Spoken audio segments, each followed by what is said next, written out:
Perdón, ayer limpiaron la oficina y dejaron mi micrófono al revés y todo esto. Les voy a enseñar algo muy chistoso para los que me están escuchando. Muy buenos días a todos, espero que estén teniendo un excelente día.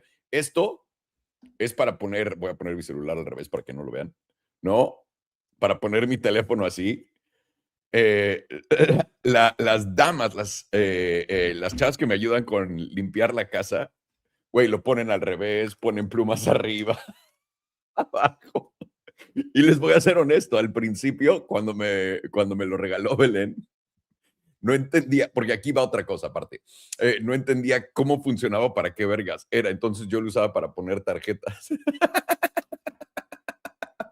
Es como, esto tiene que ser como uno de esos retos de inteligencia. Yo claramente hubiera sido uno de esos changos que simplemente están pegándose en la cabeza con el juguete. En fin, bienvenidos todos, muy buenos días a este programa del Casino de tu tío Salo. Por supuesto que ahorita le vamos a dar los precios de todo. Pero en este canal, como siempre, yo quiero enseñarles algo a todos ustedes, sobre todo a leer entre líneas en todo lo que se dice, en qué son rumores, qué en verdad es la realidad y qué no. Y sobre todo entrando en un punto tan importante como lo es en este momento, no en este momento, pero lo que viene después, que será, en mi opinión, lo que llamamos el superciclo de cripto. Este superciclo de cripto tiene que darse simplemente, ¿por qué? Porque Estados Unidos, con toda su fuerza, está buscando establecer el dólar como la moneda base internacionalmente digital, la única que puedas usar. Imagínate que estamos inventando el Internet, ¿no? Es el dinero de Internet, pero imagínate que estamos inventando el Internet otra vez y ves cómo China se quedó como, güey, nosotros te bloqueamos, no queremos tus chingaderas para acá, y Estados Unidos tiene toda Europa, el Reino Unido, Francia, todo, o sea, todo lo que conocemos nosotros. Es básicamente eso. Estados Unidos está haciendo eso con el Internet, lo que hizo con el Internet, con el dinero. Es la manera más sencilla de poder entenderlo en este momento. ¿Y por qué lo está haciendo? Porque esto le da dominancia total sobre todos los países una vez más. Es como tener la hegemonía del dólar tal cual como existe, pero tenerla digitalmente, lo que puede hacer todas las cosas más apretadas. Mucha gente no entiende por qué nos están dando dinero digital, cree que va a ser una bendición, etcétera. Es simplemente para que pagues hasta el último centavo de impuestos y de fees en intercambio de todo, y puedan ver todo lo que has hecho, todo, y además programar tu dinero. Eso será en el futuro. Por ahorita solamente están enfocados en que, tío, vamos a cobrarte hasta el último puto centavo de impuestos que se pueda. Para eso está hecho esto, y que no puedas correr porque es la cosa más rastreable del planeta. Pero ya estamos en ello, nos da igual, ¿no? Ya vamos para ello. Y el interés de Estados Unidos en este juego, quiero empezar con esta pregunta para todos ustedes porque han estado propagandeados hasta el culo. Cuando Estados Unidos dice que quiere ganar la guerra en cripto, y esto quiero que todos ustedes lo digan, porque el día de hoy vamos a comentar por qué escogí Ethereum este ciclo en vez de XRP o cualquier otra moneda, y vamos a hablar específicamente de XRP para todos ustedes, porque no, a la gente que ya es parte de la comunidad de XRP, todo eso, no los estoy buscando convencer. Nunca puedes sacar a alguien de ser lavado de la cabeza. Nunca. Nunca. Y ustedes son lavados de la cabeza y lo pueden ver. Si van a mi X, es bastante divertido.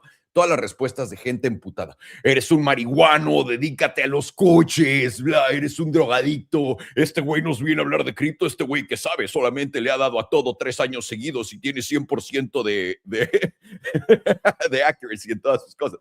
Pero este güey que sabe, ¿no? Por supuesto. Vayan a verlo. Esto es, les lavaron la cabeza y eso es, tiene un plan, ¿ok? Y ahora, no estoy diciendo que XRP no es una cosa real y que le va a ir bien en el futuro. No estoy diciendo eso, para nada. Pero en este canal, damas y caballeros, ¿a qué nos dedicamos? Comprar fondos, vender topes, y cuando compramos los fondos es lo más cerca para vender el tope. A eso nos dedicamos, lo hemos hecho en fuerte, gratis para todos ustedes en los últimos 3 años, ¿no? A eso literalmente nos hemos dedicado en este canal. Y también a poder agarrar las inversiones más inteligentes que podemos en el tiempo, que nos van a pagar más en el menor plazo de tiempo posible. Eso es no, o sea, qué hueva tener, no, güey, es el doble de mi dinero, pero en 10 años, güey, es el doble de mi dinero en 6 meses. ¿No? A eso nos dedicamos en este canal, es público y etcétera. No estamos casados con una inversión, no estamos casados con empresas, no estamos casados con un cripto, no estamos casados con nada, porque eso solamente lo hace la gente que está lavada de la cabeza, y eso los hace poder nublar su objetividad en todo y toman las peores decisiones del planeta, ¿ok? Entonces, lo que les quiero enseñar ahorita es un poco de lo que hemos hecho en el pasado y el por qué, porque esto está reflejado en esto. Pero quiero que empiecen todos ustedes, si me están viendo en este momento y no entienden, les dejo esto. ¿Por qué en lo que vamos a lo demás? ¿Por qué Estados Unidos está enfocado en hacerse la capital del mundo en cripto? Cuando ellos tienen, porque esto es lo que la gente no puede juntar, cuando Estados Unidos tiene el interés de tener el dólar ser la cosa más fuerte del planeta. ¿Ok? ¿Por qué Estados Unidos está hablando de ganar en cripto? Se los dejo aquí para que me lo pongan. Si son honestos, hagan este ejercicio, les va a ayudar. Pon un nombre anónimo como todo el mundo, ¿no? En tu respuesta, para que te des una idea, tengas los datos y te des cuenta dónde tal vez choca tu realidad con la realidad que estamos viviendo en este momento. Es lo que les recomiendo a todos ustedes de corazón, ¿ok? Y voy a empezar con esto. Y se los digo de corazón. Yo no escojo proyectos porque alguien me dijo que estaba chingón. Yo escojo y me meto en proyectos porque cuando me meto en algo, me meto a aprenderlo a putazos, a usarlo, y una vez que salgo ya todo madreado, sé cómo usarlo y sé lo que es. ¿No? Es básicamente esto. Me he metido con el puño en el culo de cripto. He hecho muchas más cosas que muchos de ustedes, que la gran mayoría de gente en cripto. Y esto a mí personalmente me hace entender más el mercado de cripto de lo que lo entendía solamente con especular con precios. Cuando me metí a usarlo es cuando te das cuenta, ok, esto es lo que importa, esto es lo que no importa, esto ha sido mi experiencia. ¿Ok? Y la razón por la que lo comento es sencillo. Los voy a traer acá rápido a un gráfico, no se me preocupen, esto no es de gráficos. Y les quiero enseñar lo siguiente. Y esta es una pregunta para todos mis amigos que no les voy a ni siquiera entrar al gráfico, quiero que lo pongan ahorita abajo, ¿no? Son fans de XRP, son grandes fans. En los últimos 4 años, desde el ciclo bajista hasta acá, ¿qué te ha pagado más? ¿XRP o Solana? Esa es la pregunta que les dejo. No lo voltees a ver en el gráfico. ¿Qué ha hecho más dinero desde el fondo del 2022 al tope del 2025-24? ¿Solana o XRP? Y ahora, esto es lo que les quiero enseñar a todos ustedes, ¿ok? Les voy a poner XRP aquí para que lo vean.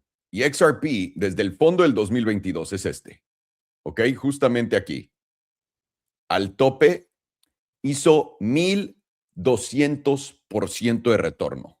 Una vez más, lo voy a poner acá. Retorno, ¿no? De 1,200%. Vale. Perfecto. Cuando en el ciclo pasado yo usé Solana, dije que iba a caer $1, no cayó, cayó a 8, me falló por 7, pero eso es. En el mundo cripto he cometido el peor error del planeta, ¿ok? Perfecto, pero eso fue en el 2022, justamente acá. Vamos a ver cuánto ha hecho Solana desde acá, porque yo les dije, mi moneda para el siguiente ciclo es Solana, ¿no? Y vean, nada más hizo un pequeño doble top, igual que XRP. Vamos a ver cuánto pagó de vuelta. Solana pagó de vuelta 3,305%. Una vez más. Ah.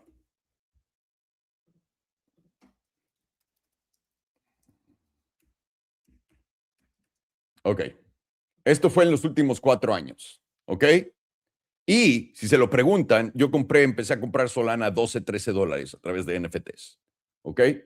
Y esto lo anuncié públicamente en el verano del 2023. Lo pueden buscar en mi X.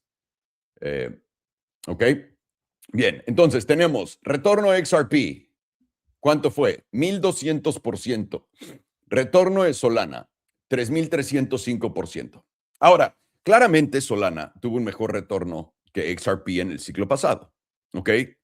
Estoy aquí diciéndole a toda la gente de XRP que se la coma y que no sirve de nada su moneda. No, simplemente le estoy enseñando lo que yo busco. Esto es lo único que yo busco en este planeta. Mucha gente en el ciclo pasado me dijo, güey, estás enfermo, cabrón. Debes de comprar Bitcoin. Todos los boomers del planeta me lo han dicho, ¿no? ¿Cómo tienes que comprar Bitcoin y la verga? Perfecto, brother. Vamos nosotros a nuestras últimas compras solamente de este año públicas enfrente de todos ustedes, vendiendo, comprando y volviendo a vender el tope. Vamos a empezar con Bitcoin. ¿Por qué no escogimos Bitcoin en nuestra movida? Bastante sencillo, damas y caballeros. Vamos a la mensual. Eso nos va a ayudar con los aranceles. Acá. Y vamos a ver el retorno de Bitcoin desde el fondo hasta el tope. Un delicioso 69%. ¿Ok? Texto. 69% de retorno desde abril. ¡Wow! ¡Qué buen retorno! Excelente. Vamos con lo que nosotros invertimos rápidamente, ¿ok? Y es más, aquí tomé del fondo al tope, ¿ok? Esto no lo compré ni lo vendí. No, me quedé fuera de cripto, no, de Bitcoin. No hice 69% en mi dinero. Pero hace 6 meses decidí que iba a comprar Tesla. Y compré Tesla en el $216, ¿ok? Y lo vendí en 468. Ni siquiera es del fondo al tope. Todavía hay más espacio de fondo a tope. Esto fue lo que literalmente les di gratis, fue lo que yo compré, ¿ok? Esto es solamente mi retorno.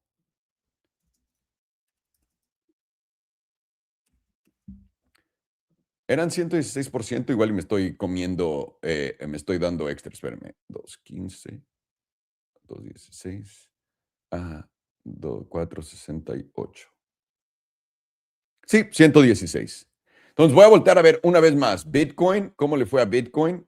Vamos a ver, acá lo tengo, que fue un retorno de 69% si compraste el fondo al tope y nosotros hicimos comprando donde compramos a donde vendimos 116% en la misma cantidad de tiempo, ¿ok?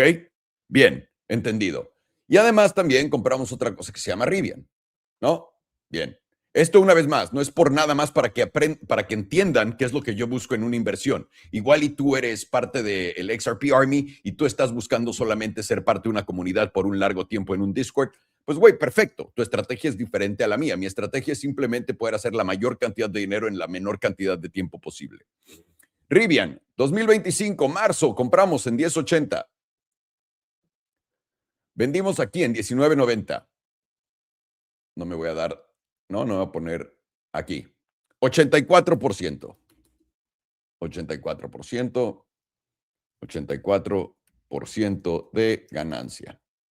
A esto me dedico, ¿ok?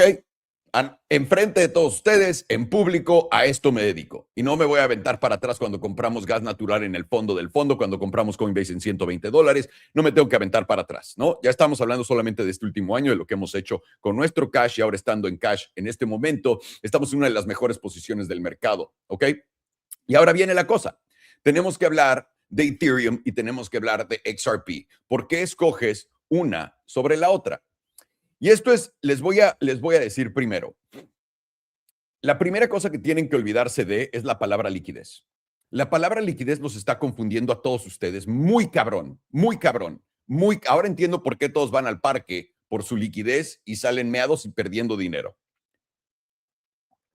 Lo entiendo perfecto viendo los comentarios de XRP. Hay mucha gente en los comentarios de XRP que entiende más o menos lo que se está convirtiendo XRP en, pero están también muy sesgados de acuerdo a cuándo va a pasar y cómo está pasando. Vamos a hablar de las cosas más importantes rápido. Y una vez más, ¿ustedes creen que escogí Ethereum sobre XRP y sobre Solana para mi spot bag porque alguien me dijo un rumor secreto o porque en la ley ya está puesto cómo va a operar todo este pedo en Estados Unidos? ¿Ok? Es porque escogí la ley, ¿ok? Escogí que cómo iba a funcionar, es lo que voy a hacer. Bien, ok. Acá tengo unas notas que he estado tomando porque honestamente, solamente quería dejarlo en un video que fuera completamente ridículo y cagarme de risa. Pero creo que todos los que están entrando en cripto en este momento tienen que entender. El juego de cripto, el juego de Estados Unidos, para los que no entienden por qué Estados Unidos se tiene que convertir en el país número 1 en cripto, es para poder desplazar el dólar en todos lados, tal cual como lo usamos, pero digitalmente. Y que en tu país, ¿no? Porque lo que está haciendo es que todo el mundo tenga dólares en su cartera, así, con USDT. Lo que Estados Unidos está buscando es ser la moneda número uno en ese mercado digital, donde todo el mundo, una vez más, no incluyas China y los demás, piénsalo cómo se dividió el Internet, igualito, igualito, ¿ok? El interés de Estados Unidos es que todo el mundo de nuestro lado, que nosotros controlamos, etcétera, públicamente, se digitalice con sus pagos para que ellos tengan todo el control de todos los pagos en todo el mundo, porque hay mucha gente que se va a vivir a otros países. No sé si se han dado cuenta, pero la idea de esto es toda la gente que eres gringo y te fuiste a vivir a México y estás ganando en dólares y la verga, es para que pagues los impuestos apropiados y no te vayas. Si ganas el dinero en México y te lo pagan en cash, para que no te lo paguen en cash y te den este dinero y tengas que declarar. Literalmente es eso. Ok, de eso se trata esto. Entonces, Estados Unidos lo que está buscando no es que tu Bitcoin suba de precio, que tu XRP suba de precio, que tu Solana suba de precio. Estados Unidos está buscando que el dólar se fortalezca alrededor del mundo y sea la cosa más usada en la manera más simple posible. ¿Ok? No creo que sea muy difícil entender eso. Y para los que todavía rehusan entender eso y creen que Estados Unidos va a dejar que la moneda del mundo se vuelva Bitcoin o que que la moneda del planeta se vuelva XRP, ¿por qué venderías tu maquinita de hacer dinero gratis infinitamente por algo que esté on-chain y que todo el mundo pueda ver? Tendrías que ser una de las cosas más pendejas caminando este planeta porque no puede ser humano. Ok, vamos a hablar de esto rápido. ¿Cuáles son los negocios más potentes, por ejemplo, para cripto? ¿No? Eso es algo que tenemos que entender todos. ¿Cómo vergas hacen dinero estas empresas de cripto, estas cadenas? Y quiero que recuerden, las cadenas vienen a sustituir a los bancos como tal. Cualquier cadena, ¿no? Viene a sustituir un banco a lo que hace un banco, pero tu entrada y salida siempre en un sistema financiero es a través de las instituciones establecidas, los bancos, ¿ok? No puedes comprar y vender cripto si no tienes un banco. ¿Cómo metes el dinero? La tarjeta de crédito, eso viene a través de un banco. Todo viene a través de una institución financiera ya aprobada, ¿no? Bien, ¿cuáles son los negocios buenos que hacen un chingo de dinero en cripto? Vamos rápido a ponerlo enfrente de todos ustedes. CEXs, Centralized Exchanges, esto todo el mundo lo entiende. Coinbase tiene uno, ¿no? Robinhood tiene otro, donde compras criptos, compras todas estas cosas. Aquí es donde vienen los fees más cabrones, es donde ellos ganan muy, muy potentemente, ¿ok? Con eso. Dos, con cross-border, ¿cómo se dice? Pagos transfronterizos de monedas, ¿ok? Y ahora, aquí, muchos de ustedes que son XRP Army creen que la única manera en la que vas a poder cambiar, y esto es algo que quiero que vean hoy, porque ya todo funciona hoy como debe de funcionar. Cuando quieres cambiar un cripto de un valor a otro, sea USDT a USD peso, ¿no? Lo puedes hacer en cualquier exchange. No necesitas que tu banco, si yo voy a México y tengo todo mi dinero en USDT, todo, voy y pago con mi Visa, que tiene mi dinero en el banco. En México, cuando pago con eso, el banco no transforma mi dinero a través de XRP por pesos. Lo único que hacen es reciben el USDT e instantáneamente ellos lo tienen que cambiar por USD peso, ¿no? O como le quieras decir, ¿no? Al peso T, lo que quieras. Entonces, aquí Cross-Border FX Payments, lo que todo el mundo cree que esto va a ayudar con, que es la transferencia de todo Esta es una misconcepción de lo que ustedes piensan. Sí existe un sistema entre bancos que es para hacer settlements, pero ahorita les voy a explicar eso en XRP. Pero estos son, una vez más, pagos transfronterizos, los puedes hacer literalmente con cualquier cosa. La tercera cosa son depósitos tokenizados, ¿no? Cuando literalmente la tercera cosa que más dinero te puede hacer. Esto es USDT, ¿no? USDT, todas estas cosas, lo entendemos. Luego, hacerte la rampa para subirte o bajarte de cripto. Esa la tiene Coinbase, esa ya la tienen los bancos en Estados Unidos. Eso literalmente ya está puesto, ¿no? Coinbase es el más fuerte de todos ellos en esto. Y ahora, Los que mejor posicionados están en este momento, y tienes que entender esto. ¿Cuál es el banco más grande del mundo, el más poderoso y el que creó la Reserva Federal? Se llama JP Morgan Chase. JP Morgan Chase es dueño de una cadenita que se llama Ethereum. Muchos de ustedes no lo saben porque literalmente han estado borrando eso desde el 2017 de todo lo que es en línea. Pero yo se los llevo diciendo desde entonces, ¿ok? Y ahora yo no era fan de Ethereum, ¿saben esto? Después del 2021 me quedé fuera de Ethereum por completo todo este ciclo. Ethereum continuó cayendo y cuando llegó al mínimo compré mi loncito que me odio que lo haya vendido porque fue el fondo del fondo. Y ahorita tenemos la primera compra de la gente en mi comunidad en 1750, el fondo del fondo del fondo de lo que ha tocado desde entonces, ¿no? Bien, entendido. Ahora, lo que queremos entender es lo siguiente. Les voy a poner acá qué hace XRP. ¿Y qué hace XRP dicho de la boca de su CTO? ¿Ok? Este no soy yo diciéndolo, este es el CTO de XRP, se los voy a traducir para los que no hablan inglés. Diana from Invest with D, what on-chain metric would convince you that the XRPL is winning? Y aquí les están preguntando, ¿cuál sería la métrica que usarías para decir que XRP está ganando la batalla de monedas? Y ahora, ¿cuál es la batalla de monedas? ¿Quién va a transferir la mayor cantidad de dinero? Olvídense de liquidez. ¿Quién va a transformar la mayor cantidad de dólares en cash en dólares digitales? Ese es el juego.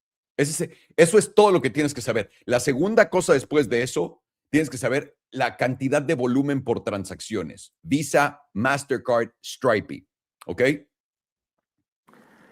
So I think looking at that pivot, so what we're looking for enterprise adoption, and then we're looking to see that driving retail adoption.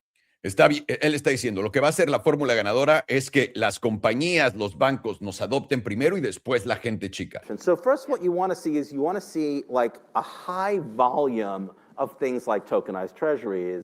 Lo primero que dice, queremos ver un gran volumen de tesorería, bonos tokenizados. Eso es lo primero que dice este cabrón, que es lo primero que nos va a dar esta idea. ¿Pueden ver por qué Circle está pompeando como está pompeando? Lo que el mismo güey de XRP te está diciendo que eso es cuando se van a dar cuenta de cuándo va a subir. El primero, y esto es lo que tienen que entender, cuando tenga el botón de transformar mi dinero, dólares, a dólares digitales, ¿cuál es el banco más grande de todos? ¿Y cuáles son los bancos más grandes de todos que con un botón lo hacen? Y todos ellos están en USDC o tienen una cadena en un L2 en Ethereum, porque JP Morgan Chase, quien creó la Reserva Federal, utiliza Ethereum porque son dueños de Ethereum y están metiéndolo en todo el sistema bancario de Estados Unidos.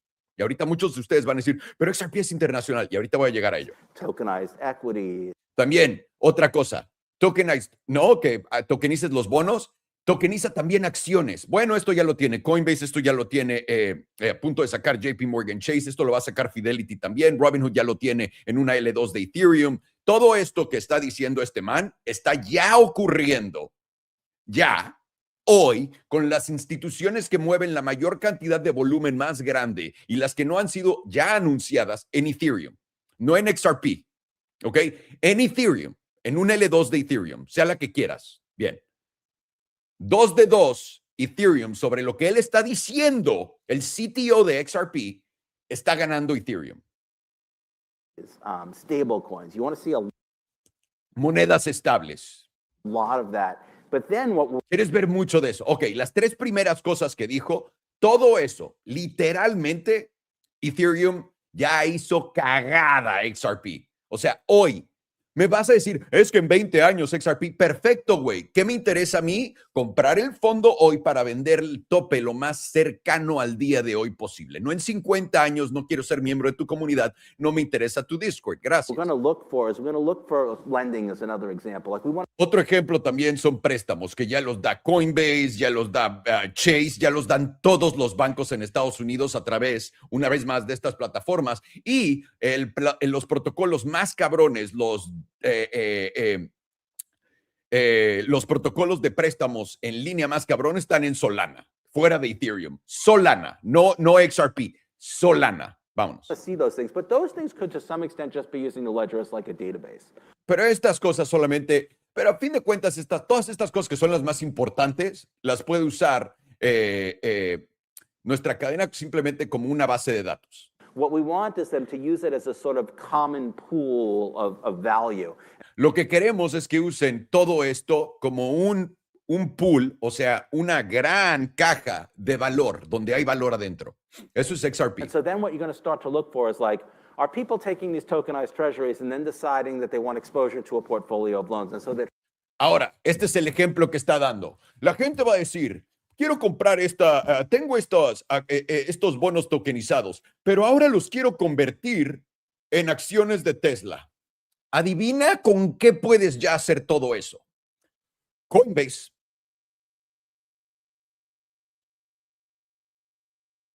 ¿A alguien le está volando esto la cabeza? Literalmente lo que está hablando en el futuro lo puedes hacer hoy con Coinbase y también lo puedes hacer en Robinhood. trading one for the other. And so the fact that the two are on the same Y lo que el sistema de Ripple, lo que hace es que tienes todas estas cosas juntas, ¿no? Es como el valor de la caja. En esta caja agarré y metí acciones, metí, ¿cómo se dice? Metí acciones, metí bonos del tesoro, metí petróleo, metí todo esto. Todo eso ya existe. Se llaman DEXs. system generates some value. So looking for that sort of cross-pollination, you know, when Ripple first Literalmente está diciendo que lo que buscan es poder tener un entorno donde puedan hacer todas esas cosas. Una vez más, Robinhood, Coinbase ya lo tiene hecho, ¿ok?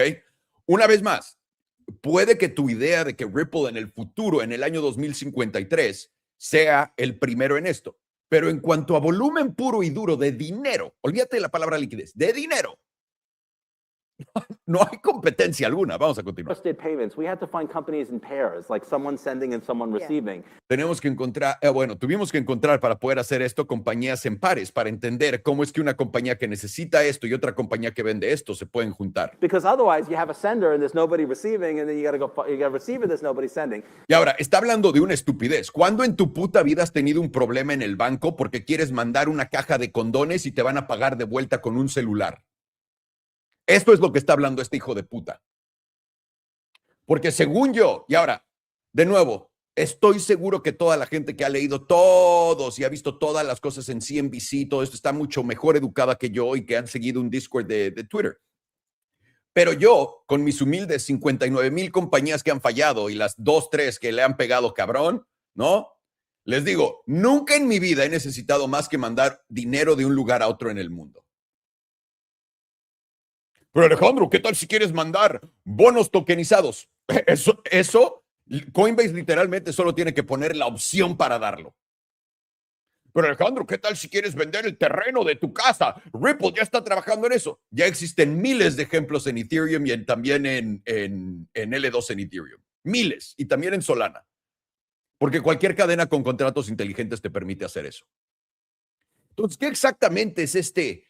Vamos a buscar dos compañías que quieran jugar juntas y trabajar con sus pares de cosas. Entonces, una empresa vas a mandar un certificado de condones digitales y te va a llegar cuánto vale de acuerdo a lo que te esté pagando el otro porque le mandaste los condones digitales y ahora ese güey te va a mandar dildos digitales. Tío, por el puto amor de Dios. O sea, este güey está hablando nada. Imagine if, like, on the internet, you had to bring, like, you had to bring the product and the customer. Like, the reason. Imagínate que en el internet tuvieras que traer al producto y también al cliente, ¿no? Eso es lo que estamos buscando juntar. The internet is so great is because the customer. Por eso el internet es tan bueno, porque el cliente ya está ahí y ahora solo tengo que poner el producto. Customer's already there. Yeah. And so we need the world where, like, I'm building this tokenized treasury thing, but the people who want to buy it are already there. Dice, queremos entrar en el mundo donde construimos que alguien quiere comprar un bono tokenizado y que ya lo tengamos ahí. Esto ya existe.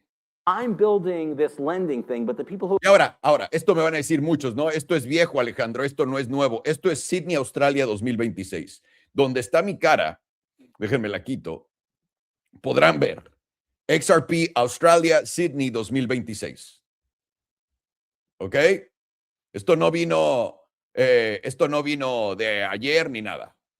going to supply the capital are already there. So what we're looking for is that cross-pollination where it becomes a market, where you can say, I'm building this product on the XRP Ledger because the people I want to reach are already there. Y ahora este güey ahora está diciendo, lo que queremos es que la gente venga y construya estos productos en nuestra cadena y que ya esté ahí y que nosotros lo podemos dar el servicio porque la gente ya está ahí.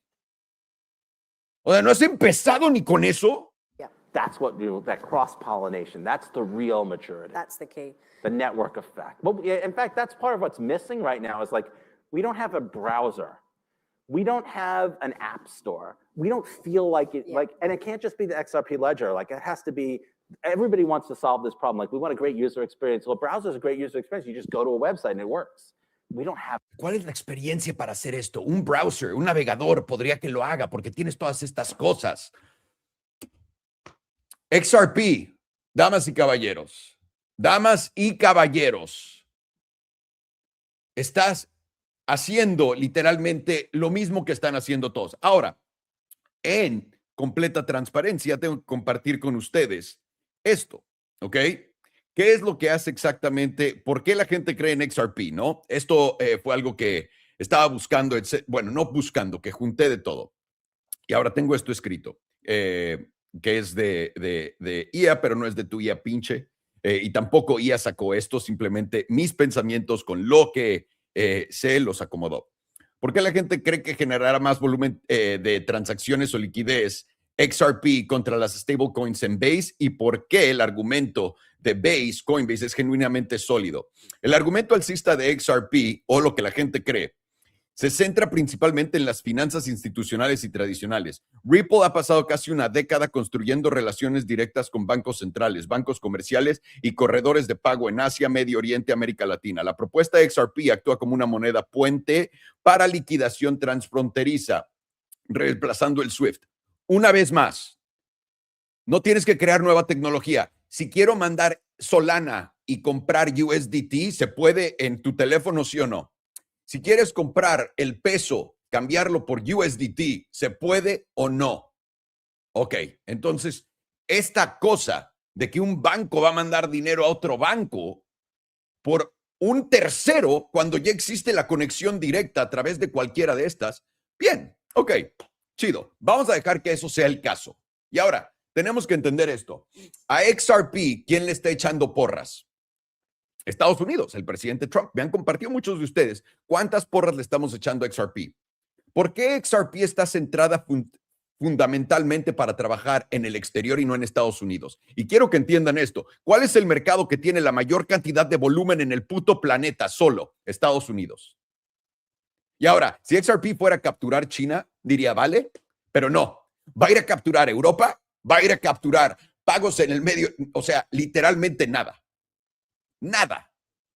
Y eso es si la gente sigue usando un banco. Ok, al Medio Oriente. La propuesta es que XRP actúa como una moneda puente para liquidación transfronteriza reemplazando al SWIFT y la banca corresponsal, no compitiendo con DeFi.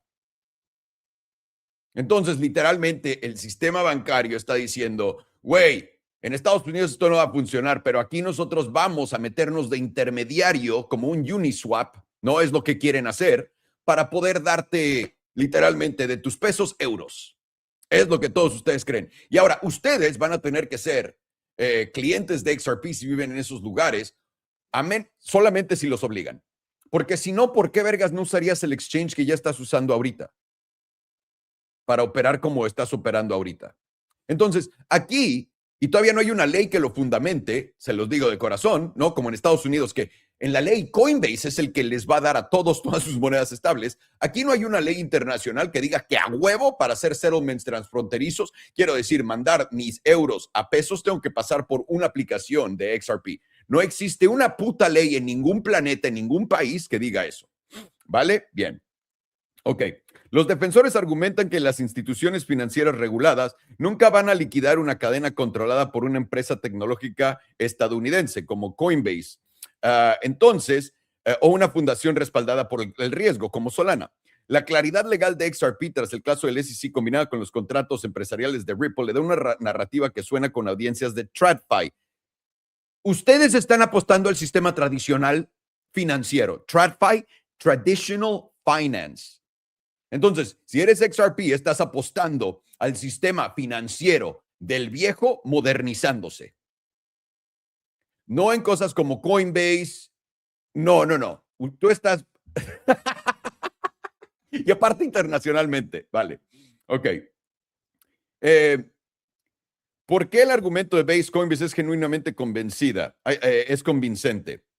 La distribución lo es todo. Coinbase tiene más de 100 millones de usuarios verificados con KYC y custodia internacional. Y ya es capaz, ya es la capa de infraestructura de USDC a través de Coinbase y Circle. Las empresas quieren emitir y usar stablecoins de forma compatible en Estados Unidos, casi con certeza pasarán en los rieles de Coinbase. Una vez más, esto no es especulación como la de XRP. Esto es ley en el puto Genius Act y el Clarity Act, damas y caballeros. ¿Ok? Bien. Base tiene compatibilidad de EVM. Los EVMs es para poder hacer arbitraje, para sacar los mejores precios, y esta es una de las industrias más grandes junto con los DEXs que también Coinbase es dueño de. ¿Dónde está el DEX de Ripple que todo el mundo está usando? No existe. Ok. Pagos DEX, bla, bla, bla, bla, bla. El ecosistema de XRP es comparativamente limitado. Los vientos regulatorios favorecen a las stablecoins. Una vez más, ¿quién es el dios de las stablecoins? Coinbase. Ethereum. Ok. En el 2025-26 está siendo redactada en torno a stablecoins denominadas dólares, no en activos puentes sintéticos. Una vez más, la legislación sobre stablecoins que se está debatiendo en Estados Unidos 2025 y 26, que ya está pasada, está siendo redactada en torno a stablecoins denominadas en dólares, no en activos puentes sintéticos, ¿ok? Que es todo lo que es XRP. El rendimiento bruto de Solana también es un competidor real porque procesa transacciones más rápido y barato que la mayoría de cadenas y ahora tienen integraciones institucionales profundas como Franklin, etcétera. XRP tiene un argumento válido. La respuesta honesta es que el caso de uso de XRP es más limitado, pero más defendible en un nicho específico, corredores transfronterizos que no involucran al dólar. Ok, ¿en qué juego quieres estar? ¿En el mercado donde dólares cruzan por volúmenes y volúmenes y llenos de agua? ¿O quieres estar en un mercado donde cruzan 23 pesos con 52 centavos argentinos? Damas y caballeros, si estás defendiendo XRP después de esto es porque no entiendes simples transacciones, no entiendes la cantidad de volumen y no entiendes liquidez. Eso es dinero. La mayor cantidad de nuestro dinero hoy, papeles, dolaritos, se van a transformar en monedas hechas en la base de Ethereum con Coinbase. No hay más. Literalmente la ley está diseñada para ello. Y todo Estados Unidos y todas las empresas más grandes del mundo, junto con los procesadores de pago más grandes del mundo, como Stripe, y yo sé que también usan en Ethereum, como en XRP, Stripe y Sociedad. Todas estas cosas tienen sociedades con todas las cadenas, porque todas las cadenas puedes mandar dinero. ¿Por qué vergas dirías que no? Pero a fin de cuentas, ¿cuáles son las que tienen la mayor cantidad de liquidez? Y no nada más la mayor cantidad de liquidez. JP Morgan Chase, tienes que entender esto. Le están dando un negocio gratis a volverse Tether. Y me estás diciendo que JP Morgan Chase va a darle, sí, por favor, llévense su dinero XRP, llévense su dinero a otras cosas, por el puto amor de Dios. Por esto, damas y caballeros, por esto, porque sigues en el Discord de estas mamadas comprando estas pendejadas y te tienen perdido, estás perdiendo de toda la fiesta. Y si quieres comprar fondos y vender topes como nosotros, cabrón, tienes que aprender las bases del maldito trading. Aquí está, puesta su lección para todos ustedes. ¿Tiene todas las cosas hermosas XRP? Sí. Pero comparadas con toda la cantidad y el delicioso dinero que existe en Estados Unidos y el volumen de transacciones en todo lo que es en línea de Estados Unidos, tienes que preguntarte por qué vergas voy a escoger la cadena que a futuro tal vez lo tenga cuando la otra ya lo tiene. Tienes que ser un vil retrasado mental entendiendo XRP y decirme, es que no entiendes XRP. Tienes que ser un vil retrasado mental para no entender la cantidad de dinero que fluye en el sistema en dólares comparado con internacionalmente. Así, punto. No hay otra. Aquí ya no hay cómo esconderlo, David. ¿Ok? Es punto. Ahora, otra cosa que tienes que entender, el gobierno de Estados Unidos está en contra de Ripple y todo esto. Perfecto, ¿qué es lo que podemos hacer? Mandar a Ripple a todo el mundo a facilitar cosas fuera de Estados Unidos. Estados Unidos está colocando esta cosa en todos lados que tú apoyas para hacer menos transacciones y controlar esos mercados terceros. ¿Entendido? Bien, si lo van a tener eventualmente en mercados de este tamaño, no en Estados Unidos. Escoge inteligentemente. Es todo lo que quiero decir. ¿Quieres comprar Ripple y quedarte en el Discord por años holdeando con cojones? Bien. Yo voy por este superciclo para perseguir la mayor cantidad de liquidez, la mayor cantidad de dinero, para todos ustedes que no lo entiendan, que va a ser traducido simplemente a dinero digital. Y eso es con la fuerza de un botón, y eso lo tiene el banco que creó la puta Reserva Federal que se llama JP Morgan Chase. Vale, mándenme todos sus correos enojados y todos XRP Army. Oye, ¿qué opinas de esto? Y taguean al imbécil que les dice que, espérenme. Quiero que entiendan esto. Esto es lo que esta gente ve, literalmente, en Ripple. ¿No? Este es el appeal de esta chingadera. En Los Simpson pusieron que iba a ir a $500. ¿Ok? Porque salió en Los Simpson. Ahí está. La gente ya con eso piensa que es verdad. Estamos tradeando contra esta gente. Por eso, en este canal compramos los fondos y vendemos los fondos, porque estamos jugando contra ustedes. Tráiganlo. Güey, tienes que ser un... te lavaron la cabeza. Te lavaron la cabeza y espero que puedas salir de ello si te toca, ¿no? Es todo. Pero si quieren aprender cómo vergas es que compro los fondos y vendo los topes, todo esto lo aprendí a través de trading y además un poco de escuchar al mercado y sentir ese fervor de todos ustedes, esa ira en contra mía en X cuando estoy en lo correcto. Literalmente eso es lo que me guía por completo y he aprendido todo esto a putazo limpio y duro enfrente de todos ustedes, comiéndome el primer ciclo de Bitcoin. Pero, damas y caballeros, este ciclo ya no. Ya no, vamos ganando. Hemos disfrutado toda esta bajada. Nos salimos en el tope. Hemos estado shorteando todo desde hasta arriba hasta abajo y la hemos estado jugando mejor que nadie. Y también estamos en cash en este momento y lo logramos simplemente por poder analizar las tablas y a los changos que nos están gritando de que nunca puede bajar el mercado. Entonces, simplemente con eso aquí estamos. Aquí tenemos nuestro Discord de Elite Trading Academy, tíos. Circle ya está más del doble, está a 120 y tantos %. No he checado el precio ahorita, mínimo estaba ayer ahí. Sigo sin vender. Aquí les estoy dando todas mis actualizaciones de todo lo que necesiten, por si las necesitan, damas y caballeros.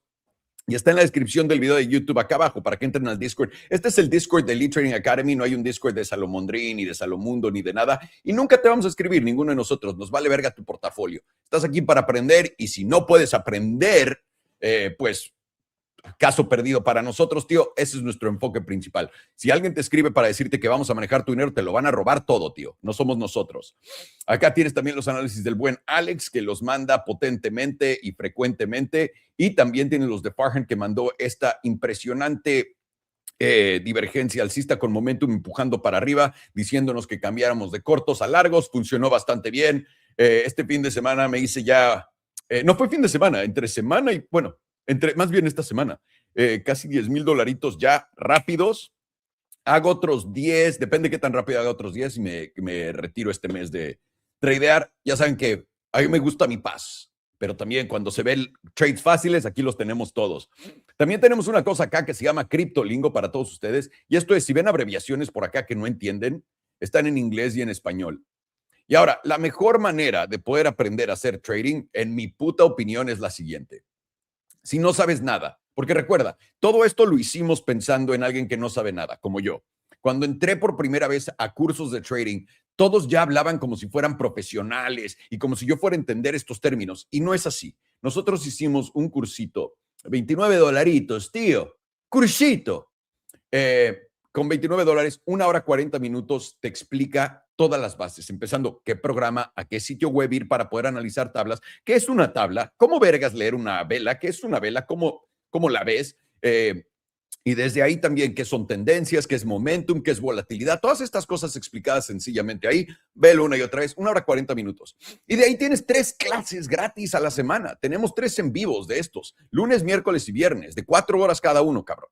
Entonces tienes para aprender todo eso. Y si no te pega y tienes dudas todavía, que es como yo aprendo, tenemos también esto de las trading sesiones en vivo. Esto también ya incluye el curso, esta es de $39.99, ya incluye el curso, pero además de poder ver las 3 clases, puedes comentar, preguntarnos cosas y cada 2 semanas, esta semana no, la próxima semana tenemos clase con ustedes, tenemos 2 clases al mes con solamente ustedes, los alumnos, para que nos pregunten todo. Entonces, ¿cómo lo haces? Veo el curso, vengo a las sesiones gratis, total gastado los $29, aprendo, ¿sabes qué? Tengo dudas. Ven a preguntar en una clase cuáles son tus dudas y espero que eso debería de llenar todo. Y con esto te puedes largar a donde sea, aprender de cualquier maestro que quieras, tío. ¿Ok? Fácil, fácil, fácil. Y para todos mis amigos que ya están más avanzados y ya son unos degenerados como nosotros, tenemos en tutoriales, aquí también está el enlace en la parte de abajo, cómo Tradea en Bitunix. Este es un exchange de futuros. Cómo abrís un corto, un long, todo eso. Aquí te enseñamos en un video de 11 minutos completamente gratis en Tutos, también está aquí en la descripción de abajo, cómo operar un exchange de futuros, ¿no? Para encontrar Bitcoin, cómo encuentras Solana, todas estas cosas para hacerles cortos, largos, cómo mandar dinero a tu cuenta, cómo mandarla a futuros, cómo abrir tus trades, cómo poner take profit, cómo poner tu stop loss, todo lo que necesites, cómo sacar tu lana, etcétera, en un video de 11 minutos. Y con eso, damas y caballeros, me voy a callar el hocico. Lo siento muchísimo por todo esto, pero vamos a darle el día de hoy a los Bitcoin Boys. I am so sorry it took this long, but I had to tell everyone why they were being retarded, thinking that XRP is going to do better than ETH and Coinbase and all of that. It's crazy. It's absolutely. Let me explain to you why it will. It's, dude. Buenos días. And by the way, buenos dias. I get into X, and the only thing it's showing me is XRP because my video's not going viral, but it's getting some attention because I just can't believe how stupid people are. And I clicked on because it was trending. It was a trending topic, XRP. So I clicked it. Dude, the shit that these people are fed, the Simpsons price prediction, there's so many things that they're just like completely guessing. And by the way, the same retard, I just had the CTO of XRP too. I played him here, where he's talking right now in Australia 2026. So this is not an old video about what's going to make XRP win. And he goes, well, he goes one by one. The first thing is you're going to see a lot of tokenized, when you see a lot of tokenized debt, that'll be one. Second, stable coins. Like it's all everything that Coinbase is already doing. He's like, at some point when we do that, we'll be winning. But Coinbase is already doing it. Like, it's fucking driving me crazy. Either way, Alex, can you please show me the Bitcoin? I'll go first this time. Oh, look at you. Wow. Let's go. Yeah, Farhan sees going first. Let's get How it. are we feeling about the time change? I'm not a fan, fellas. I'm not a fan of this time change. No one likes it, dude. They need to stop this bullshit, and they won't. Like, Trump only had one thing to do, and he Stop didn't do this. it. Honestly, Like this, you know what? I said he might not end the war. He might not bring back the dollar. He might not get the middle class back up and running, but he will change the fucking time thing. And he didn't do that. I used to be able to wake up at 8:45 and stream at 9:30. Now I got to wake up at 7:45. I'm going to fucking kick you when I see you. for you. So those are the Get it, daily. sir. Crimea River. Say that again, Alex. No, just Crimea River fine. We sound very bad when we complain about that. No one feels bad for you. Let's get it, baby.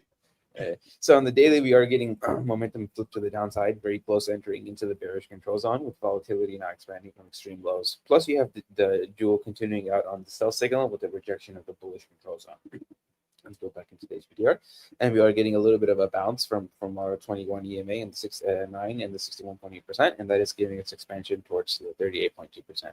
But as long as we are below this 38.2%, this is more likely just going to be a bearish retest somewhere around $71,000. The invalidation is going to be getting a daily close over this 38.2% area, and then that's where it becomes where you're likely going to see a more extension on this bounce, and probably going to end up tapping that lower to mid $70,000 area. Yeah, somewhere around your median toward the 55 EMA, and that's going to be at that $73,000 to $74,000 area. And here's an EMA relationship that I found that well, I didn't really find. I got it from Crown, but I'll point it out to you guys. I hadn't noticed this before, but whenever you get your 5 EMA crossing below your 9 EMA, you almost always get that move towards the 55 EMA for a bearish retest before you end up going lower. So like let me find some examples right here. Oh yeah. I mean, whenever you get 5 crossing above the 9, you get a bearish retest into the 55, and then you end up moving down, or you end up the minimum move is you get a move to that 55. So let's find an example. So we got one right here. Your 5 crossed above the 9, you got to move to your 55 right here. Let's find another example. This one didn't.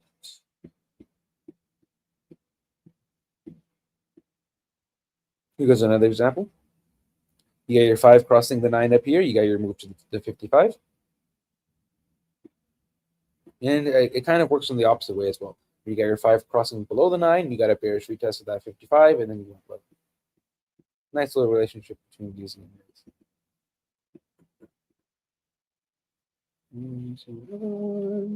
Here's the 5. Gotta get a little closer. This one right here, 5 crossed above the 9. You got your move to the 21. I mean 55.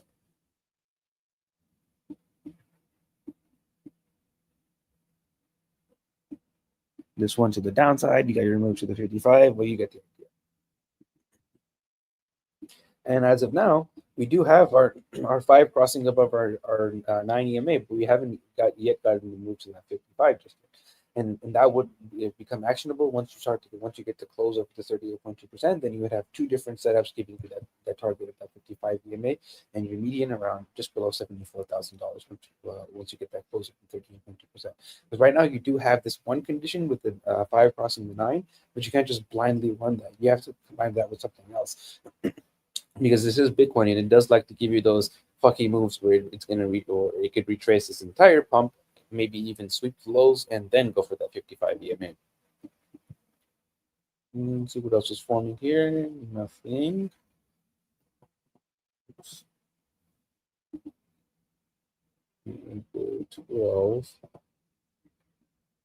12 hours flipping up on momentum, getting very close to entering into the basically entering into the bullish control zone because we're ever so slightly over that 50, with volatility now going into expansion, and the jewel is still playing out a nice buy signal here out of the bearish control zone. And this goes along with the price coming back to the 38.2% and holding this top 38.2%. Now we're back over almost over the 50%, which is at about $70,500. We just want to continue closing over this 55 and this 38.2%, right around $69,700, nice number. And then you should see a back test into this area and expansion into this 100 / 78.6%, right around that same $73,000 to $74,000 area. 8 hours now starting to freshly flip down, volatility going into contraction. Let's zoom in on here. We do have still a slip across the upside on the 8 hour, and we are now coming down to retest this 9 EMA. And this is just, as of now, just a retest of your silver across. You came down to your top 38.2% and the 21 actually, and now you're getting some nice expansion. What you want to see is ideally a close up to this 100 at about $70,500, same number we saw before, and then we should see some extension into somewhere around high 73s to low 74s. Anything else here? No. 4 hours now starting to tick back up right at the edge of the bearish control zone, with volatility now at extreme lows, and the 4 hour jewel still playing out the sell signal. Let's zoom in. And now 4 hours reclaiming the bottom 38.2%, getting a slight rejection of the median, but you are kind of bullishly engulfing all of these previous candles. Ideally, you want to close out with this 38.2% at about $70,000, and then you should see extension somewhere around high 71s to 72.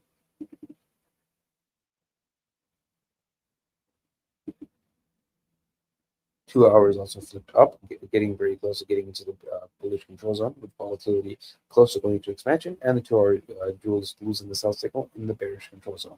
But on the opposite hand, you are very close to getting a sell signal here with the pink about to cross the yellow. And you're on the verge of a breakout, hovering right around this 38.2%, which is at about 70,600. If you can close over this area, that should take you into the 78.6, which is just below 72 at 71.8.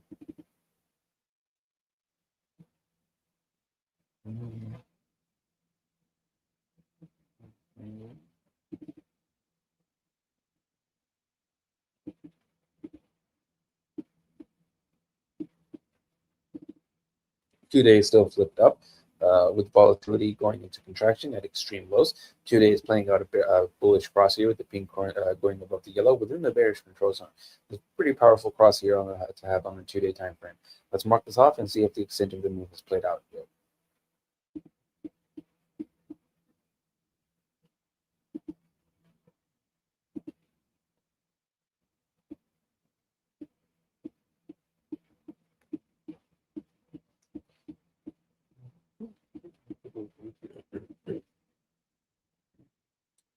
So the funniest thing happened whenever I landed in Houston. I was getting off the airplane and there was like 7 or 8 like fully equipped police guys there, like looking like almost like SWAT guys, and they were all waiting at the gate, and I got really scared because I was carrying some Benjamins and some dank Benjamins, the hash rosin kinds, and I just walked out, and thankfully they were not there for me. There was a woman who was drunk on the airplane and belligerent, and they came to arrest her. That was the biggest moment of my life. And she was quite hilarious on the way out, kind of giving me Randy Marsh vibes when he's like, I thought this was America.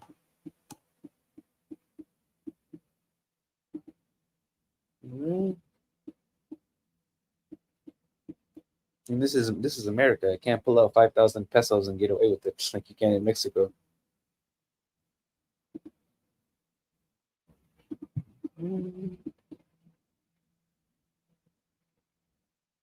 I think that should be it. Let's get one more.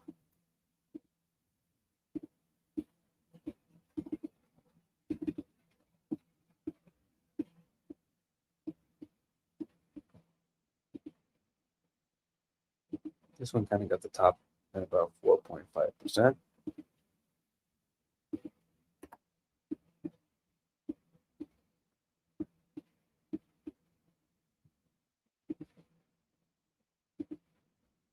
About similar number, 5%, 8%, and then 14%. Doesn't really look like much on the chart. This one's bigger.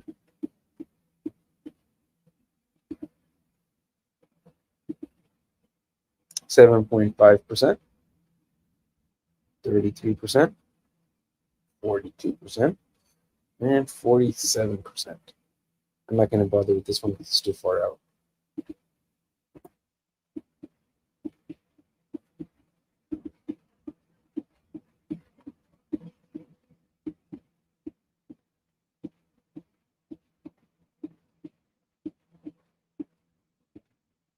There we go. This one about 3.5%, about 4.5%, 5%, 8%, and 12%. Similar numbers. And as of now, how much have we gone up? Let me make sure this is the current one. It is indeed. We've gone up about 12%. Very interesting. So we have filled that medium end number. So if we were to take it to about 73, 70, if we were to take it from here to about 73, 74,000 again, that would be same on that 12% number. Interesting. Just over that 38.2%. And ideally, the bearish scenario would be that we come up and sweep these highs at $74,071, make a swing failure pattern, close below there, and then after you take out the liquidity from this side, you're likely to take out the liquidity from this side and then sweep 60K.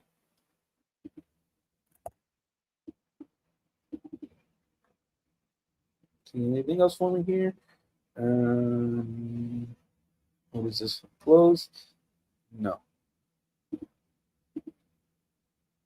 5 days also flipped up on momentum, getting out of the bearish control zone with volatility going into contraction, plus the 5-day jewels losing the sell signal right at the critical zone, starting to curve back around, very close to giving you a buy signal. And this is going to close in 9.5 hours. And this goes lines up with the 5-day price action catching up with the 38.2%. That's at about $68,900. And if you do close over this 38.2%, then you're likely going to get a move to the median, wherever it is at that point. And the median has been steadily moving down with every single close. Ideally, on this next close, it'll line up somewhere around this 200 at that high 73 area. Then we'll have multiple setups giving you targets towards that high 73 to low 74, and also multiple pieces of resistance in that area, making it very probabilistic that you're going to get that rejection from that zone and then end up making a lower level from there. And that would give you a nice, beautiful retest of your 200 SMA on the 5-day. And you're now forming possibility for hidden bearish divergence because you have taken out these previous highs on momentum, price still making it lower high.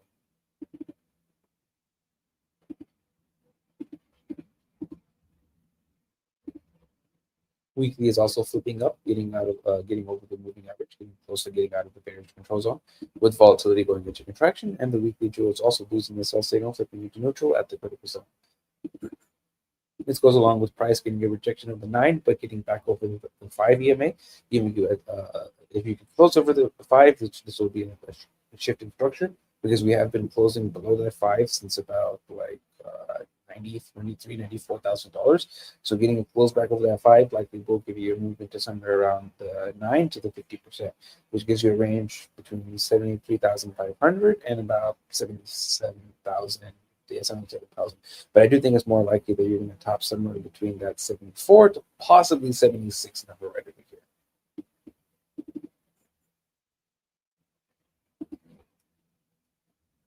here. Give you a little sip speed of this Coke Zero.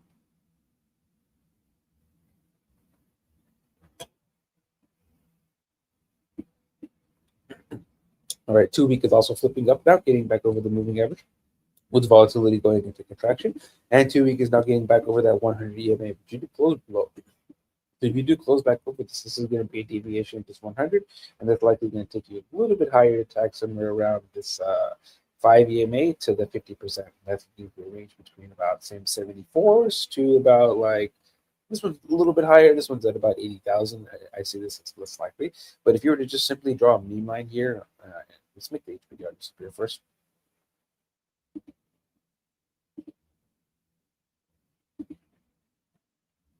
Horizontal line. Take $80,000. Put that right there. That's pretty important meme line right here. And you see, we got a lot of support. We took this to new all-time highs. We got a bounce over here, a major bounce. How much of a bounce is this? This is 21%. And then when we finally smashed through it, we kind of front ran it just a little bit. But since then, we haven't really come back and tested this area just yet. Let's see if this meme line is important over here.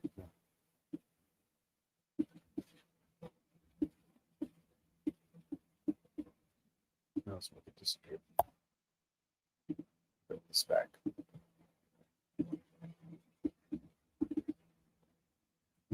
Monthly.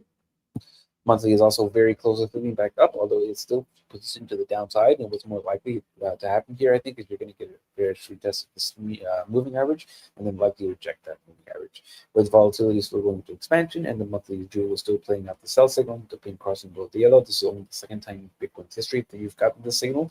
The first time was before Luna, and this is happening higher up than it did before that during then. Plus, this is only the second time in history that you're skipping the neutral phase of the monthly jewel and going directly from buy to sell. And if you were to see a move up on this or a continuation on this bounce, like it takes you somewhere around this 5 EMA, which is currently sitting about $79,000. It's making its way closer to that $80,000 meme line that we just made. And if you could just simply put a meme line here between this candle's closed, this candle's open, but right when it dumped, that's lining up with $79,000.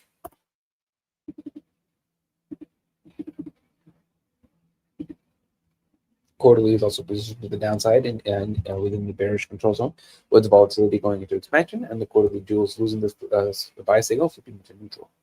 Every single time this has happened previously, it has been a bear market. Your next target from here, with losing the 38.2%, is going to be the 78.6%, which currently sits somewhere around, very close to this beam line at about $45,000.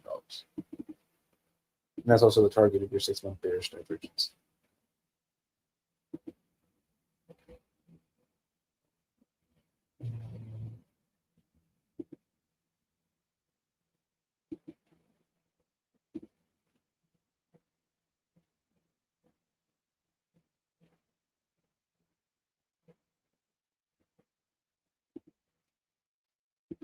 Entry price, I just hit market buy, Habibi, kingship. Daily currently has active multiple drives of bearish divergence. This will be active as long as you're closing below 8.179%, and your next target is the bearish control zone, which currently sits at 7.23%. Zoom in. Okay, what does that? And you are approaching a resistance, which is the simple moving average. That's at about 7.83%. And you are forming a little bit of an inverse head and shoulders here on the RSI, which is more effective on momentum oscillators than it is on price action. And if this does play out with a close over this neutral zone, that's at about 7.9%, you're going to make your way minimum to the bullish control zone. That's at about 8.6%.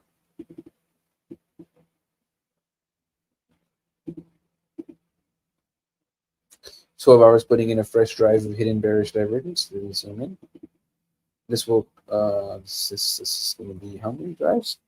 Yeah, it's just one.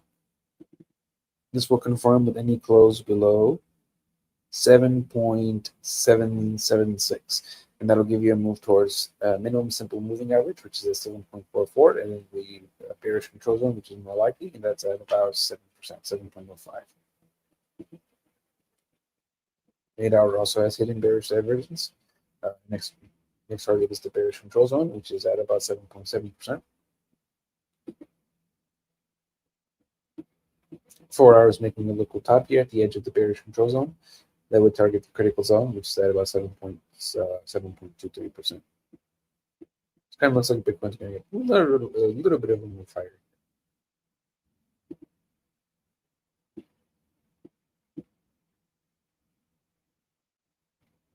Come on.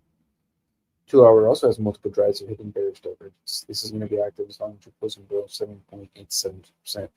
And your next target is the bearish control zone, which runs at about 7.5. With volatility now expanding with that 3 drives of hidden bearish divergence.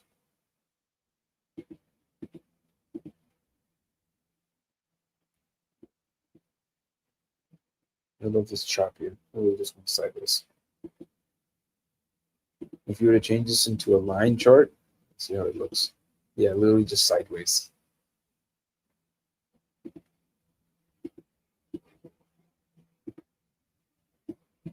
Two days now invalidating the hidden bullish divergence. That gives you a target towards the bearish control zone, and that currently sits at about 7.39%. So multiple time frames now giving us that low to mid 7% area as a target. Plus you have volatility now at 3 periods of 0%. This is likely to expand to the upside, however. 3-day also has bearish divergence. This is going to be active as long as you're closing below 8.33%. Your next target is the neutral zone. That sits at about 8.18. Actually, no, my bad. That's at 6.59%. With volatility almost back at extreme lows. 5 days also putting in a fresh drive bearish divergence. Let's see. And this will confirm with any close below 7.870, and that's going to give us a target down to the neutral zone, which currently the neutral zone will first the bullish control zone. That's at about 7.46%, and then the neutral zone is at 6.3%. The 7.4 does line up with a lot of other targets that we've been killing so far. Plus volatility is about to go into contraction from a double extreme.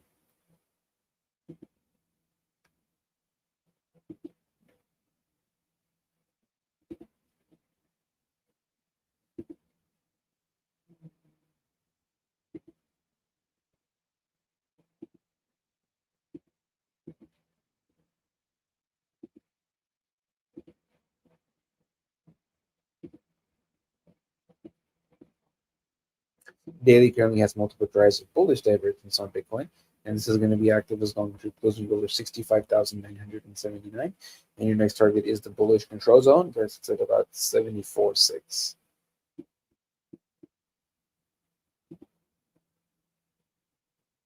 $12 putting in a fresh drive of hidden bullish divergence. This will confirm with any close over 70,270, and that gives you a move into somewhere around the neutral zone to the simple moving average. That gives you a range between 72.7 and 74.1. 8-hour also has hidden bullish divergence. This has a target of the bullish control zone, which you're very close to, at about 70,900. So like 71,000.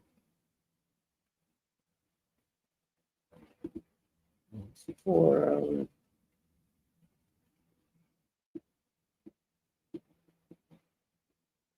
Forward. 4 hours putting in the local bottom right at the edge of the bullish control zone.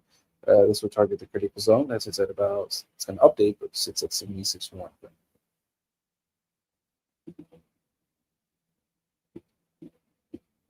2 hour also has multiple drives with hidden bullish divergence. This will be active as long as you're closing over 69,200. And your next target off of that is going to be the bullish control zone. So it's at about 72.7.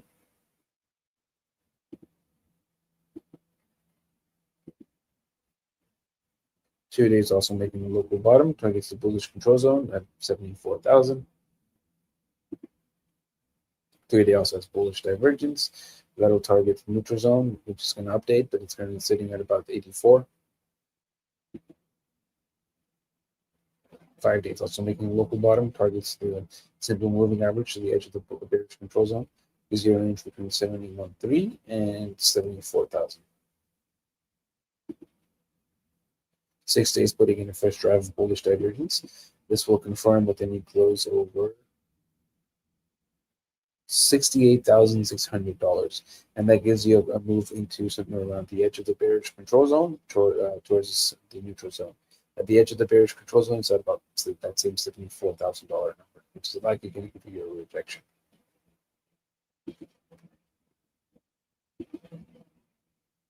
Two-week also is making a local bottom, targets the edge of the bearish control zone. It's at about, it's an update, but it's at 84 now. Quarterly has active bearish divergence. This is going to be active as long as you're closing below $114,000, but you have hit the easy number, which is each target, which is somewhere between $71,000 and $66,000.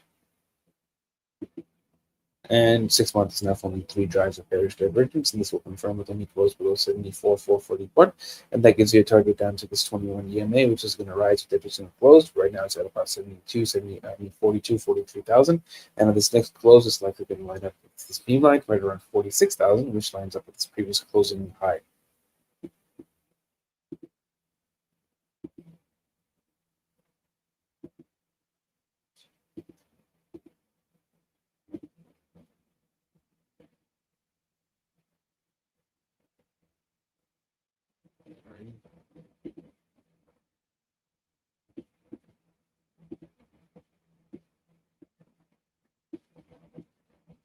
Daily momentum is about to freshly flip up, and it will flip up if we close over $69,300. And flipping up here will be a rejection of the bearish control zone.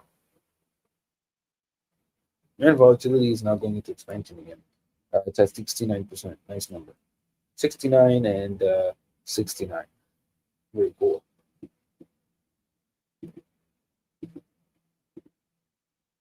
12 hours also flipping back up with a drop of life, and it's going to remain flipped up as long as you're closing over 67.3. And you're making it out of the bearish control zone now. 8 hours also flipped up with volatility going into expansion again. And we're going to remain flipped up as long as you're closing over 67,000. So let's say about $68,000. 4 hours also very close to flipping back up, and with volatility contracting, and it will flip back up if you can close over 70,950, which you are very close to. And flipping up here will maintain the holding the bullish control zone. That likely takes you into the critical zone.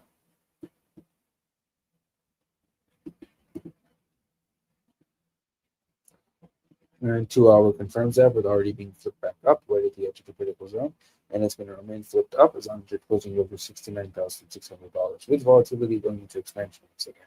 Plus, you're taking out these previous lows on momentum and this low here, well, price is making a higher low, giving you hidden bullish divergence between these 2 points, which was confirmed with momentum put back up. And that gives your target back up to this current highs right around 72,000.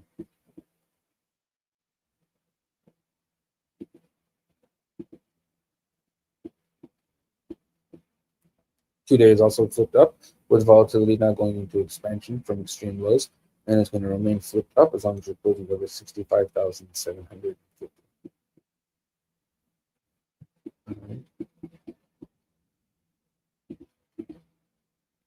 5 days also flipped up, and it's going to remain flipped up as long as you're closing over $69,900. Let's zoom in. 5 days now forming bullish divergence here between these 2 points because you have lower low on price with a higher low on momentum, and this is currently confirmed with that momentum flipping back up, and that gives you a target towards somewhere around this 200 SMA at around $73,000 to $74,000.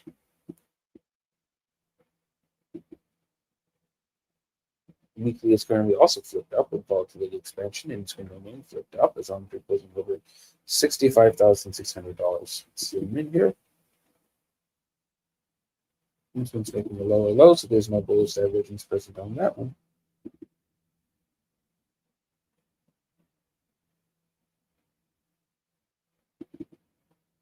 So the 5 day has the bullish divergence, but the weekly doesn't. 2 weeks currently also flipped down, and with a 2 week volatility setup currently playing out to the downside, and it's going to remain flipped down as long as you're closing below $74,500. And monthly is right on the verge of firing off a downside volatility setup. Let me put in this meme line here at 15%. There we go. We are getting over the moving average and getting very close to that 15% area. And once it does get over 15%, it is going to fire off a volatility setup. And monthly currently does have a 100% hit rate of playing out in direction of the momentum. And right now, momentum is going to be flipped heavily to the downside as long as you're closing below $113,300, making it very likely once this volatility starts expanding, this is going to give you a very nasty move to the downside. And you are currently now breaking into the bearish control zone and pretty vertical downside momentum here. Let's see what else there is. And if we were to, let's hit the last downside volatility setup on the monthly and see how much it went down. These are all upside moves in the past. Upside, upside. This was the last downside move, and this was in the bear market. See, where did we expand? Oops.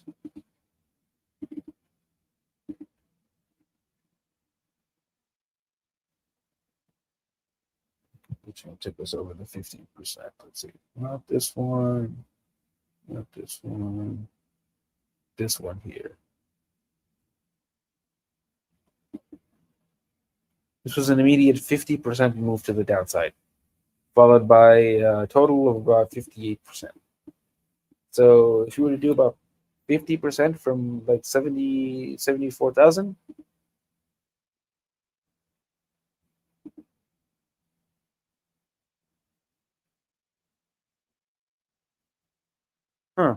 brings us to about $36,000. Very interesting. And then if we do about 58%, brings us to about $30,000. See if those numbers come back up. Because the 40, the one that's about 40-ish thousand, very close to that monthly, that 6 month 21. And quarterly is currently flipped down with volatility approaching the lowest point ever, and it's going to remain flipped down as long as you're closing below $108,000. So on the high time frames, Bitcoin is leaning very extremely bearish. You are getting all of your high time frames going to bear market oscillators and bear market setups that you have not had since the last bear market.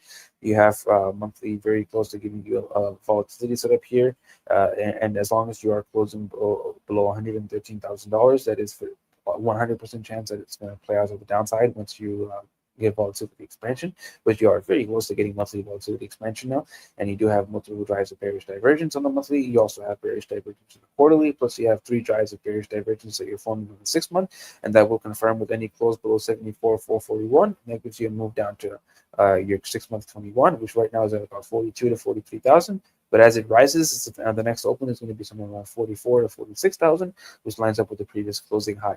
And right now on the medium to lower term time frames, you are getting margin flipping up. 5 days putting in bullish divergence with being flipped up. Weekly is also flipped up all the way down from the weekly is currently flipped up. And right now we do want to see if we can get back over around $72,000. And if you do get back over 72,000, then I'm looking for that final push up into tapping that 55 EMA on that daily strategy with that 5 crossing above the 9, which does give you a move into the 55. And right now that's right around $74,000. Preferably what the bears would like to see is a sweep of the current high right around 74,070.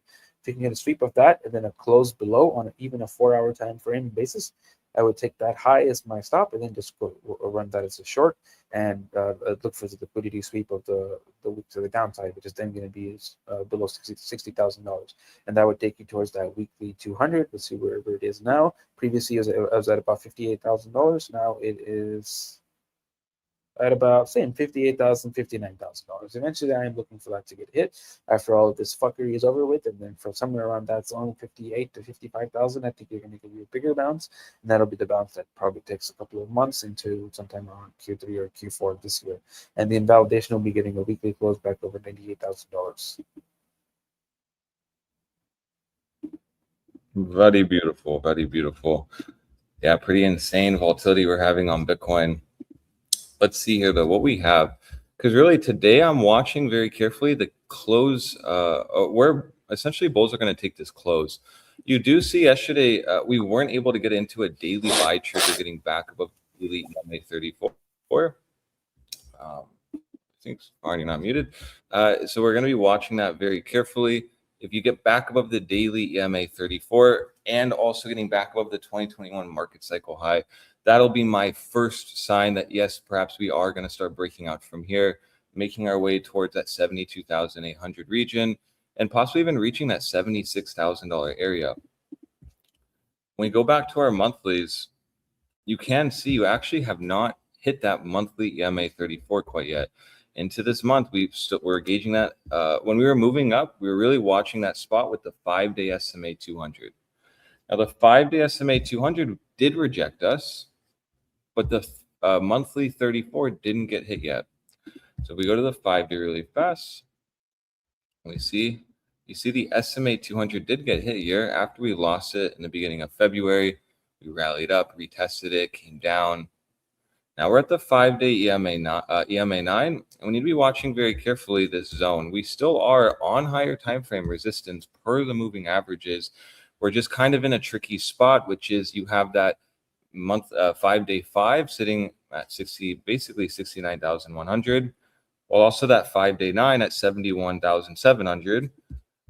And look at that 5-day SMA 200, almost like the extremity high, if you will, at 72,800.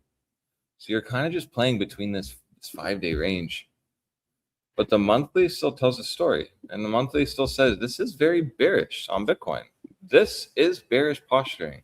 And even if we rallied up 23% on wick high to wick low, this doesn't change anything as long as you're under the monthly 34. And something we've been watching very carefully on the index along with CME is, does monthly volatility start really firing off into March? On CME, we did get monthly BBWP firing off to the downside while also freshly losing the monthly 34.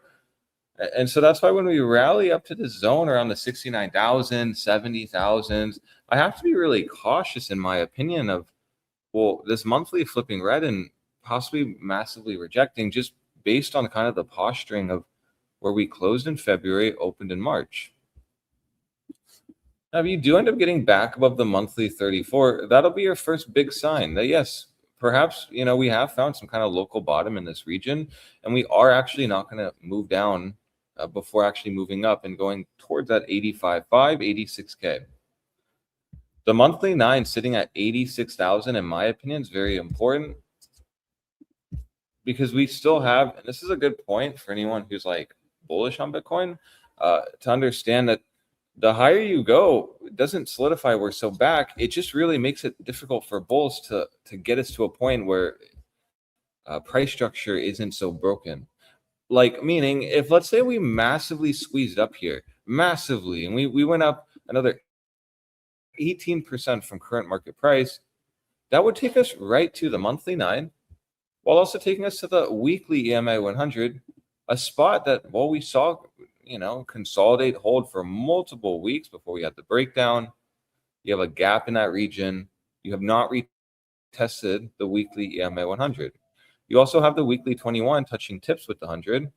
It's an important spot because the weekly 21 has just been the easy rejection point on this entire move down. So this is a good perspective to keep. Even if we massively move up, it's going to be very hard for us to actually get into a so back posturing. All we'll really be doing is potentially putting in macro lower highs, where maybe the daily doesn't give us a lower high. Maybe we daily trend shift, and that just leads to a weekly lower high. We still can't even be calling for a weekly trend shift until last week's high, wick high, is taken out. Until then, that is not the case. So let's actually go now to the lower time frames really fast, and let's kind of see the context of the day. You can really see we are getting some bullish hopium, absolutely, on the daily. Daily closures above the 69,200, a marvelous sign, but we only gotten one. So yes, today you've aggressively moved down. We came in, back tested it. We were talking about this in the group chat last night. I think Alejandro caught that sexy long, beautiful trade. But now the trade's done. It took you to the 9. It took you to the 34. You're in a range here. And until you actually see the daily 34 get reclaimed, it's going to be really hard to be calling for higher. You can see once the daily 34 is reclaimed, you will start getting an EMA target towards 80,000. Do I think that'll get hit?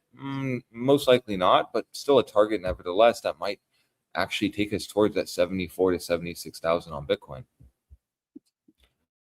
But again, I said opening today, it's very important to be watching the close, because as a bull, you just need to do what we talked about, which was consistent closures above the cycle high. If you get this, that's a long, that's when we can start targeting around 72,800 to even all the way up to 74,700, 76,000. And then you're going to be really watching that essentially wick high we made on the 5-day and also weekly. But perhaps we are trend shifting, or trying to gear up for a trend shift is a better way to say it, taking out this last week's high. Let me clean this up just a bit. Hate when we have all these circles. So we're yet to even close weeklies, 5 days above the cycle high. All it's just been is daily so far, one daily. And so that still just makes this zone really interesting, in my opinion. We need to be watching very carefully the reaction here. And until you actually get through 2 to 3 closures, that's when I'll start actually becoming more bullish. But until then, today's the day we need to start seeing actually bears move this down, in my opinion. There should be no reason why we're flirting with the 34 for more than 2 days now. You need to just see this hit it, trap bulls, and move down. And this will be the start of your daily bearish price structure, because macro's in a downtrend. So I'm fine looking at maybe a daily trend shift here forming, confirmed once we actually take out March 8th low. Right, if we roll over here, take this out, oh yeah, this will start looking more like a downtrend again. So if you're not positioned today, it's more wait and watch. If you are trying to be conservative, if you're trying to be more aggressive, this is the spot to be shorting on Bitcoin. And you're just basically gauging yesterday's high to not get taken out on your stop loss. And for us, we're really watching the daily 34. We need to start seeing closures back under the daily 34, or even better yet, no daily reclaim of that, because then that'll really start solidifying bull's footing here and really start giving us potentially a spring scenario, which is once we actually hit that 2021 cycle high, you may just start slingshotting up towards 76K. Am I yet in that confirmation zone yet of where I want to start longing Bitcoin? No, I'm still getting more of a short trigger here. Let's go to a more lower time frame. I believe the 6 hour was giving a setup. No? Okay, maybe it was the 8 hour. Even better, higher time frame. One of them's giving a setup. Let's see. Yes, perfect.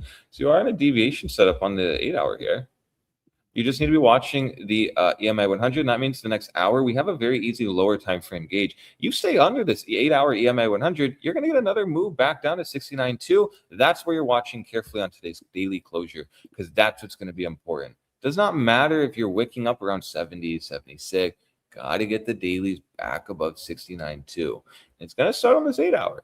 You should be, if you're bullish today, should be no reason why this is about to put in a bearish SFP, bearish retest, bearish deviation.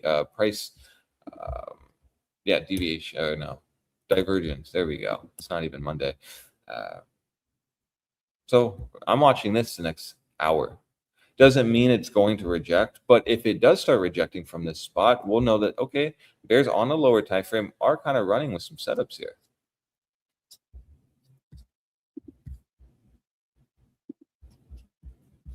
Hourly is looking quite nice though. And I will say that for the Hopium of Bulls, hourly is looking good. Consistent closures above all moving averages, holding above the cycle high.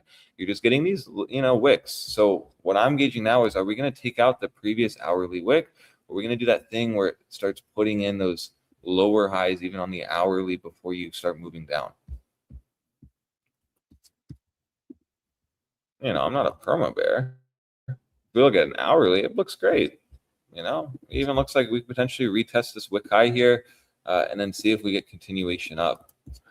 But I don't trade off hourlies. I'm more into that 8 hour to daily. And then this will just bleed into that 8 hour,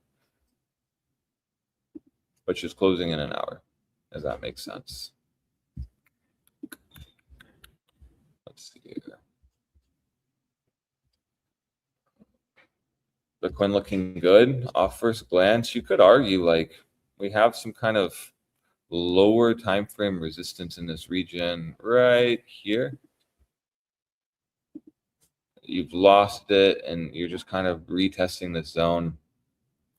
But still, nevertheless, we are just within the middle of a range if you just view this on the very low time frames, 2 hour hourly.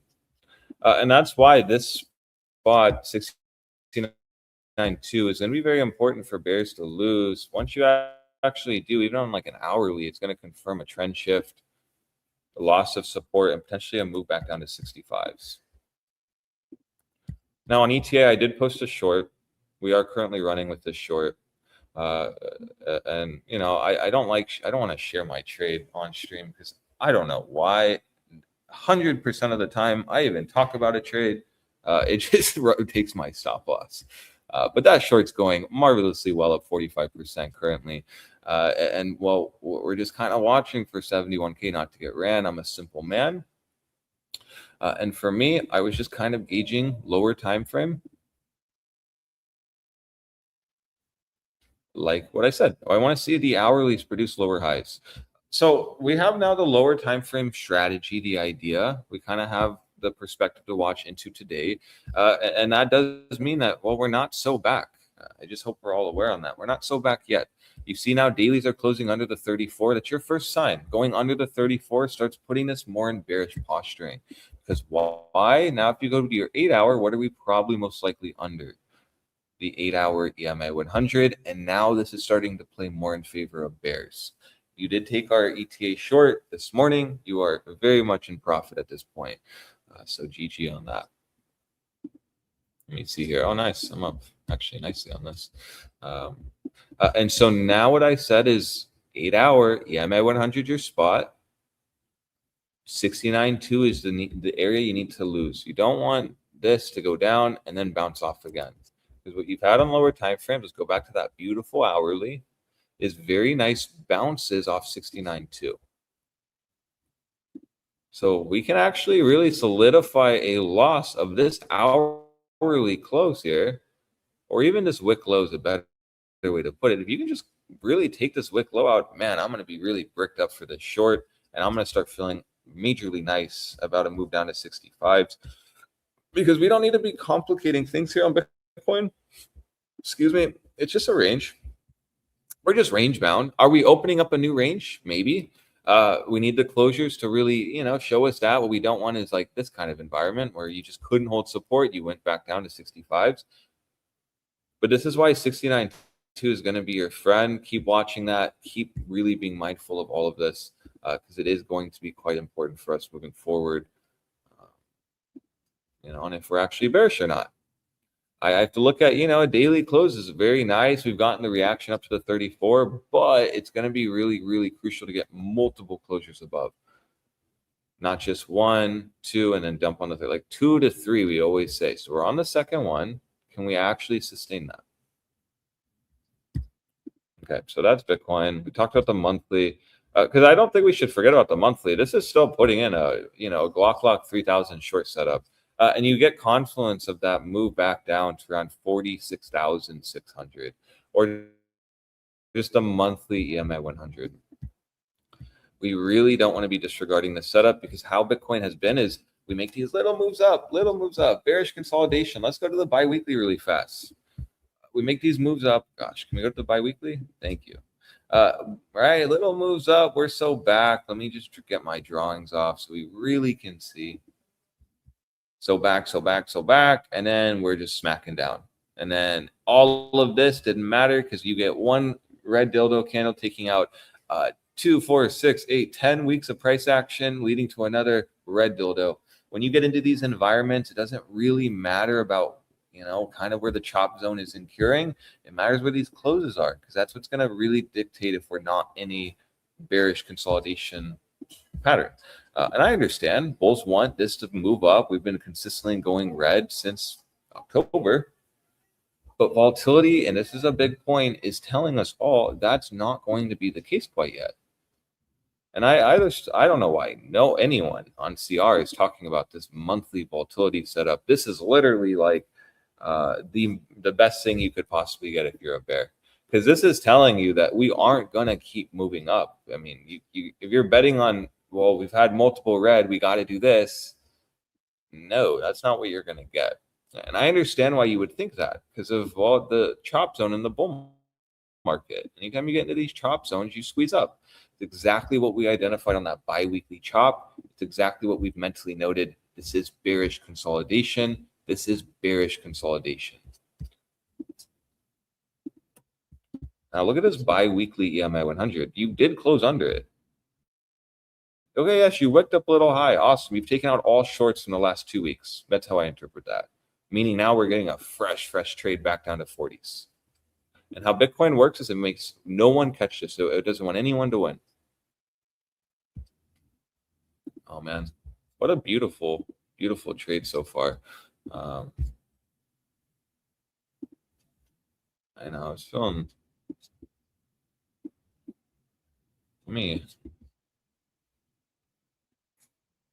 Let me see here. Honestly, it's like I'm tempted to just cover this, re-enter on the new 8-hour, actually. I'll cover this now, but I'll show this on stream. This is what we took on our free. I even gave this on the free Discord. We literally had a $71,000 stop loss, and it worked out well. I'll close this now, and we'll keep going on. I'll give another trade out. If you are an ETH trade, keep running with that trade, honestly, and put your stop loss break even.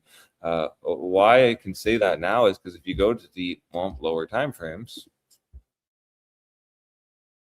you're kind of betting on even more lower time frame. Let's go to a 15-minute. You're kind of betting on this being the trend shift start. And so we talked about this being maybe the hourly lower high, but now you're kind of looking at this as the lower high. You need the lower low break that will come at a 69. A loss or taken out 69,800. So I have sold my short. I hope all of you don't look at that as I need to sell mine. I'm the sacrifice. We're most likely about to dump 2% now because that's just what happens with me. So take that however you want. 69.2 is still my target on the lower time frames, and that does put it at a pretty nice advantage point. Of about a 2% buffer once you actually do deviate the cycle high. That's how my brain works, really. It's like you start closing under the cycle high, you're shorting at the 73, 7. You now just have an insane buffer of no risk. Thing here, this is your ad zone. This is your stop loss break even. That means you can throw on a bunch of size and have no risk. It's pretty nice. So GG boys, honestly, on that one. So we talked about the 8 hours. This is a good perspective. Really, honestly, it's funny because whenever you get into these environments that, well, we should be bullish, I always look at these kind of setups as like, huh, interesting. Let's look at the last 8 hour EMA 100 deviation right here. That gave you a 7.8% move. Okay, maybe you didn't catch this. It's like we're in the environment here. Okay, you've lost it. You wicked up a little bit. You didn't close under it, and then you massively dumped. You're now waiting into the new 8 hour or into today's close for this candle. If let's say you missed this 3% red dildo, it's perfectly fine because that's where our 69-200 shorts will activate. And here, everyone had no excuse not to trade and make money. And at ETH, we did. So I have literally no FOMO in this range. The only place where I'll start getting maybe like any kind of FOMO is if I'm not short once we break like 62.2. But by then, we most likely will be short. We've been killing this entire move down. And this range has been very well respected. Literally no difference in the last 3 days ago when we went out to 65K or TP1 zone on our ETA short. No difference here. So, I mean, the ranges are well respected. We are still under the 34. We need to be very cautious of this. We've been literally in this exact region here. When Bitcoin rallied pretty nicely off 85s, we went all the way up to 90s, and we did say the same exact thing.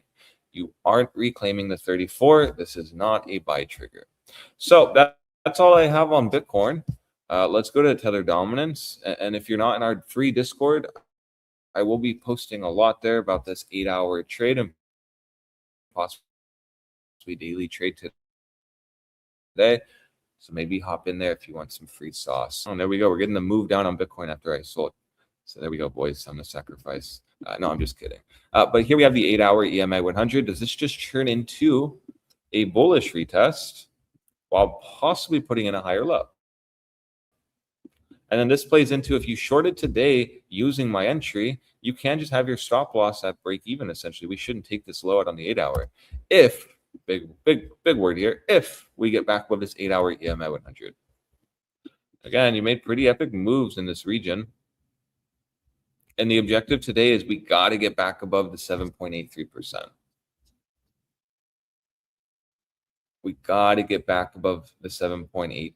Well, it's 7.83, 7.829, 7.83%. Or better yet, just get back above the daily 34. We're not too far from that. And really, I mean, this is even on the daily, maybe grinding out a higher low here. Look at this. Okay. No, that didn't work. That failed. Could even go more lower time frame. Let's see a 4 hour here. 47 minutes. It's interesting to see too. The 4 hour didn't even close under the 7.829%, meaning this 4 hour could flip all the way, like go all the way back up to around 7.829%. And all this was an opportunity for shorts on Bitcoin. Very interesting to see that, honestly.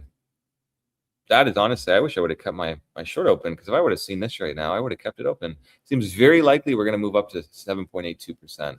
And now we have even Bitcoin breaking under 70K. Again, GG if you did take these trades that we gave today, honestly. Wow. Yeah.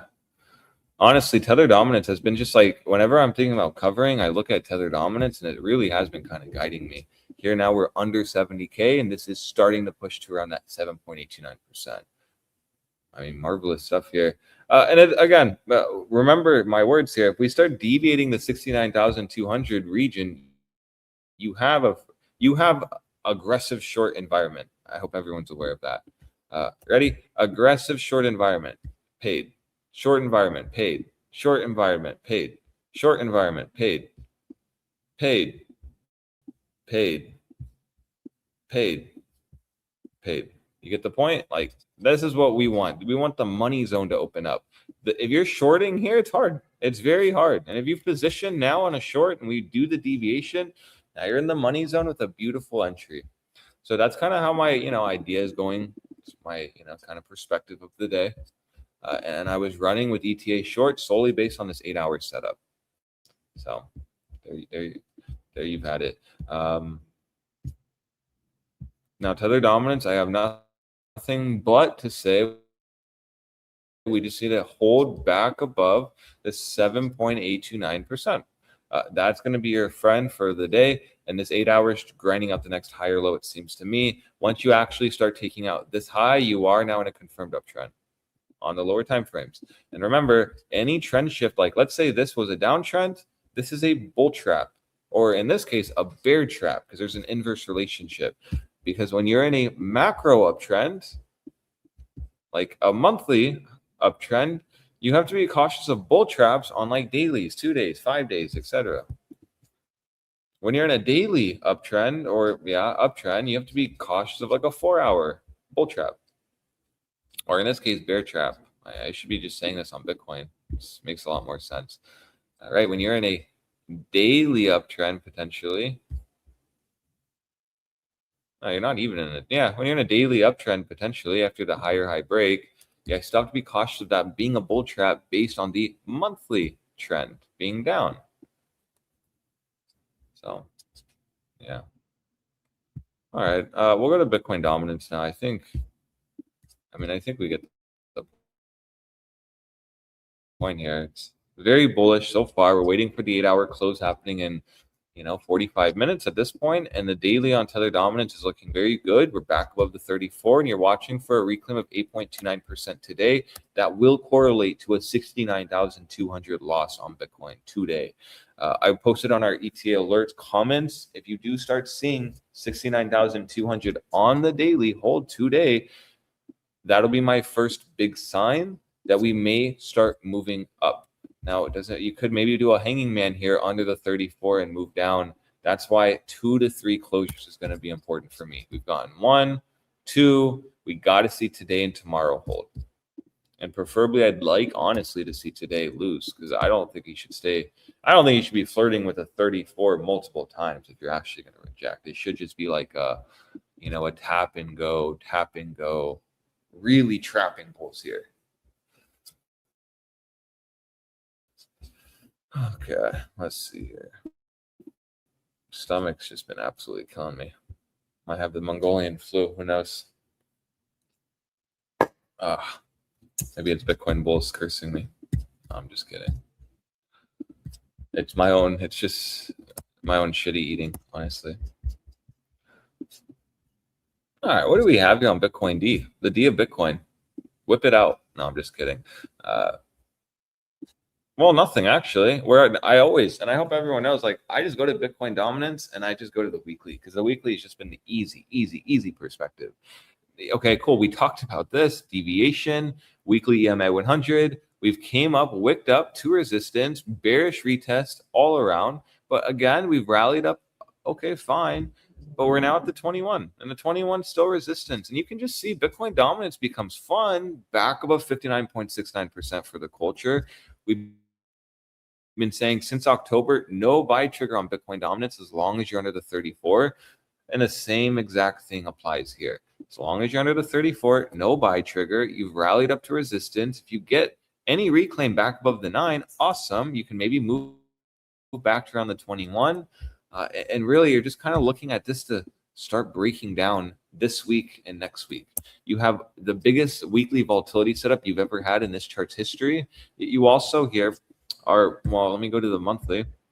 Well, no, let's go stay here. So you have the biggest weekly volatility setup in this chart's history. The flavor has been, let's move down on Bitcoin dominance, and Bitcoin moves down. Very interesting to see that, considering you have the biggest weekly volatility setup.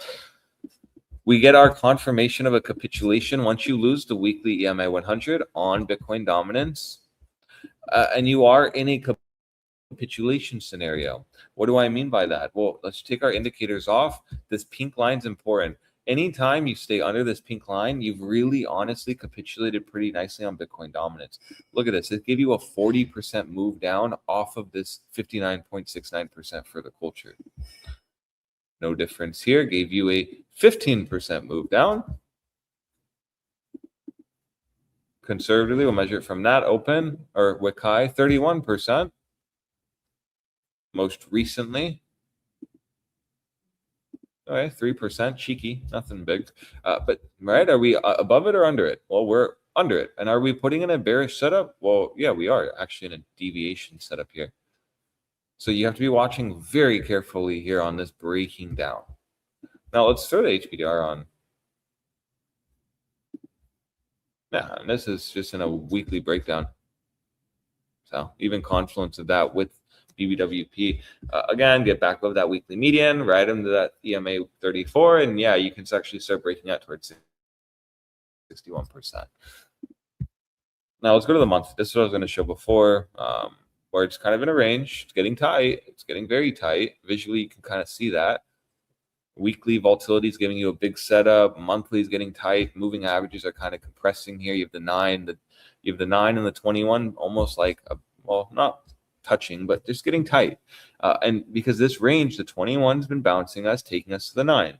We reject the 9, we go to the 21. We bounce off the 21, we go to the it's just been a range. But you're more likely to break down from here, considering last month you lost to 21. It's not until you actually get back above this 21 where you'll actually start looking a little better and maybe giving a monthly deviation. Until then, you have 20 days left to go. This monthly has rallied right up to resistance again. And for the last few months, you've just been massively rejecting the monthly 9. Will it be any different into March? Probably not. But if it is, then awesome. We have a very easy invalidation on Bitcoin dominance. 59.69% reclaim, and we are good to go up. Like, that's just easy, honestly. Very simple stuff here. Because why? It's because it's all like lined up with the monthly 9, 59.69% meme line, a weekly 34. Like, it's just easy. All right. So that's all I have. And well, you're going to get a target down to 57.4%. At that point, you're under the weekly EMA 100. So then you'll start really considering the breakdown move towards 51 to maybe even all the way to 46%. You have 3 levels. Boom, boom, boom. And remember, weekly volatility is giving you the biggest setup here. So, you know, from this point, would a 23% move surprise anyone, considering we've already seen a 40% move from here? No.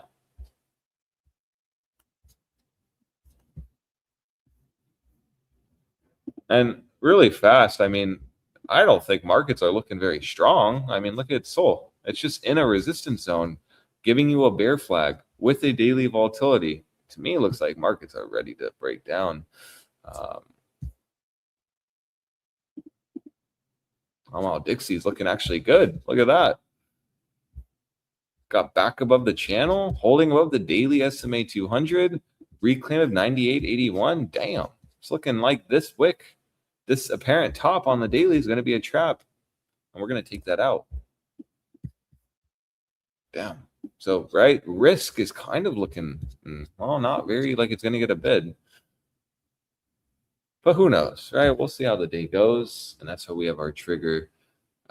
Why I look at Sol, though, is because Sol's been a good kind of market reader on if we're bullish or bearish, and this still looks massively bearish. So in summary, Bitcoin's very bearish. We're gauging an 8-hour setup that really guided our shorts in confluence with the daily EMA 34, which is always going to be our last spot before reaching that 100. So you have to expect bears to give some kind of battle.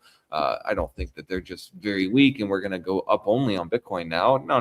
I think that you need many daily candle closures, minimally 2 to 3, to start really confirming a bullish bias on Bitcoin.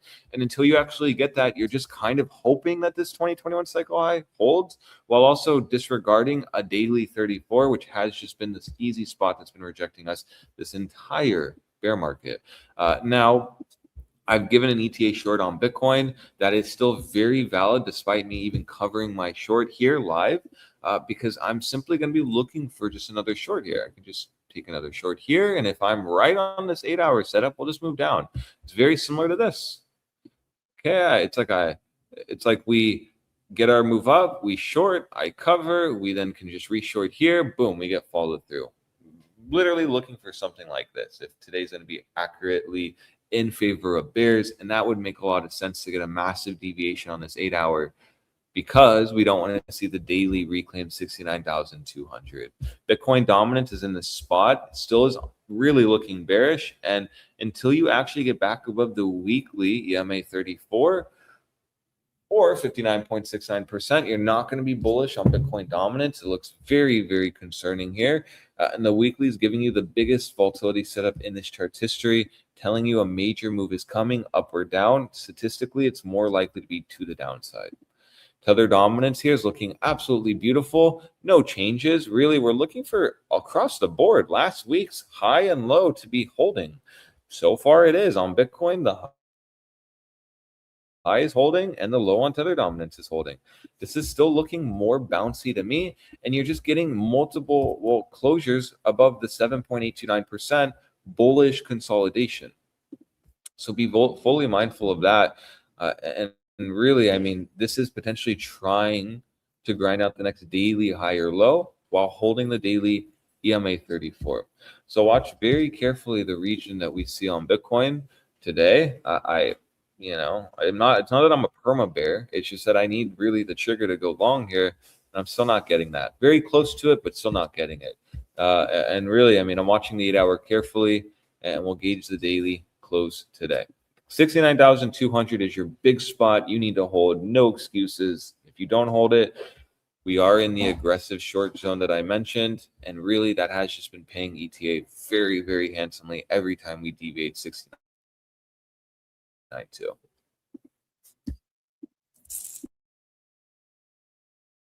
Thank you, Senor Alex. We're going to go with Coinbase right after. And then after Coinbase, we got El Guaraní Paraguayo, USD PYG. But, Farhan, since you're doing Coinbase, that's the easy one. So, Alex, I'll send you this one. All right, here we go. Okay,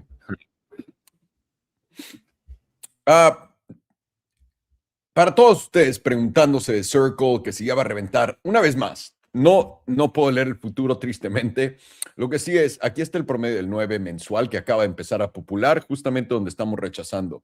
Y tu promedio del 5 está alrededor de esta línea. Este es uno de esos trades mensuales, este es un corto directo acá. Para aquellos que gustan y tienen el apetito a los 80, ese es tu take profit, o los 84. Y para todos ustedes que están buscando entrar, tendrías que esperar un retesteo de esta zona y que aguante. Si esta zona viene a aguantar, o la zona de los 78 y aguanta, qué chingón. Pero hacer un alto más bajo y llevarte este bajo, si llegamos a llevarnos los 50 para abajo, es obvio que vamos a continuar para abajo. Yo diría, ¿no? Basado en fundamentos, que no debería de, porque ahora Circle debería de subir. Pero les voy a decir esto. Coinbase hace más dinero de Circle que Circle de Circle. ¿Ok? Entonces, el pompazo de Coinbase todavía no está aquí. Está simplemente ligado a las cripto. Esto es un poco como, en mi punto de vista y lo que estoy viendo, ¿no? En la tabla, esto es un poco el llevarse a todo el mundo y mal promediarlos. Es lo que quieren. Quieren que entres en estas zonas.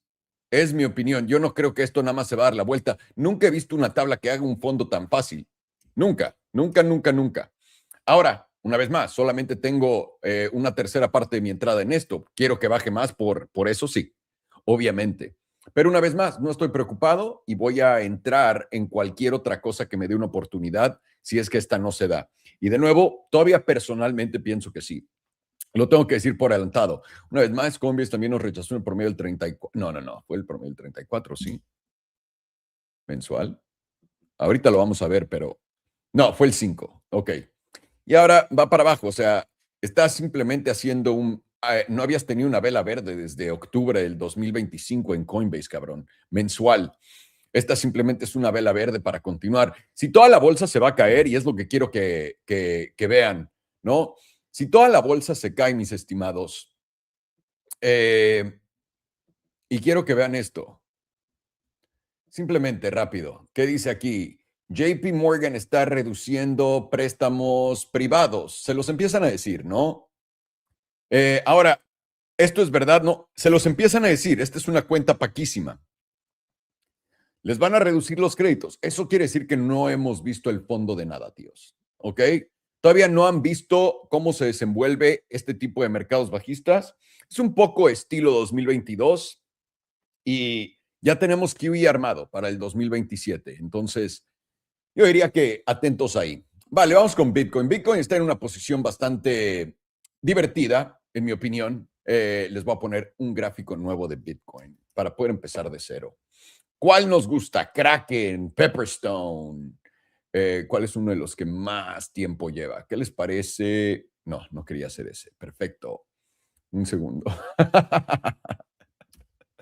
BTC, USD. ¿En dónde lo queremos? ¿En qué exchange? Bitunix es uno de los que más lleva.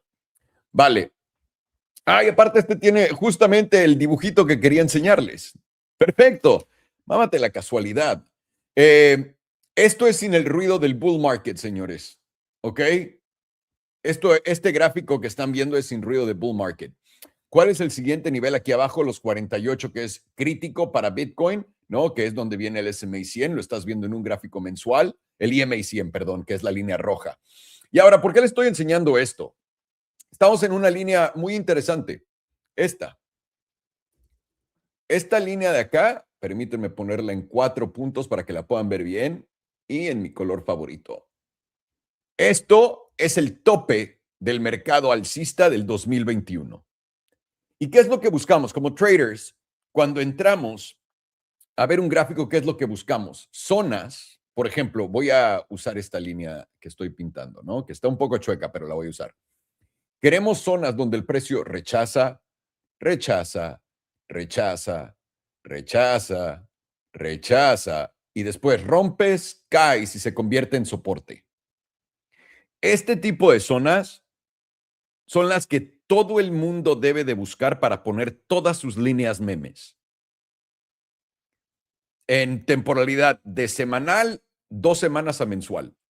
Este tipo de escenarios, para los que están aprendiendo, es una de las preguntas que más me llegan en la clase de Lead Trading Academy. ¿Cómo escoges dónde poner tus líneas memes? En puntos críticos de la tabla, donde son resistencia por mucho tiempo y después marcan un fondo, marcan un cambio de resistencia a soporte. ¿Ok? Y ahora, ¿dónde hace esto eso? Fácil. Vean, resistencia en el 2021 esto,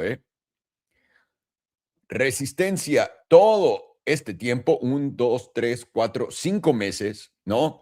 Pero ahora, de acá a acá, ¿cuánto tiempo pasó? 3 años.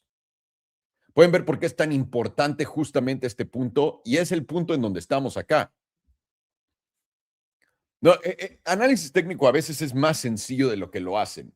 La razón por la que este fin de semana, por ejemplo, me está yendo, esta semana, no sé por qué digo fin de semana, esta semana me está yendo muy bien en trading, es porque hay pequeñas cositas en la tabla que el hype nos saca de ver y ahorita les voy a enseñar una en temporalidad más corta, ¿ok?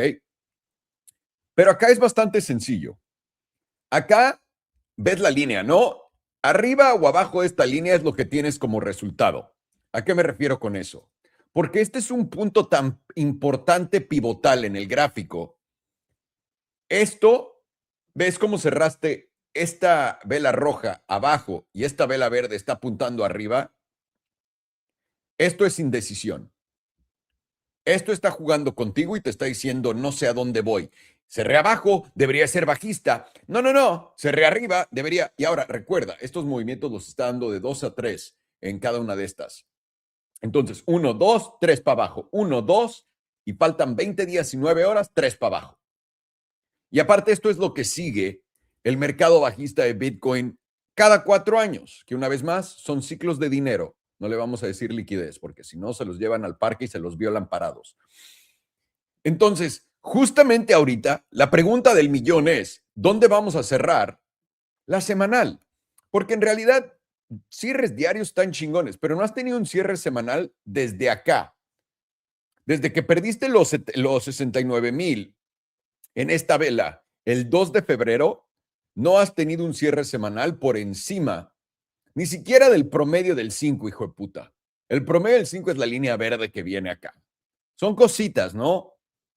Y ahora esto es una trampa. Les voy a decir algo.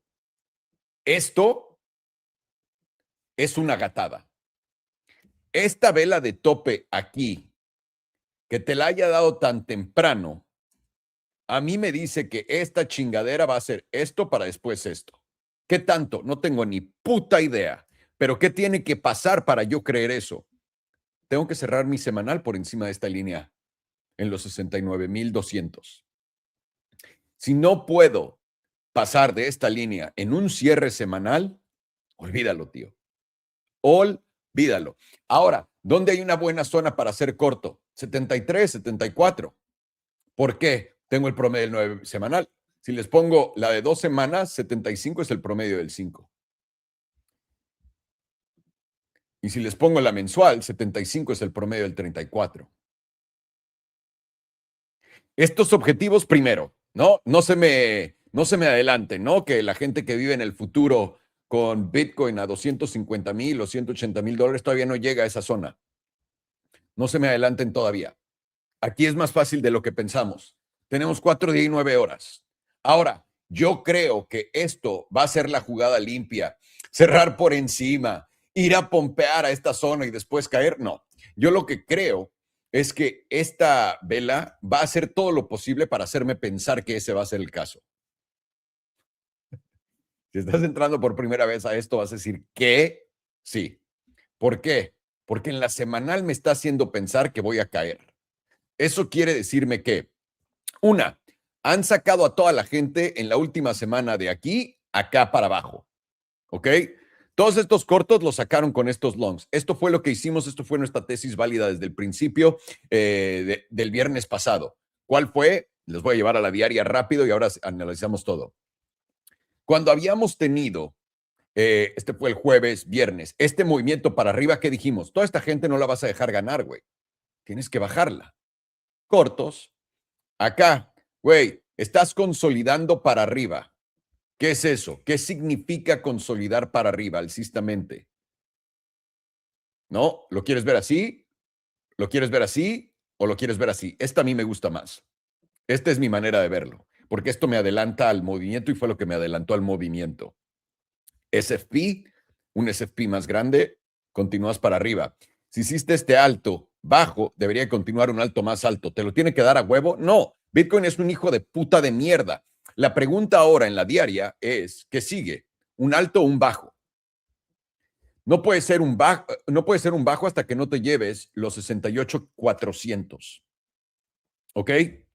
Voy a poner 68,400. Eso me pondría en la diaria en tendencia bajista. ¿Por qué? Porque me llevo este bajo y empezaría a armarlo. Ahora, ¿lo podría hacer en el promedio del 5 acá? Sí. Bitcoin es una mierda y lo va a hacer. Pero si eso quiere decir eso, si esta vela se convierte en un bajo, ¿tú crees que este fue el tope? El bajo ya se dio aquí luego, y después vas a continuar. Podría, pero tendrías más probabilidad de caer. Y esto es algo que muchos de nosotros cuando estamos haciendo scalping no vemos. Volteamos a ver la de 4 horas y en cuanto empieza tantito a subir acá, queremos hacerle corto. No puedes. Tienes que esperarte a entender que, güey, ve cuántas velas, cuánto tiempo duró esta tendencia, este movimiento bajista. Desde el 4 de marzo hasta el 8, 4 días. ¿Cuánto tiempo duró de aquí a acá? ¿No? Del bajo al alto. 8 de marzo al 10 de marzo, 2 días. Llevas un día aquí, tío. ¿Ok? Y en la de 4 horas, tiene cara que ya hiciste fondo acá. Es más, yo me paré hoy en la mañana y compré un long acá. ¿Por qué? Porque cuando era temprano, me diste un precio barato y es cuando todo el mundo está dormido. Recuerden, yo me paro a las 4 de la mañana, no por nada soy billonario, ¿no? Y normalmente cuando encuentro el precio de Bitcoin haciendo algo así, el movimiento va a darse ese día o un día después. Ahora, yo no quiero holdear estas posiciones al fin de semana. Porque, ¿qué? Lo que, recuerden, el mercado, si ahorita oyes, ¿no? Ahorita una de las populares en mainstream media, acabo de ver una. No, es que Trump y Estados Unidos están manipulando el precio del petróleo. Lo pueden manipular hoy o lo pueden manipular siempre. Y tienes que ser verdaderamente ignorante en cómo funciona la realidad si crees que pueden manipular el precio de algo solamente cuando quieren una vez. Porque si puedes manipularlo cuando quieres una vez, ¿por qué no lo manipulas diario para hacer más dinero? Y por eso los mercados libres no existen. Eso es una ilusión para la gente más pendeja y estudiada del mundo. ¿Por qué crees que Bitcoin? No, cuando leemos Bitcoin nosotros acá, que les digo, güey, ya le dieron acá todos los cortos, ¿qué sigue? Para arriba. ¿Por qué creen que hace eso? ¿Creen que todos ustedes juntos se juntan y dicen, ok, hay que sacar ahora a los alcistas? No. ¿Y por qué les digo esto? Porque viene fin de semana. El fin de semana, recuerden, el precio se mueve y después te dan la noticia de por qué. Y este fin de semana es completa, este fin de semana se quedaron calladitos. Entonces, este fin de semana tiene que haber un poco de salseo. Está muy callado todo. Entonces, para mí, yo no quiero holdear estas posiciones en donde esté ahorita yo posicionado o posicionando para el fin de semana, porque no me interesa ver a dónde van a llevar el mercado para que después me den la noticia, ¿ok? Con todo esto explicado, dicho, puesto en todos ustedes, vamos a empezar con el análisis de Bitcoin trimestral. ¿Qué les parece? En el índice, que es la que más datos tiene, pueden ver por qué esta zona será mi zona de fondo, ¿no? Más o menos estos 48. Lo vieron con el otro gráfico y creo que eso explica bastante bien todo. Por este momento tenemos una tendencia alcista en la trimestral, por supuesto, pero en el último trimestre nos llevamos esta zona perfectamente rompiendo nuestra tendencia alcista a corto plazo. La tendencia alcista a largo plazo es básicamente esta línea meme, si quieres, ¿no? Obviamente la pueden poner mejor, nada más es para mi persona esta línea que es bajos, bajos más altos, es lo que continúa. Puedes caer hasta acá, güey, puedes caer literalmente a los 16,000, a 15,800, no llevarte este mínimo y sigue siendo alcista. ¿Ok? O sea, tranquilos. Pero en nuestro gráfico trimestral tenemos una vela topera, que es la vela verde, ¿no? Toperona. Y luego tienes confirmación instantánea con el cierre de esta vela. ¿Qué es confirmación? Cualquier cierre por debajo de la parte más baja de la vela pasada que indica tope. Y además te di una vela envolvente bajista. Una vela envolvente bajista es una vela que literalmente absorbe de arriba para abajo a la vela previa y es roja, entonces es bajista.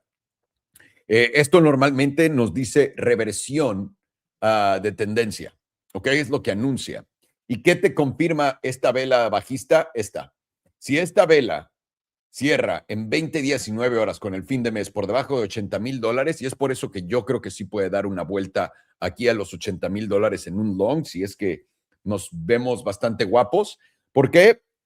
Porque eso espantaría a todo el mundo a pensar que efectivamente vieron el fondo, captura a todos los Pacos, a todos los Davids en el parque y vámonos, güey, nos van a revelar que todos los Pacos están en Kentucky Fried Chicken a punto de ser masacrados para servirlos en una comida calientita a todos los vagabundos que están en el piso de un Kentucky Fried Chicken en Estados Unidos. No sé, no sé cuántos de ustedes han ido a uno, pero hay muchos vagabundos en todos estos. Y también en Popeyes. En Popeyes se duermen en el piso, no hay pedo. En fin, esto es lo que estamos viendo en la trimestral. Tienes el promedio del 21 en los 59. Recuerda, cuando para nosotros volteamos a ver y comparamos con ciclos pasados, vemos que una vez que perdimos la línea verde, que es el promedio del 5, nos ha dirigido literalmente al mercado bajista, sobre todo cuando perdemos la azul, el promedio del 9 en el 2021. Y adivinen qué hemos perdido, todas esas. Y la vez pasada hicimos fondo en el promedio del 34, el promedio del 34 está en 46, etcétera. Por eso me hace pensar que este fondo no va a ser tan grande. Por eso no estoy tan interesado en invertir en Bitcoin, siendo completamente honestos. No importa que tenga un gran putazo a la alza, no te deja comprar. Una vez más, lo que les enseñé al principio de este en vivo, ¿no? Yo, personalmente, con mis entradas y salidas en Tesla y en Rivian, hice un mucho mejor retorno que Bitcoin desde los aranceles. O sea, no el alto y el bajo, donde compré y donde vendí, comparado con el total bajo y el total alto de Bitcoin. Entonces, es un poco de lo mismo que estoy esperando. No tengo, una vez más, no hay sentimientos en contra o a favor de Bitcoin. Entiendo lo que es, entiendo para qué funciona y cómo lo están usando, ¿no? En contra nuestra. Y sencillo, voy a jugar lo que están jugando, porque en realidad ellos ganan, no nosotros siempre. Entonces, voy a ir con eso y sabiendo que ese va a ser el caso y que me van a querer meter al mundo digital y que me van a ofrecer hacerme millonario de la noche a la mañana. ¿Y por qué lo van a hacer? Porque así es como funcionamos. No te van a decir que se va a acabar el mundo y te van a dar una billetera. Te van a ofrecer ganar dinero. Y con eso, por eso estoy yendo a las altcoins que más valor tienen, y las altcoins que más valor tienen para mí son Solana en este ciclo y Bitcoin. Solana e Ethereum. Solana estoy usando un proxy de NFTs para invertir en él. Es un poco más sofisticado. No se lo recomiendo a ninguno de ustedes. Y Ethereum simplemente es una porción de mi portafolio junto con Base, etcétera. Simplemente basado en esto. Los llevo también volatilidad a nuestra señal que nos había contado todo. Volatilidad ya está tocando, está haciendo un doble piso justamente acá, en el punto más bajo de la tabla en toda la historia. Esto fue lo que nos dijo el tope y el fondo de Bitcoin. Y continuamos esperando a que nos continúe dando eso. Siempre y cuando esta volatilidad continúa apuntando para abajo, deberíamos de ver más downside en Bitcoin. Entonces, esto es lo que me hace pensar que una vez que lleguemos, ¿no? Porque aquí llegas a la parte baja, tienes un bajón más. Acá habías llegado, ¿no? Lo voy a subir a la parte baja de este y tuviste un bajón más. Yo me imaginaría que si esto va a ser lo mismo, vas a tener un bajón más, probablemente por debajo del 15%, y una vez que tengas el bajón y que haga más o menos esto, aquí es donde sabremos que ya vimos el fondo en Bitcoin y no ha habido nada que ni siquiera haga que esto se intente voltear a otro lado, y por ende seguimos esperando. Y ahora, esto nos va a llevar al movimiento alcista, en mi opinión, más grande de toda la historia en Bitcoin. No creo que esto juegue a la baja. Si esto fuera a jugar a la baja, literalmente Bitcoin sería muy cerca de los mínimos del ciclo pasado. No creo que eso vaya a ser el caso. En todas las tres cosas que has visto acá, cada una de la bajada ha sido con el precio y cada una de las subidas ha indicado que ya habías visto el fondo. Entonces, por eso les digo, no creo que cambie esta dinámica en esta tabla.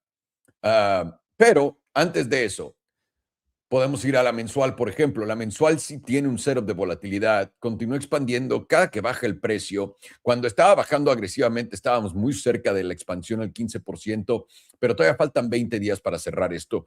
Mantengamos un ojo acá. Esta volatilidad de Bitcoin en la mensual está en el punto más bajo de la tabla en toda la historia, cabrón. Aquí. Este movimiento sí podrá ser negativo. Y este movimiento nos va a dar el movimiento negativo, uno de los más fuertes en toda la historia moderna de Bitcoin, simplemente por cuánta volatilidad trae detrás. Es básicamente, vas a disparar para arriba o para abajo, cuánta dinamita, ¿no? Cuánta pólvora le estás poniendo al cartucho y qué tan fuerte va a salir, es cuánta volatilidad hay. Y acá lo estás llenando de pólvora. Llenando de pólvora. Tenemos un hermoso rechazo en esta zona de los 74, en lo que volatilidad una vez más está intentando expandir. Aparte en la mensual, tienes patrones sencillos de ver, como la famosa M de McDonald's, ¿no? Con un tope bajo, un tope más alto. Esto fue idéntico y jugó igualito. No sé cómo vergas gente volvió a caer en esta una vez más, pero hey, diría que de todo que vives y aprendes, pero no todo el mundo. Igualito. La otra cosa también que nos ayuda a ver eso es en el 2021, una vez que perdiste el promedio del 9 mensual, no en la parte del medio, en la última, ese fue el toque final, ¿eh? Y después veniste un poquito más para arriba y balas, mercado bajista. Ya que perdiste el promedio del 21, perdiste el 34, fue confirmadísimo. Y acá ya perdimos todos esos. Ya perdiste el 34, perdiste el 21, ya cerraste por debajo del 9. Estás en una clara tendencia bajista haciendo altos, bajos, altos más bajos, bajos más bajos. Toca un alto más bajo y después un bajo más bajo. Entonces continuamos con lo mismo que hemos estado haciendo. Una vez más, un mercado tradicionalmente bajista de Bitcoin. Nadie se me preocupa acá y se me pongan locas, ¿no? Como XRP Army. Ahora, 2 semanas también pueden ver, simplemente vamos a ver estructura de precio, un poco de lo mismo. En la de 2 semanas estamos debajo del promedio del 100. Acá en el 2022 llegamos hasta mayo, junio, abajo a cerrar una mensual por debajo del promedio del 100. Y cuando lo hicimos, eso nos llevó literalmente a fondo. Acá ya cerraste por debajo del promedio del 100 una. Tu volatilidad había expandido ante la caída y esta vela verde está haciendo que tu volatilidad pierda un poco de fuerza. ¿Qué señala? Esta vela es corrección. Eso dice que simplemente estamos rebotando para después continuar cayendo. ¿Ok? Tienes al promedio del 9 debajo del 21.34. Eso es muy, muy, muy, muy malo para esto porque señala mucha debilidad en el precio. Para que lo sepas. Y pues sí, continúas en una tendencia bajista y una vez más, esto es un poco la estructura de Bitcoin, esto lo he platicado sin cansarme. Cuando Bitcoin va a subir, hace esto. Y acá no se ve tanto, pero acá hizo un bajo más bajo que antes, ¿ok? Consolidó para abajo y después subió. Después consolidó otra vez para abajo para después subir. Esto lo he enseñado hace cuánto tiempo. Consolidó para abajo para subir, consolidó para abajo para subir, consolidó para abajo para subir. Eso es una estructura alcista de mercado para Bitcoin. ¿Ok? Cuando Bitcoin cae, primero consolida para arriba y cae. Consolida para arriba y cae. Mercado, estructura alcista para Bitcoin es lo que normalmente cualquiera llamaría bajista en otra tabla. Estructura bajista en Bitcoin es lo que dirías que es alcista para cualquier otra tabla. Si esto no te enseña que este mercado no es completamente manipulado, completo, porque si cuando va subiendo te enseña tendencias bajistas que hagan que te salgas y cuando va bajando te enseña tendencias alcistas que te dicen que te subas, tío, no sé qué más te lo va a enseñar, ¿ok? Pero es que, güey, en la universidad ningún papel decía eso. Ok.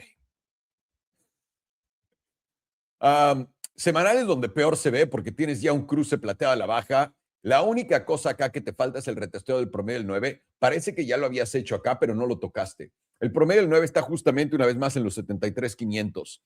Ahora, la zona de máximo interés para cualquiera que quiera sacarse la lotería en un ticket, si llegara a 80, 83, todo el mundo haría corto.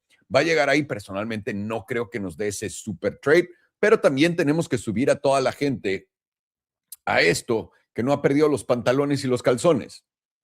Son los últimos que faltan. Ya casi los tenemos ahí y pues es lo que seguimos viendo por acá. Volatilidad expandió ante la caída y una vez más está dando la vuelta ante estas velas verdes, sugiriendo una corrección. ¿Ok? Voy a ir a la diaria y me voy a acercar acá en la diaria, ¿no? Y en la diaria ya lo voy a poner en mi rango de Bitcoin para que lo vean.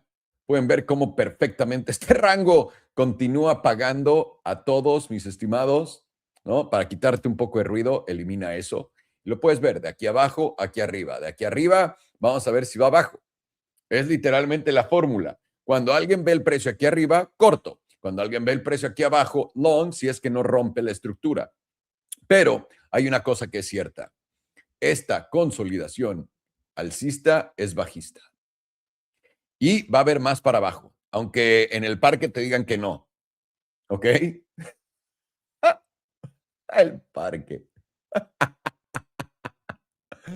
Así que, damas y caballeros, Bitcoin por encima de 69,200 para arriba y Bitcoin por abajo de 69,200 para abajo.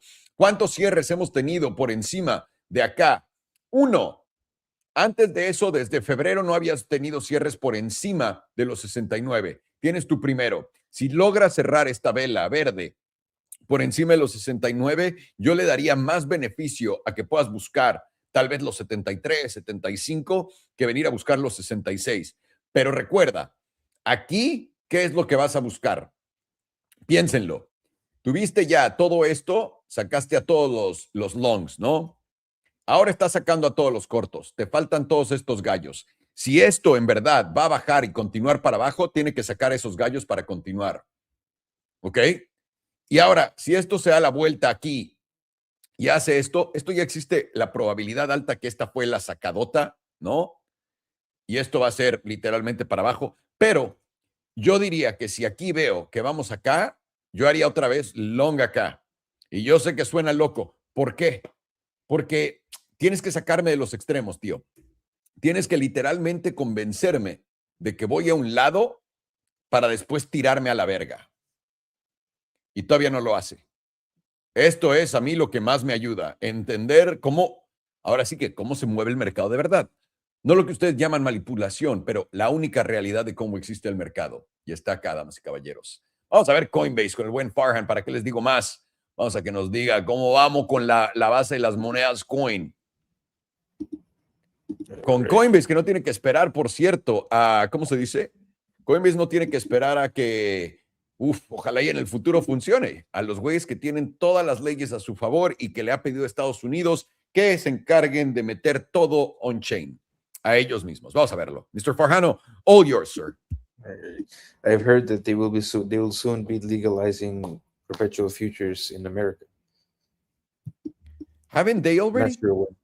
Man, I don't think so exactly. I saw that it was coming soon. Wow. Well, of course they are.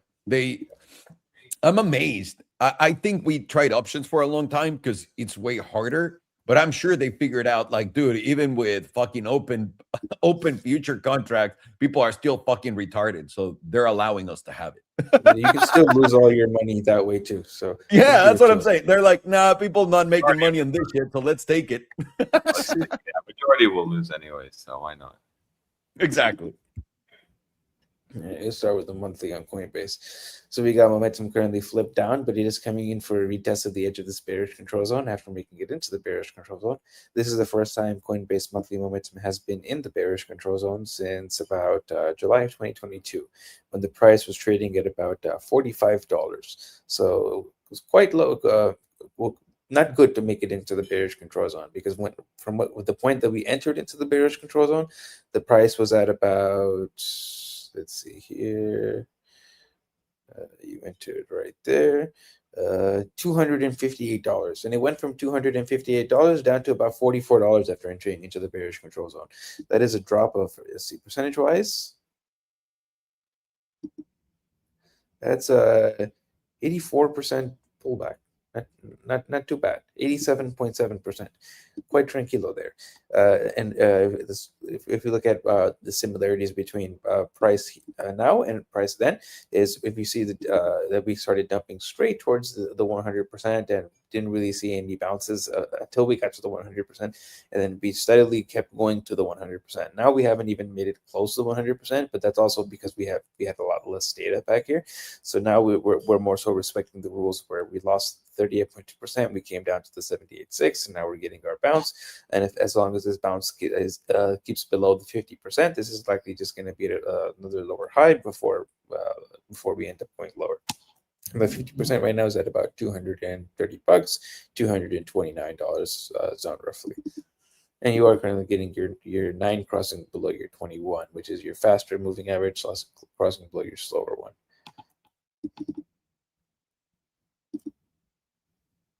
Two-week is starting to flip back up on momentum, very close to getting out of the bearish control zone, with volatility going into contraction. Goes along with the 21 close to crossing below the 55, maybe in about 3 more closes, this is going to silver cross at the downside. And once this does cross, this is likely going to bring a nice little dump associated with it. But as of now, you are making your way up, getting a little bit of a mean reversion, tapping your 100 EMA and rejecting it as of now. Excuse me, you front ran your 38.2% and your 9 EMA just slightly as well. So if you do close like this, especially closing below your 5, then that's going to make it likely this is going to be your next lower high before you go make a lower low. And this would, if it flips down here, this would be a rejection of getting out of the bearish control zone. Weekly is also flipping up, getting out of the bearish control zone with volatility approaching extreme lows. Let me get a sip of this Coke Zero real quick.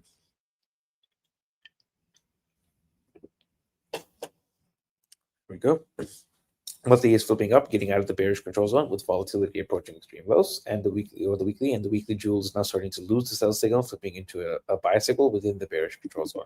Let's mark off this buy signal in the bearish control zone and see what this does.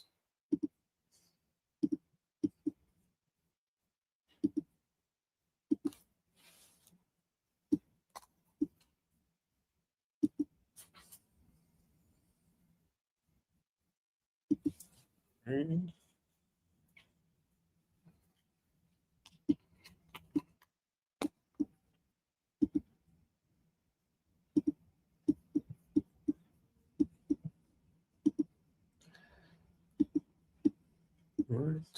call it with this one.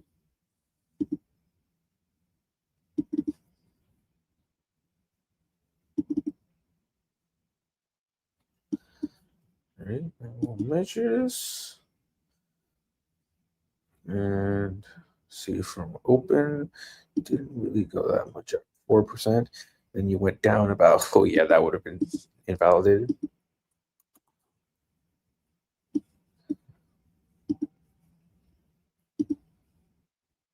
About 43%, and then 149%. Doesn't look like that much here.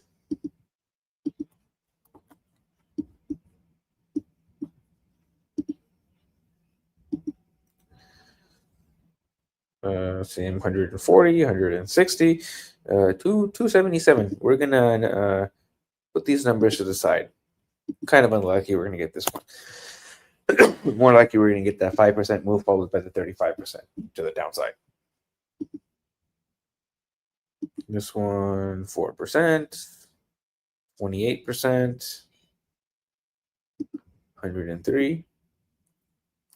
When it goes up, it really likes to go up. But it does the same thing to the downside.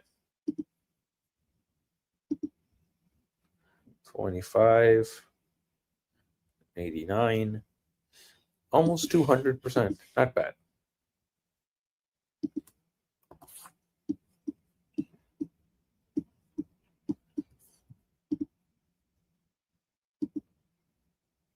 So we've done about 28% so far. Not too bad. If we see the 40-ish% number.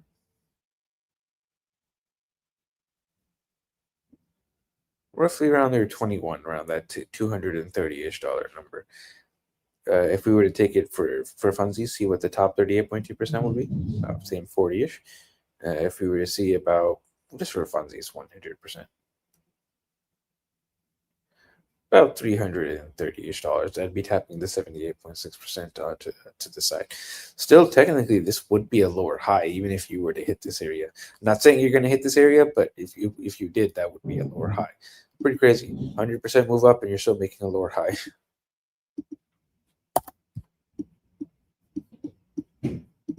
Alrighty. 5 day. It's kind of like Bitcoin, right? You can get a fucking lower high up to $96,000. That would make everyone so bullish, but still bearish. Yeah, everyone's going to be like, oh, $100,000 is the next. Uh-huh. But instead, it's getting fucked in the face next. But it's like wow. that one meme that you see on Twitter, which shows a picture of a bear like drilling somebody in the ass, and the guy says, "Wait a minute, this isn't trading; it's anal sex." I haven't seen it. It's hilarious. I'll send it afterwards. So weekly is giving us a front run and rejection of the medians currently, and we are getting a rejection of the 90 MA as well. Not looking the best here. This is usually gets set up to getting a test down to at a minimum bottom 38.2%, which is right now at about $181. But the bright side is, as long as you're holding over this $181 area on a closing basis, this should be somewhere where you should consolidate and try to set a base around and make another attempt for $200. If you lose this $180 area on a closing basis, then you're likely just going to break down here and tap at least 78.6% at about $150 for a little bit of a bounce. But I do think that bounce is going to fail, and then you're going to make your way closer to $100, somewhere around 110 to 98. Anything else? You're close to putting in hidden bearish divergence possibility as well. Not quite. Once you take out this high, then it'll be possible. 5 days, same look as the weekly. Momentum flipped up. Volatility almost at 0%. I mean, almost at extreme lows. And the weekly jewels giving you a buy signal currently. 5 days, the difference between the 5 day and the weekly is the 5 day did get a close over the 9 EMA, but it's kind of shifting over now where you've lost it and you're not really getting much support. And 5 days also showing the same idea as the weekly, as you're likely going to come down to visit somewhere around $180.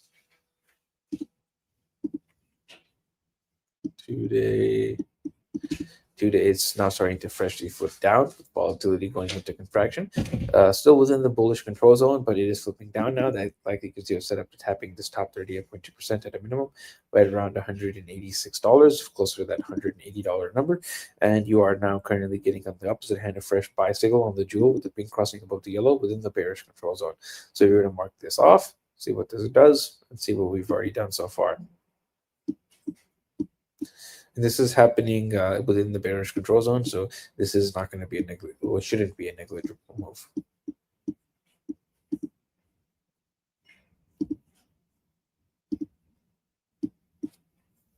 And I'm saying should because price should do a lot of things, and it does what it wants.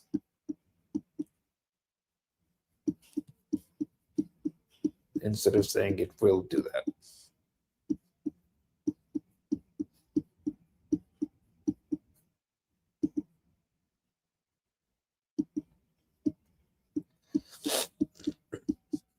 And there we go.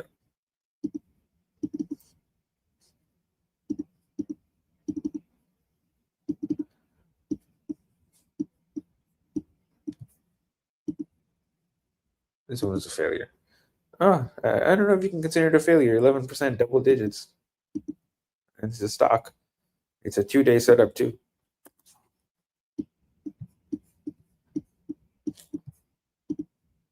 Alrighty. This one was quite successful. Immediately up about 65% with 0 pullbacks in between. And then 163%. Whenever this thing does these moves, it does them quick too. That was in the span of 6 to 8 days. That move up of how much was it again? I forgot. Of just almost 75% in 8 days. Not bad.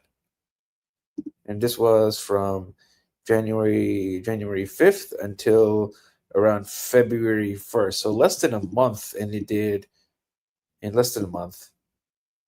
163% in less than a month. Not bad.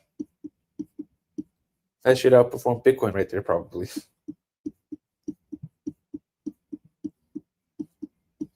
Alrighty.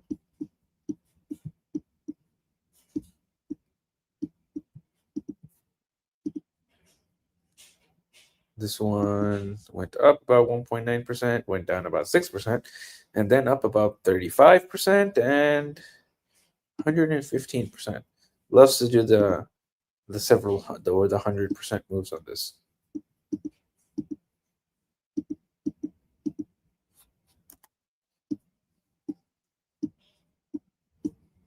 Where did all of that money go when Coinbase was doing all of this? Oh wait, throw back to that video of seen through glass driving a Ferrari. They're both bald. Okay, this one is about 20% so far. 20%. So if we were to take it that 30-ish% number, 30 to 35%.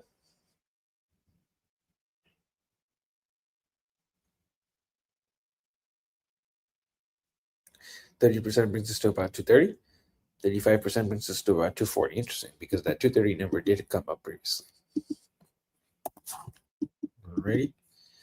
All right, go to the daily. Daily is also now flipping to the downside, losing the bullish control zone with volatility now going into contraction, and the daily jewels giving us a fresh sell signal. Plus, if you zoom in on momentum here, you are making a head and shoulders on momentum, which is once again it is more effective on momentum oscillators than it is on price action, and that should give you a move towards somewhere around the neutral zone at least. And that lines up with price losing the 38.2%, which is at about $196. We got about 4 hours left to go. Once you do close below that 38.2%, you are likely going to find yourself somewhere around the median, which is at that same 180s level. 4 hours also flipping to the downside, very close to entering into the bearish control zone, with volatility now very close to going into expansion. Plus 4 hour currently has silver crossed the upside.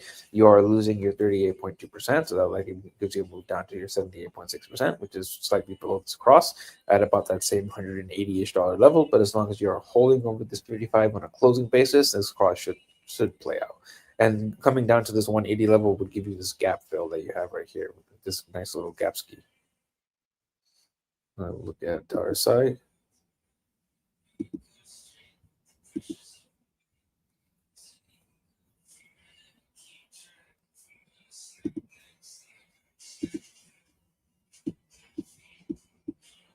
All right, quarterly local top here that would target the neutral zone, which is going to update. Right now it sits at $65.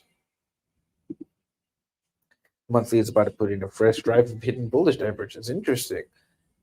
Bitcoin does not have that absolutely at all.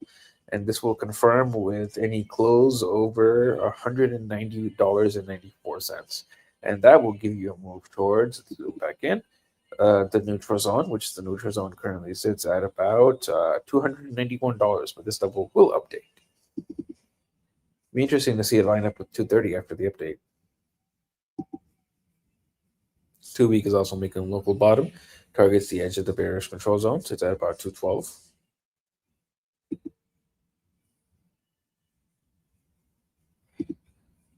Uh, 5 days also making a local bottom, targets about 210.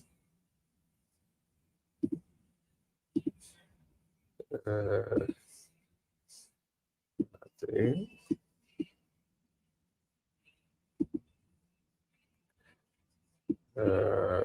Nothing there. 2 hour currently has bearish divergence. This is going to be active as long as you're closing below $200.61. And right now you are making your way towards the edge of the bearish control zone. That's at about 197, 198. So if you can get a close over about 198 on a 2 hour basis, that's what should mark your local bottom here and send you up towards over $200. And volatility is now at 2 periods of 0%.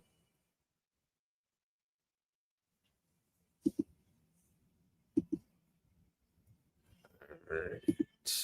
Run this back up. I have to get momentum.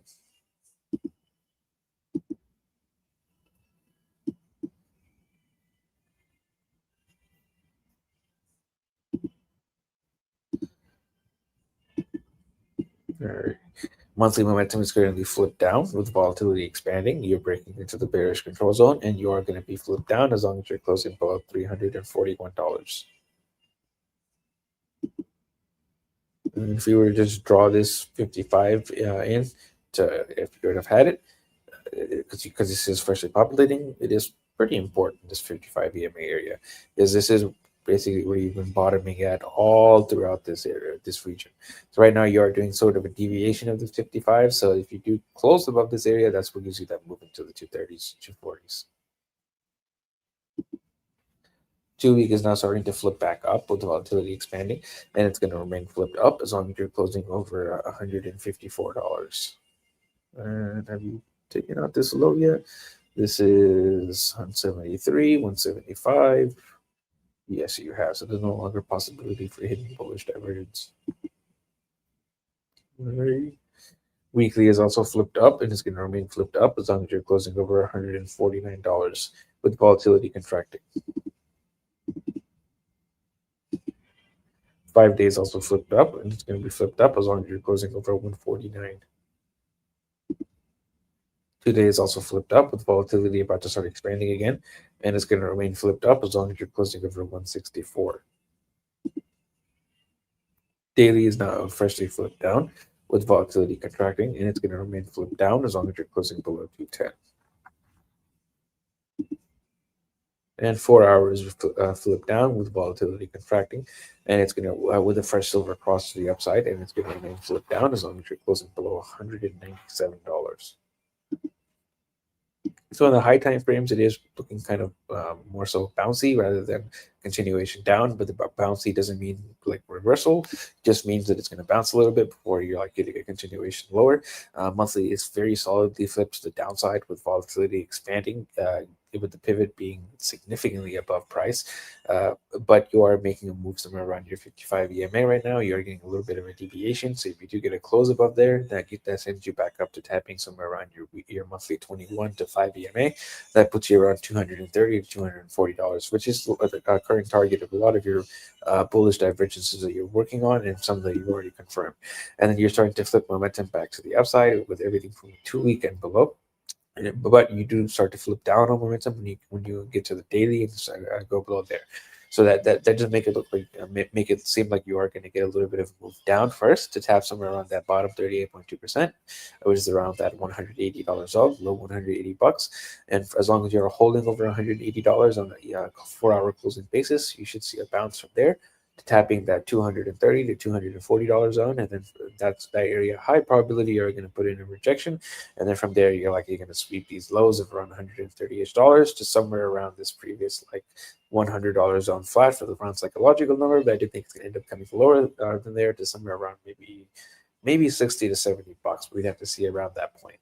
The RSI target is around $65. We have to see once we can make a local bottom on the monthly. Whether it's at $100 or whether it's at 70 bucks, doesn't really matter. We have to see what happens.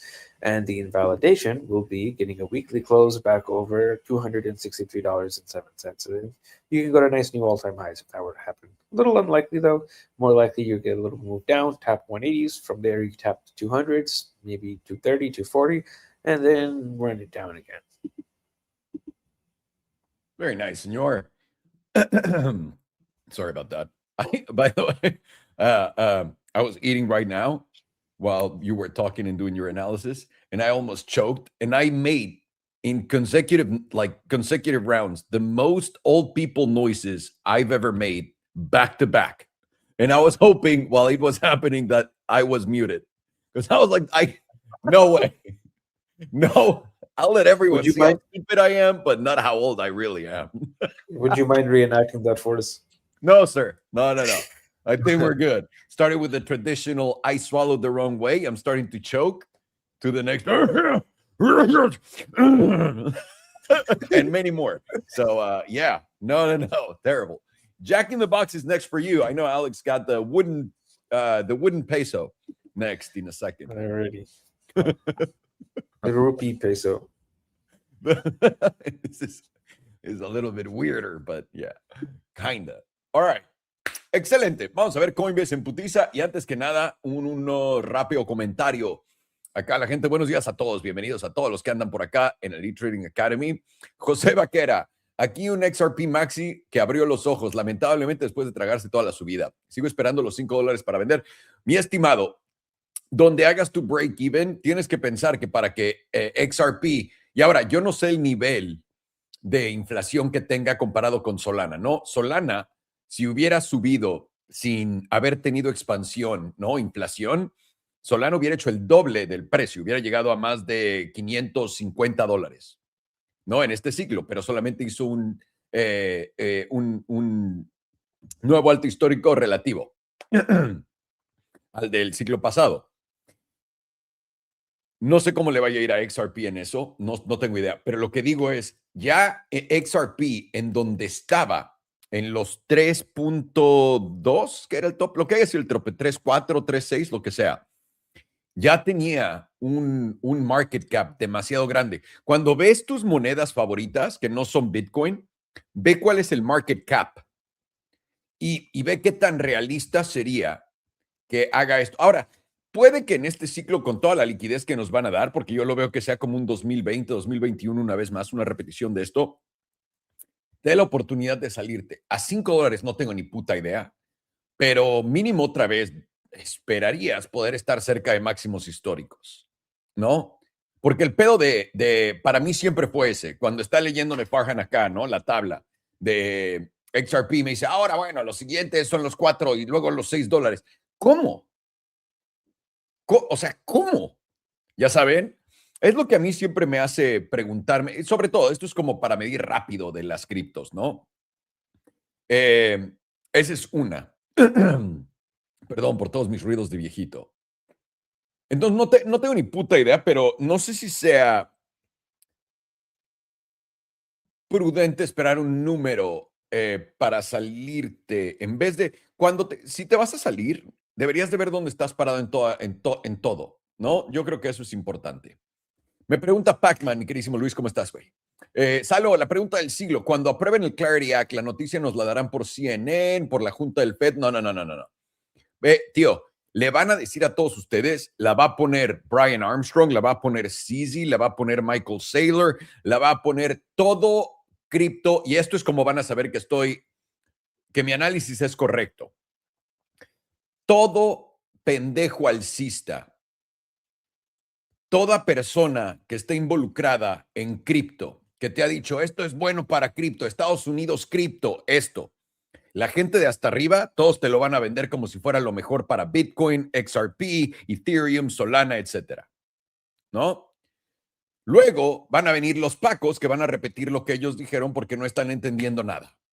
No, es que ahora sí, no puede ser, ya lo probaron, ya no hay nada que detenga cripto. Vamos a volver a escuchar eso. Como cuando llegó Trump, que todo el mundo me dijo, ¿no? Cuando les dije en noviembre que iba a vender todo, y todos ustedes me dijeron, es imposible que baje, ya llegó Trump. Lo mismito estamos a punto de ver cuando pasen el Clarity Act. Y ese para mí es la siguiente noticia para abajo. Ahora, quiero que sepan esto.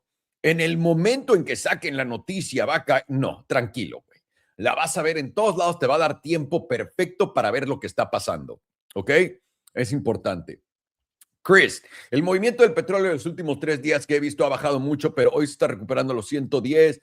Veo un movimiento de long. Tío, yo entré en un long en el petróleo cuando estaba ahorita en 76. No, en 79 y vendí en 85. Esto fue hace 2 días, día y medio. ¿Por qué?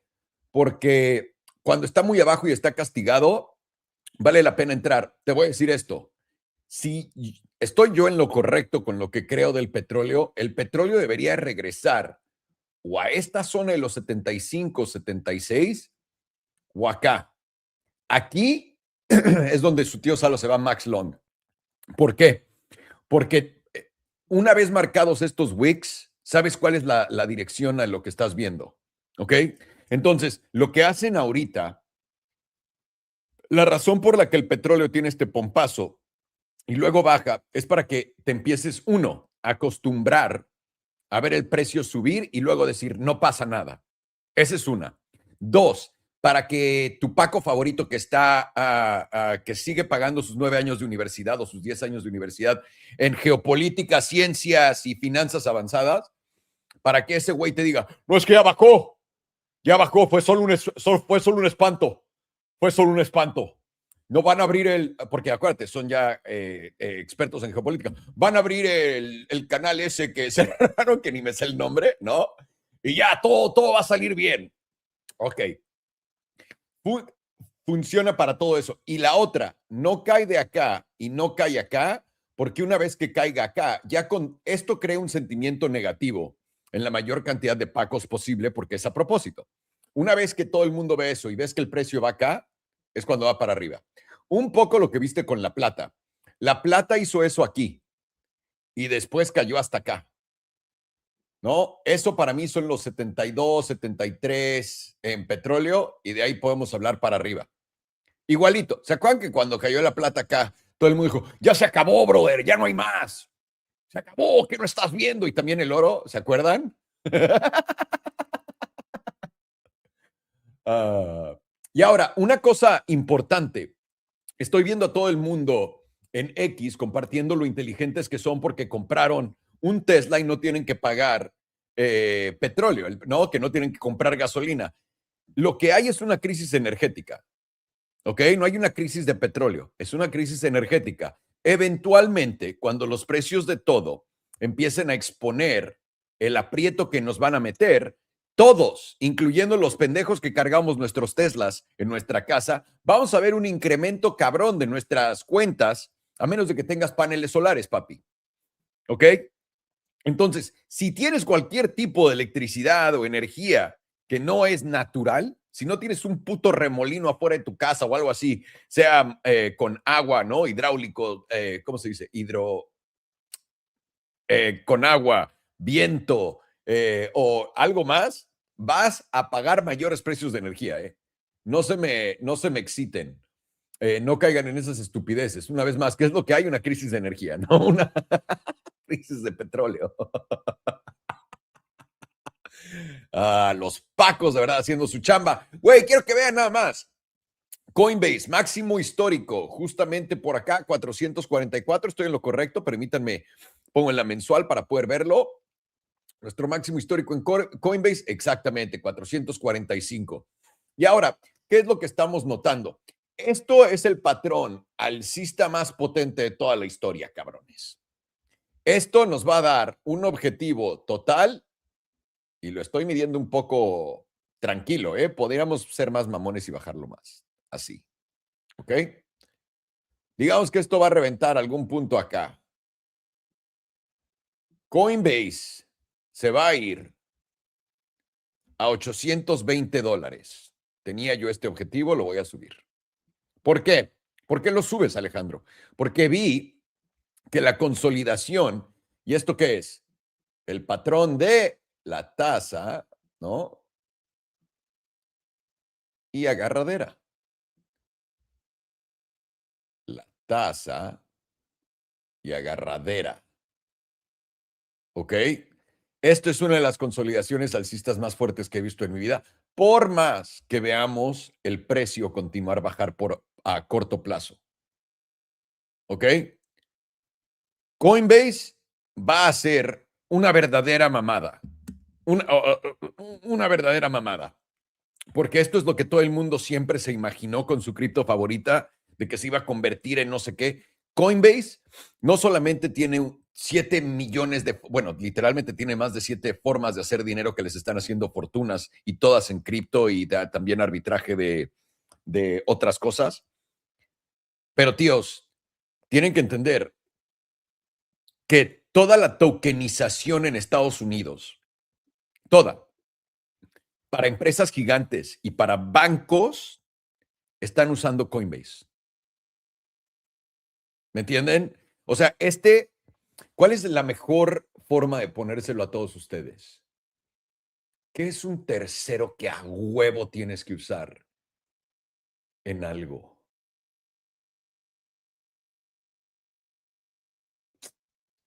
Es como los bancos. O sea, básicamente como el sistema SWIFT. Tienes que a huevo pagar esos fees, tienes que a huevo estar encima de él. Es esto. Pero hay un mejor ejemplo, estoy seguro. Voy a buscarlo. Ahora, ¿qué hemos visto en Coinbase? En la mensual pueden ver, tocamos tope justamente en julio del 2025 y desde entonces hemos tenido una corrección bastante choncha. Los 444, 445, hasta el fondo de 68%. Ahorita estamos abajo 56% y estamos dentro de nuestra primera posición. Bien. Puedes ver que esta es una tendencia bajista. ¿Desde cuándo? Desde acá arriba. ¿Por qué? Porque por más que esto haya sido un bajo y un bajo más bajo, así es como consolida antes de subir. Ahorita estás consolidando efectivamente para arriba para poder acompañar el movimiento de cripto. Ahora, todo esto, todo lo que va a ser negativo para la bolsa y para todo, ahora que entremos en la excusa de por qué la bolsa está cayendo y todo va a caer, cuando nos la den, todo cae igual, güey. No importa que algo tenga sentido y cuando ves a Circle y que la gente diga, no, pero es que Circle no debería caer porque son monedas. No, todo cae igual. Todo cae igual. Estamos ante el promedio del 55 mensual.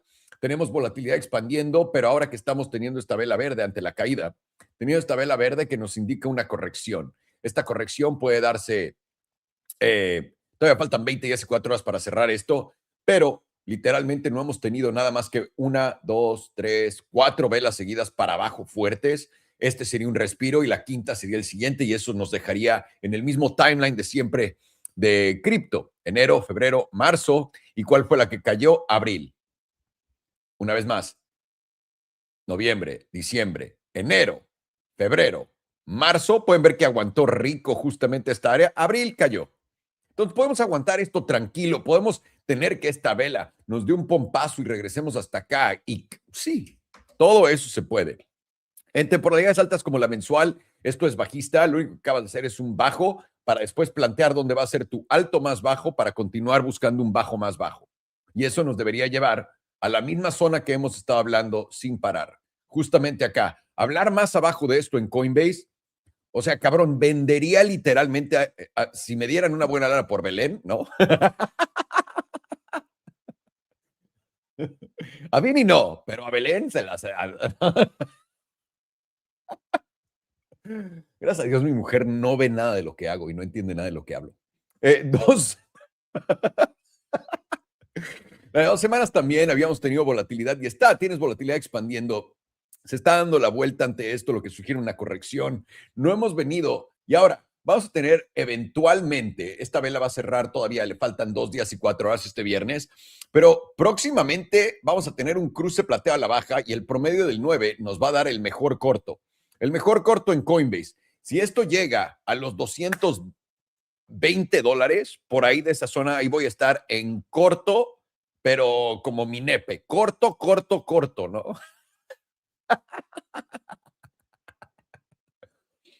También tienes el promedio del 9 por debajo del 21, 34, etcétera. No tienes ningún patrón de fondo. Normalmente Coinbase hace estas gatadas donde te da un velazo para abajo y después se va para arriba y es lo que todo el mundo, imagino, cree que va a pasar. Obviamente también nos encantaría, ¿no? Se llega a dar, pues güey, vamos a posicionar en otro lugar, no hay pedo y tenemos una gran ganancia. Bien, pero por ahora vamos a esperar a ver lo que se está dando tal cual con esto. Tiene mucho más camino para ajustar a donde estamos esperando. Ahora, promedio del 9 y 21 por debajo, tienes cruce plateado confirmado, tienes justamente el toque del promedio del 9 en esto y lo que sugiere es, has tocado el promedio del 9 acá y lo has tocado acá 2 veces. Como estás haciendo eso, deberías de venir a buscar el promedio del 21. Vamos a ver cómo va a ser la próxima semana. Por ahora lo tienes en los 228. Esta zona para mí va a ser grande para ser corto, si es que se llega a dar. Ahora, ¿podríamos llegar a los 240? Se puede.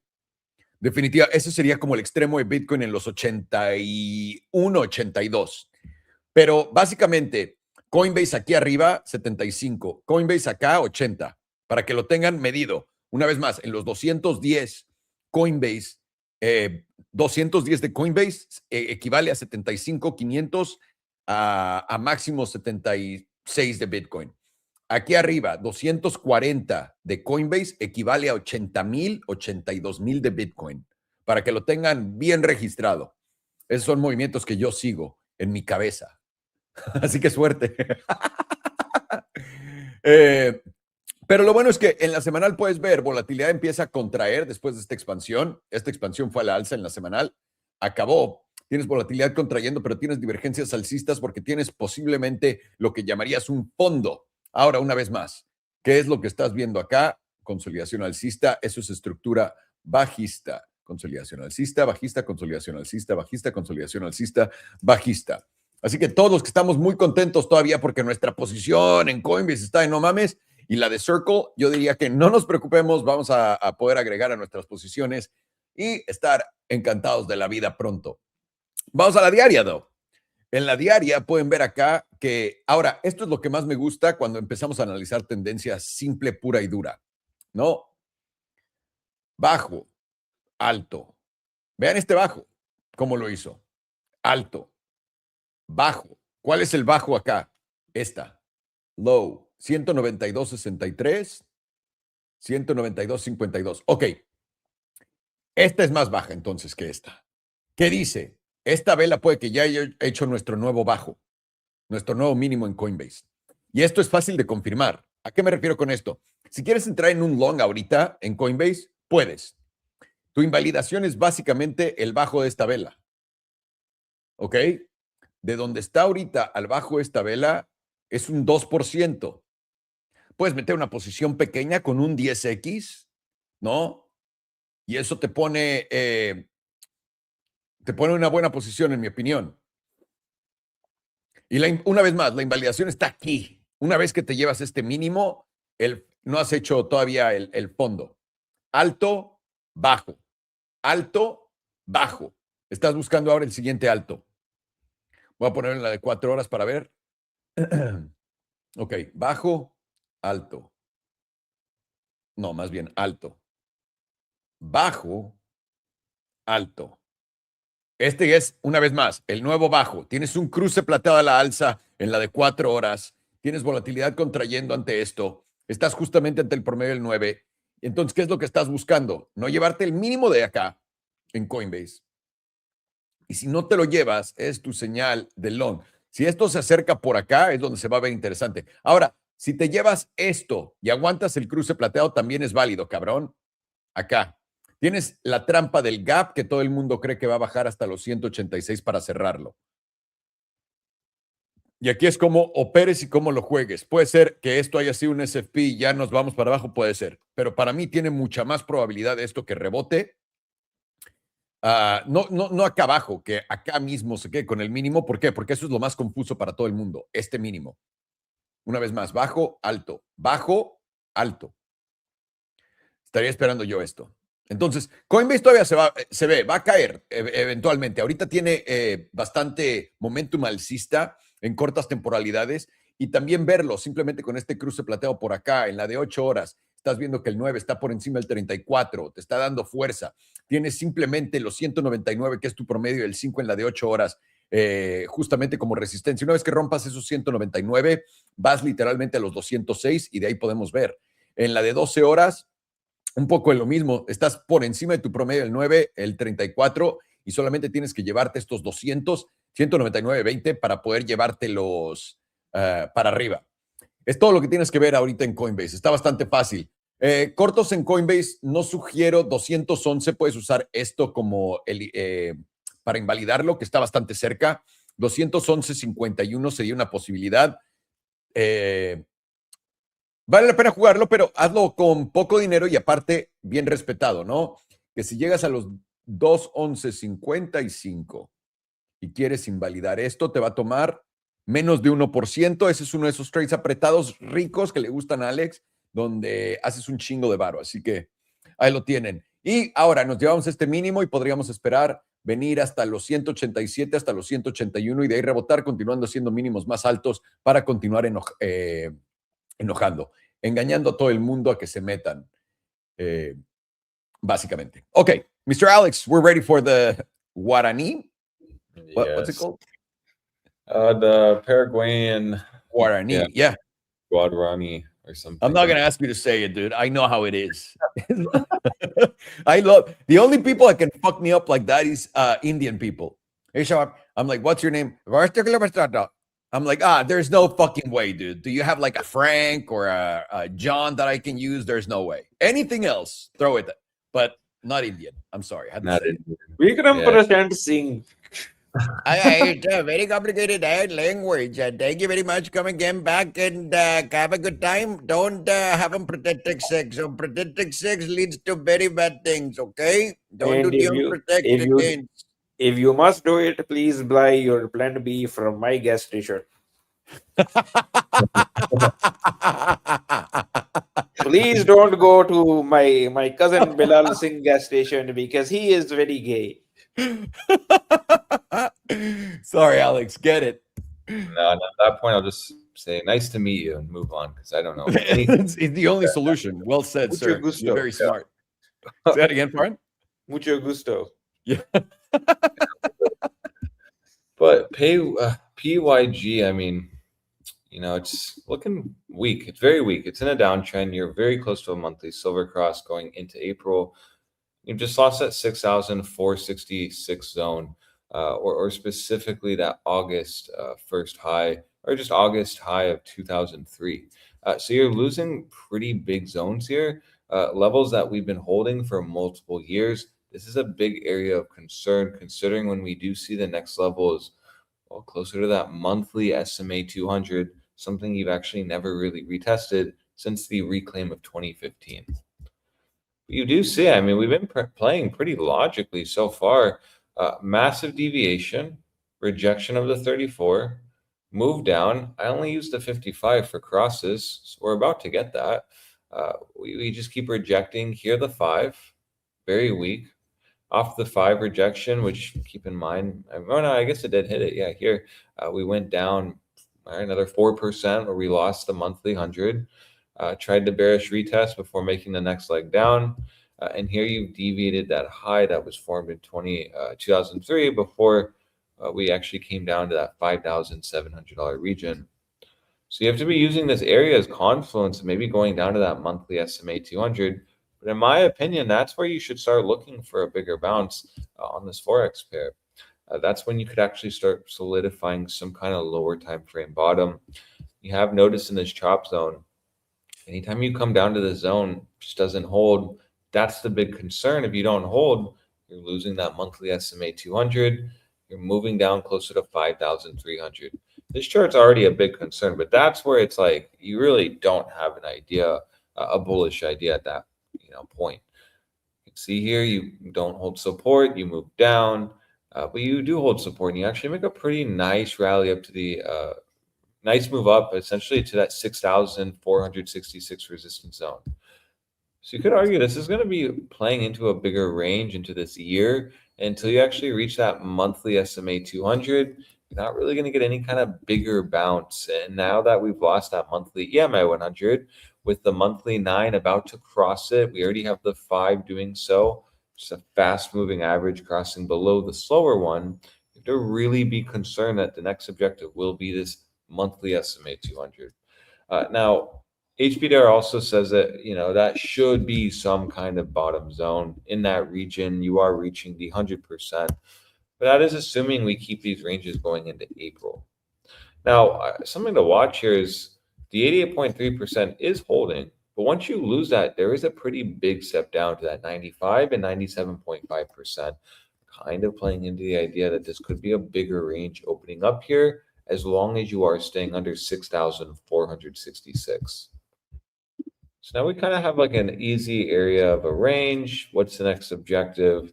And still more probable for shorts at this current point, specifically when you do see a monthly silver cross is about to happen. Very quickly, you can look back at the last monthly silver cross. And upon the cross, you did retest the monthly 9, just the first silver cross retest. But then you had a pretty dramatic dump down.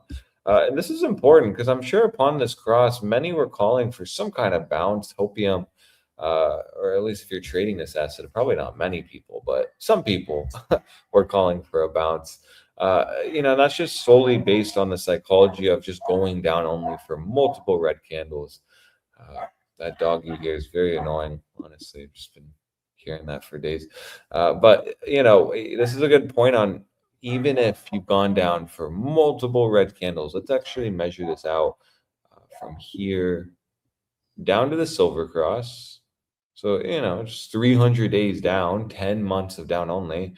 You get the silver cross here, and you do just see that kind of solidified major bearish control, which then ended up taking us down another 9 months of down only. 1, 2, 3, 4, 5, 6, 7, 8. Yeah, 9 months of down only. 25% too upon that silver cross. So you want to be watching very carefully when we are about to get that set up. You do see you haven't tested the monthly EMA 100, and the monthly 9 is about to touch tips with that. Could possibly give you some kind of mean reversion entry, or at least some extremity short if you're looking for that, upon this 6,466 reclaim. And it has to be on a monthly. Like you get back above here in a bullish deviation, that's when you look at your 5. We really can't disregard that. It's been the rejection point. But if you want some extremity high, it will be that $6,790 region, in my opinion. But right now, let's go back to the current analysis. New range opening up. I'm seeing more likely this actually is going to start breaking down towards 6,000 and lower. So just be fully aware of that. This silver cross, yes, could mean you do a retest of the monthly 9, but it does not have to happen immediately. And actually, you would expect this to move down to get the cross. I mean, at this point, yeah, you need this to move down a little bit more, solidifying that cross going into April. Now let's look at the weekly. Let's see here. Weekly is about to, in 2 days, confirm a bearish setup here. Deviation. you'll want to look at the retest. That's your entry. This is your risk. And you're just kind of playing maybe a weekly EMA5 retest going into next week. Similar to this setup, deviation, retest, went down. Now there's a lot of circles here. Let me clean that up so we can see, and maybe we won't make this red. A lot of red on this chart. You can see the deviation, the retest, and then you actually move down. So a setup like that, like this one, can be actually looked at as just statistically more likely to occur upon losing that 6,466 on the weekly. What you should look at is a big spot if the monthly did it already. This is going to be like this weekly setup is going to either take us a lot lower, or you are just going to start holding this zone as support. And actually this could turn into a bullish deviation confirmed once you get back above the weekly 9. I mean, very simple for bulls. Get above the weekly 9, you start moving to the 21. Now we do have a weekly silver cross to the downside, but getting back above the weekly 9 wouldn't invalidate it. You just go to the second spot, confluence of that $6,790 zone that I talked about on the monthly, kind of being your extremity clock 3,000 zone to short. So it kind of lines up nicely with the weekly. But again, not likely if you're going to deviate the zone confirmed in 2 days. Now we'll keep going here because maybe the lower time frames will kind of show us something. 5-day is about to confirm that deviation setup. Implications for that weekly then not holding support and giving us this kind of trigger. And then where would the lower objective be? Take out this 5-day low. You start moving down to 5,629. We see anything on HPDR? Really nothing. I mean, we'll see where these will. Probably we won't see unless we actually see PYG again, if you request it. But if you have HPDR, you'll want to see where these ranges step up or down, preferably down if you're bearish. Maybe move this 38.2% more into the 6,500, 6,400 region.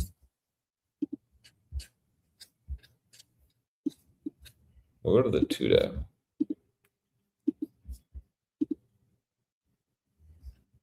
Oh, actually, I had 2 days in a breakdown, closing today.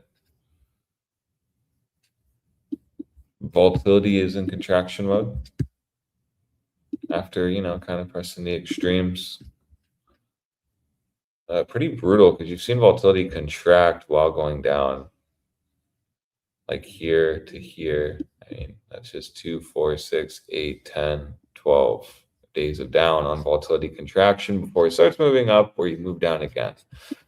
So, I mean, just pretty brutal chart overall. I mean, as a bull, pretty epic move down.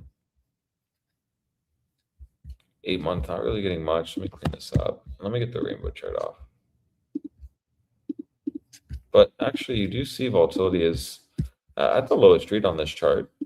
And in contraction, you really want to start looking at the 34-year confluence of just lower, in my opinion. Oh, and then yearly is freshly lost the 9 this year. I mean, you just rejected that 9, put in that 6,790 bearish retest, and now you see there is really nothing but air until the 21. That 6,000 confluence of that bigger range opening up that we talked about. And like 5,629 could be next with maybe a bounce at, obviously the yearly 21. We just don't have any kind of reaction on the yearly 21. It's only populated in 2017. But, I mean, you've been steadily above the 9, yearly 9 and 5 since 2013. So pretty, disastrous stuff here. And just plays into the idea this is very bearish. Look at the last reaction when you lost that yearly 5. And this corresponds with the weekly silver cross we talked about, just simply based on this red line here. You can see once you lost that 5 on retest, you actually went down 27%. So if this starts moving down, the 5 will get a reconnect here. And then, you move down 20%, you're right into the region of that zone, the 5,600, 5,300 region, playing this range. It's interesting because, again, look at this yearly wick high and then massive dump down. So you are really at like a big zone here on this chart, and it is really pointing to still more bearishness. Again, like if you're trying to hope the monthly flips green after red, this yearly saying, well, we're just still more likely to move down until you have minimum hit the 21. So just be fully aware of that.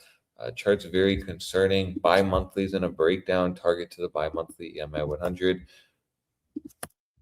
And even have the bi-monthly 9 and 21 crossing. And look at the last time this crossed. That'd be right here, yeah. So 9 and 21 crossed here. So, and then this is the weekly silver cross where it crossed. So now we have both in this region, which plays into the idea of very bearish chart.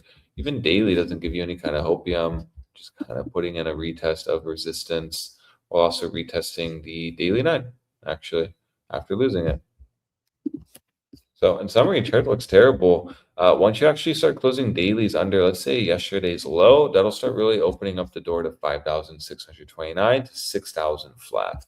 But yeah, PYG looks very weak, and going into this year, I would not be surprised if we do start making the move down to the yearly 21, or right at just summary at 6,000, where then you need to see the reaction. But that still means into this year, you still could see like 7 to 6% more down. Forex pair, that is a lot. So, because yeah, that is just a lot. So that's all I have on the chart. Thank you, senor. Much appreciated. All right, I'll be quick on this one.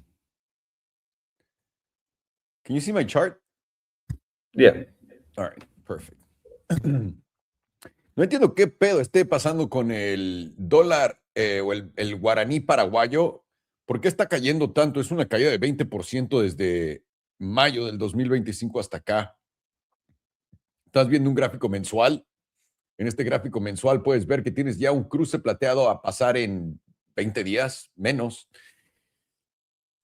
Y continúas cayendo con una expansión de volatilidad mensual. O sea, ¿qué vergas está pasando con esta madre? Y luego del otro lado tienes en la trimestral literalmente un setup de volatilidad del punto, no más bajo de la tabla, pero uno enorme y está expandiendo. La última vez que perdiste tu promedio del 9 de trimestral, tu promedio del 9, caíste hasta debajo del 34 y el 55. Déjame te digo algo, tío, estás apenas en el 55 y te queda el 100. Literalmente esto puede caer fácil a los 5,900 y sería mamada, pero podría continuar hasta los 5,100 y eso lo pondrían en ¿qué territorio? A los 5,500, 26% nada más, y a los 5,100, 36%. ¿Cuál es la bajada normal de esta mamada? Por ejemplo, acá. Y esto fue que en enero del 2003. Y tocó fondo en el 2013 de 50%. Para que eso vuelva a ocurrir, tendrías que caer a los 3, o sea, literalmente otra vez a los mismos mínimos. Hiciste un alto básicamente relativo, como muy a la Bitcoin, ¿eh? ¿Y por qué tuviste altos en el 2003, 2002? Este es 2008, esto es 2011, 2013. Ahora está, lo que sea que haya pasado acá es lo contrario. Y esto es sencillo. Por abajo de 6,784 vas a continuar cayendo, tío. Y mínimo cuando estés aguantando acá, esa es tu resistencia. Yo esperaría que va a caer mucho más. Yo haría un corto en cualquier oportunidad que llegue a subir a la parte alta de este rango. No se los puedo poner en la diaria porque tiene este tipo de velas, pero estás haciendo un alto, un bajo y ahora toca un alto más bajo para continuar al bajo más bajo. Así que se ve un poco perdido. Estimado, ¿qué pasó con esto? El que nos compartiste esto para ver por qué está cayendo tanto. All right, let's go and jump into Jack in the Box. Alrighty, let's jump into it. So don't jump in. What's that? My, I thought, that's were you, ChatGPT. I thought you were starting to play Let's Go Girls. Da, da, da, da, da. I don't know what that is. I was like, what in the fuck is going on right now? That might be before my time. It is way before your time. So we're looking for a man Jack. That's the If your Uncle Jack helped you off an elephant, would you help your Uncle Jack off an elephant? I will help my Uncle Jack off, no doubt. That's a hilarious movie called The Love Guru with Michael Myers or Mike Myers. Oh, I remember that movie. Yeah. Hilarious. With Jessica Right. Alba was in it, no? I think so. Yeah. All righty. I'm gonna run to the bathroom while you do this. All right, I'll start with the 6 month. So we are getting momentum very heavily to the downside on with the 6 month with volatility topped out as well, both at basically 100% on both momentum and volatility. Plus the jewel is now entering into the bearish control zone. This goes along with price getting getting below the 100% range on the 6 month HPDR as well. So as of this moment, there is, even if you want to, like if you're bearish on this thing, there is an arbitrage opportunity here. As long as you are below that 100%, you do have probabilities that you are most likely going to close back over that 100%. So as low as you go before this closure, that opportunity is there for whatever percentage difference there is to get back to that 100%. You can consider basically like a free return, if you want to say, or as close to free as you can get. Because if you see how Jack in the Box likes to play out this relationship with the 100%, is you had it right here. So sure, you would have taken one hell of a loss if you were to decided to buy, or not taken, but unrealized if you were decided to buy anywhere around here or here or here. But notice how no matter how low it went this much lower than the 100% range. It ended up going back up so you can maintain that close over that 100%. So if you would have bought, like, for example, like it would have been pretty difficult and / impossible to have bought it around this zone because there's nothing really telling you to buy in that zone. But if you would have bought around this 55 EMA, for example, you would have held through a 49% loss. But then you would have, on the close, you would have made 123%. Not bad. Or if you would have just went back to that 100% range on the HPDR, you would have made like almost 100%. So not bad there when you have probabilities in your favor. And same thing over here, where we came all the way down to that 100% range, and then we ended up bouncing about 88% before the close. Usually the probabilities on these type of trades end up being worth it, with where you usually won't get that much of a percentage in your favor, but what's in your favor is that the probabilities are in your favor, so it's more likely that it'll end up playing out. But sometimes you get a move like this where the probabilities being in your favor also gives you a pretty impressive move.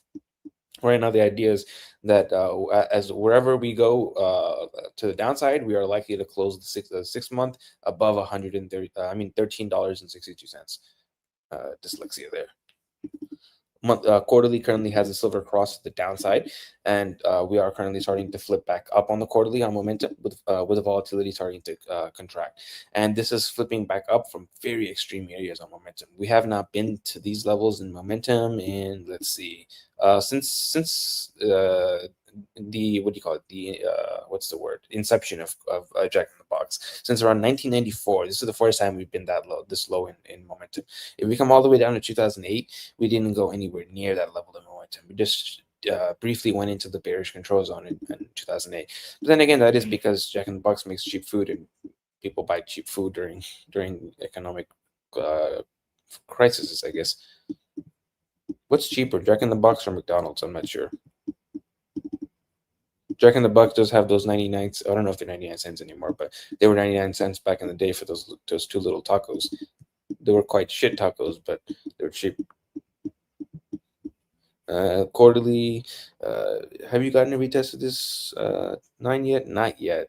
So if you were to get a retest of the 9, it is now starting to catch up with the 78.6%. Right at about $31-ish. Sheesh. Buddy, you'd be up a fuck ton at $30-ish on Jack in the Box. Number 1 VIP Jack in the Box investor. Monthly starting to flip down now, entering into the bearish control zone. Let's see if there's any bearish divergence. There's some hidden bearish divergence here. that was confirmed on this previous candle. You've hit the easy target, which is 78.6%. So now, ideally, you have about 20 days left to go. You want to close over that 78.6% to get another retest as 38.2%. If you close below the 78.6% at $14.17, likely going to come back down and revisit these lows somewhere around $12, and then we have to see if we can bounce there. But if you close over this area, then you're like more likely to bounce back up to tap somewhere around $17 first.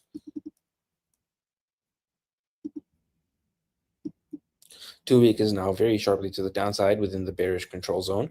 Volatility is almost getting topped out, but not quite just yet. It's at 92, 93%. And the 2 week jewel is now starting to lose the buy signal, flipping over into a neutral and rejecting the bullish control zone. But in the background, you do have a bullish cross with the pink crossing above the yellow, and it's happening in the critical zone. So if you mark this off, see what type of move this produces.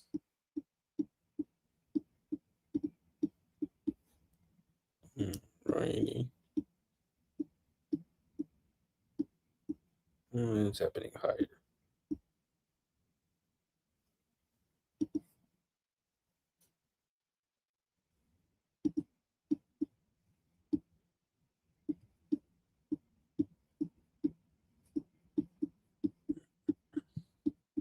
Come on. Come on. There we go.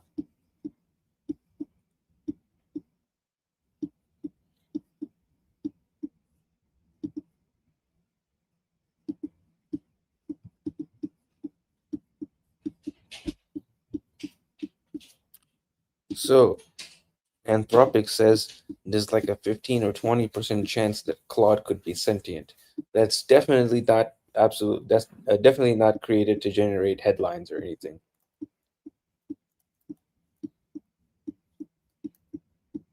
Wait, what did you say? Anthropic says there's like a 15 or 20% chance that Claude could be sentient and like alive. Oh, I see. It's definitely not made to generate as many headlines as possible and get people talking about Anthropic and Claude. Yeah, definitely not. Because then everybody started talking about Skynet. And surely people aren't going to be stupid and do that. Surely, because we don't see that every day. No, not at all. 6%.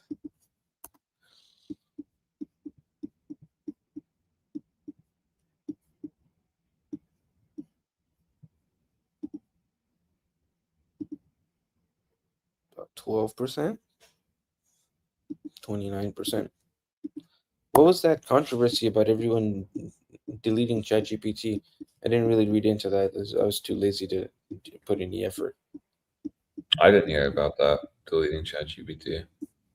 I saw that a lot of people were deleting ChatGPT, and then I think Claude became the #1 app on the App Store. Oh, wow. I did not even know that. I don't think I've even used Claude, honestly. I have it on my phone, but I haven't really used it. That's what a lot of people say, is that Claude is the best one. Yeah, because Grok, honestly, it's been disappointing. I use Grok. It's a little disappointing. For mainly like random stupid questions, I'll use ChatGPT, and that's mainly just what I use AI for. It's just random stupid questions. Yeah. If I did do the other stuff, like make PowerPoints or make Excel sheets or things like that, then I would use Claude. But I'm unemployed, so I don't make PowerPoints or spreadsheets. Yeah, same. 24. We've done 46% so far. So the average move has been kind of played out. And right now, we kind of want to see a bounce if we're bullish, because if we could get a 2 week close below $13.99, that's going to be quite bad. That'll bring us down towards somewhere around a minimum of $11.95. And if that area doesn't hold, that'll take us to 100%, which is around $7. Only reason I'm not leaning towards that $7 area is because this time frame tends to not go towards the 100%. It tends to just go towards the 97.5%. Weekly is also positioned to the downside, getting very extreme to the downside at about 99%, whereas volatility is also about 99%. And you're also getting a weekly sell signal on the jewel. Let's zoom back in. This goes along with price getting closed below the 97.5%, open below the 97.5%, and now you're making your way towards the 100%. Although I don't think you're going to tap to 100%. I think somewhere around this zone is where you're going to find your bottom. 5 days also 99% to the downside on momentum and volatility. Same idea with the 97.5%. All right, 2 days now starting to flip back up on momentum after getting topped out on the to the downside, with volatility now going into contraction, and 2 days also giving you a sell signal here on the jewel, the pink crossing below the yellow. See how much of a move down that produces. Alrighty.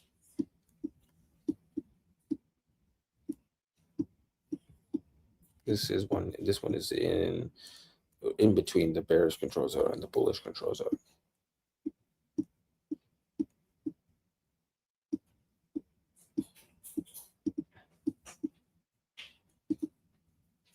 All right, that one.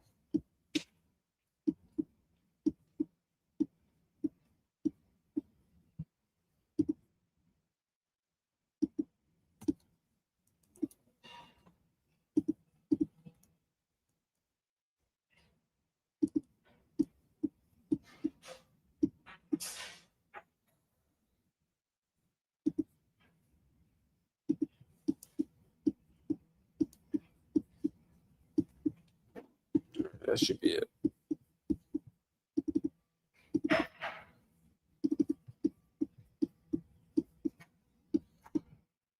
And now they've released code review. So Claude can send a team of agents to go in and review your code. So the people who thought their jobs were safe, definitely safe, are also now being taken out. Now in this day and age, you're just one notification away from losing your job once they tweet out new stuff and new updates. When they tweeted out now introducing Claude code review, the people who do that shit were probably like that one meme with Willem Dafoe where he's looking at the sky. Yeah, literally. No.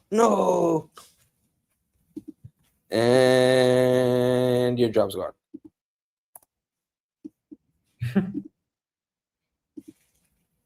.6%.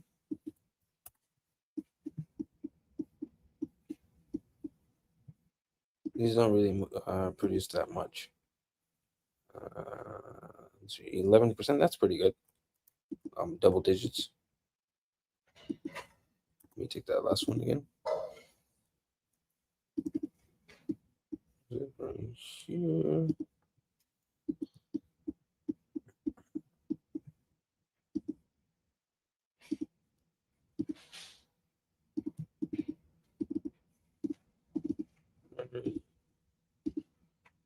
About 6.3%.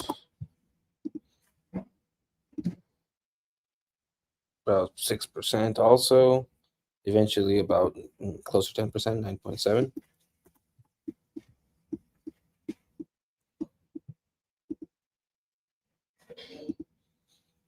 Initially 3.5, then about 12.5, 32, 39. This one was pretty powerful.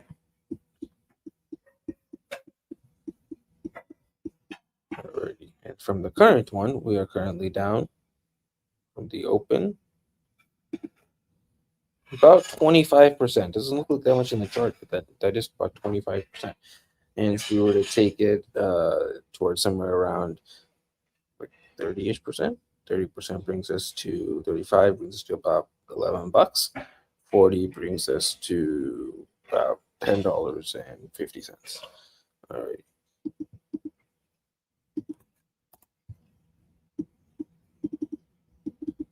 And if we were to retest this silver cross to the downside at this 21, that brings us towards somewhere around that $17 number that we saw before.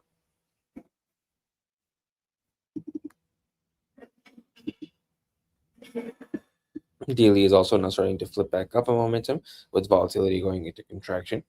Daily is giving you the God mode back right now, but you have yet to give even the neutral signal, or you have yet to get these buy signal, let alone even the neutral signal here. Once this does start to flip into neutral and then give you the buy signal, then I'm going to start to be looking for a more long form bounce from this zone here. And it's going along with the move towards the 95%, which this thing has just been resting towards from the 95 to 97.5% with every single consolidation and then leg down. Right now, we are back over the 95%, which is at about $13.39. And if we can close over that 95%, then we're likely to come back up and try to tag this 5 EMA, which is somewhere around $14 currently. And there's a little bit of a somewhat of a gap in this zone here, not much though. Anything else here? No. And once you do get that move towards $14, this will then be putting in possible hidden bearish divergence because it's likely going to take out this high on momentum.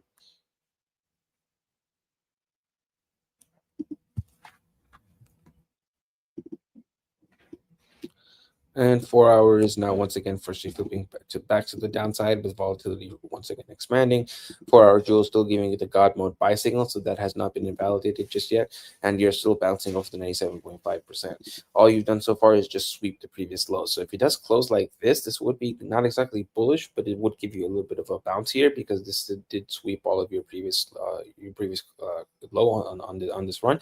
And then if it closes back above, that would be a liquidity grab, and you're likely going to take out the liquidity on the other side, which is around that $14 zone, and that'll take you up for somewhere around like $14.40 to $14.50, which also lines up with the 78.6%. And then you'll put in hidden bearish divergence at that point. And 2 hours firstly flipping back down with the rejection of the getting out of the bearish control zone with volatility expanding, and you are now starting to lose the buy signal on the jewel. You do have a bullish cross, however, in the background with the pink above the yellow. So let's see, we'll see how much this usually plays out and if this has the average move played out yet or not. Okay.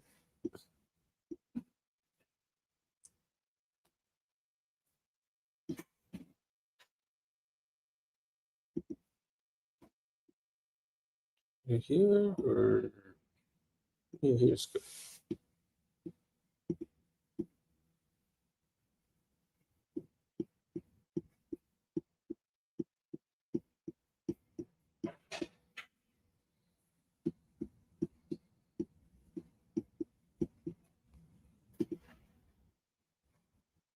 Alrighty.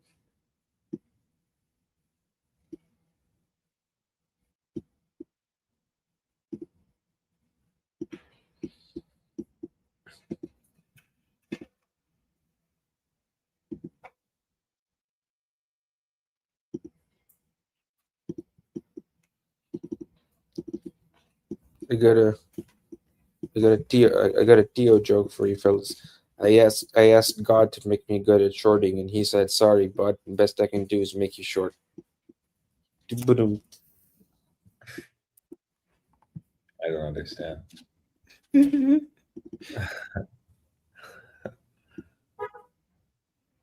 Oh, it's because you're short. Is that what you're saying? I don't understand. Yeah, I asked God to make me better or make me good at shorting, and he said, "Sorry, best I can do is make you short." Oh, yeah, a little slow. 4% against you, and then 12%, 13%, pretty good. 14%. This was a bullish setup, so that was a total failure. But you did end up going up about 4.8%. And I don't know if you'd consider that a failure because it is a 2 hour setup. Not bad, not the worst. 2%, 2.9%.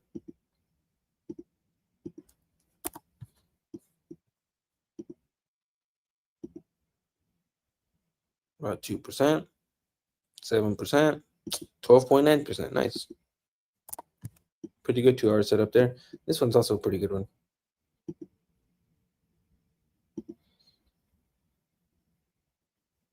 %16.88%, 26, 44.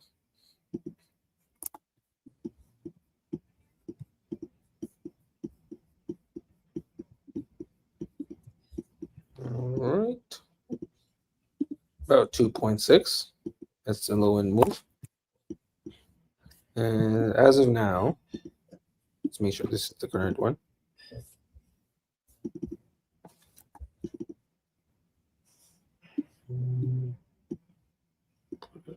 Put a little bit right there. There we go. As of now, it's about 3.8%. So the low end move has been fulfilled. And if we were to take it towards about 7 to 9%, 7% means just about $14.40 to the T, the exact number that we just saw before. 9% brings us to about 14.70. That would also sweep that previous high. And if we see it about 12%, brings us to about $15. This is a 2-hour setup. Now we'll look at the RSI.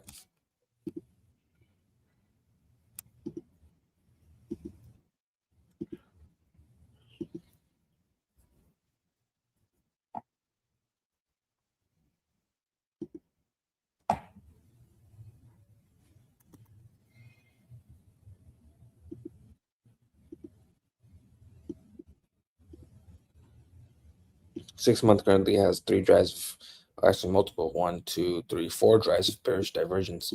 And this is going to remain active as long as you're closing below. Actually, now you could use this one, about $25.34. And your next target is going to be the critical zone, which is currently impossible. Nothing here. Monthly is putting in a local top that would target the simple moving average at a minimum, and that currently sits at about, yikes, it's going to update. Right now it's at $7.69. Nice number. 2-week currently has active hidden bearish divergence. This will be active as long as you're closing below $22.98. Wow. And your next target on that divergence is going to be the critical zone, which currently says it's possible. Weekly also has multiple drives of hidden bearish divergence. Next target is the bearish control zone at 1279. 5-day also has multiple drives of hidden bearish divergence. Critical zone currently says it's possible.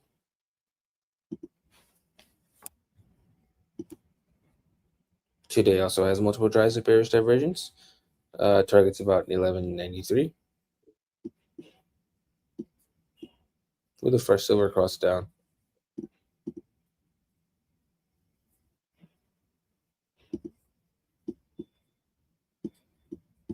Four hours also making a local top here. Target's about 1341, like 1 cent below where we are now. Leaning towards the idea of a bounce from this zone. 2-hour also has hidden bearish divergence. This will be active as long as you're closing below $14.12. If you do test the edge of the bearish control zone, that'd be about $14. And the critical zone's at 12.11.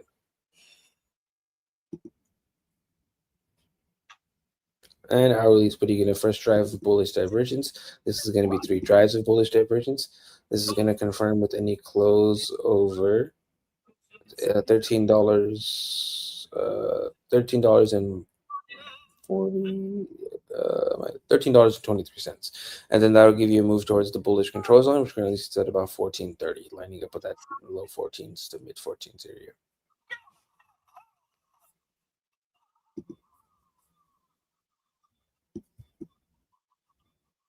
And you got bullish divergence of multiple drives in the 30-minute, targeting about $14.50. Let's look at momentum.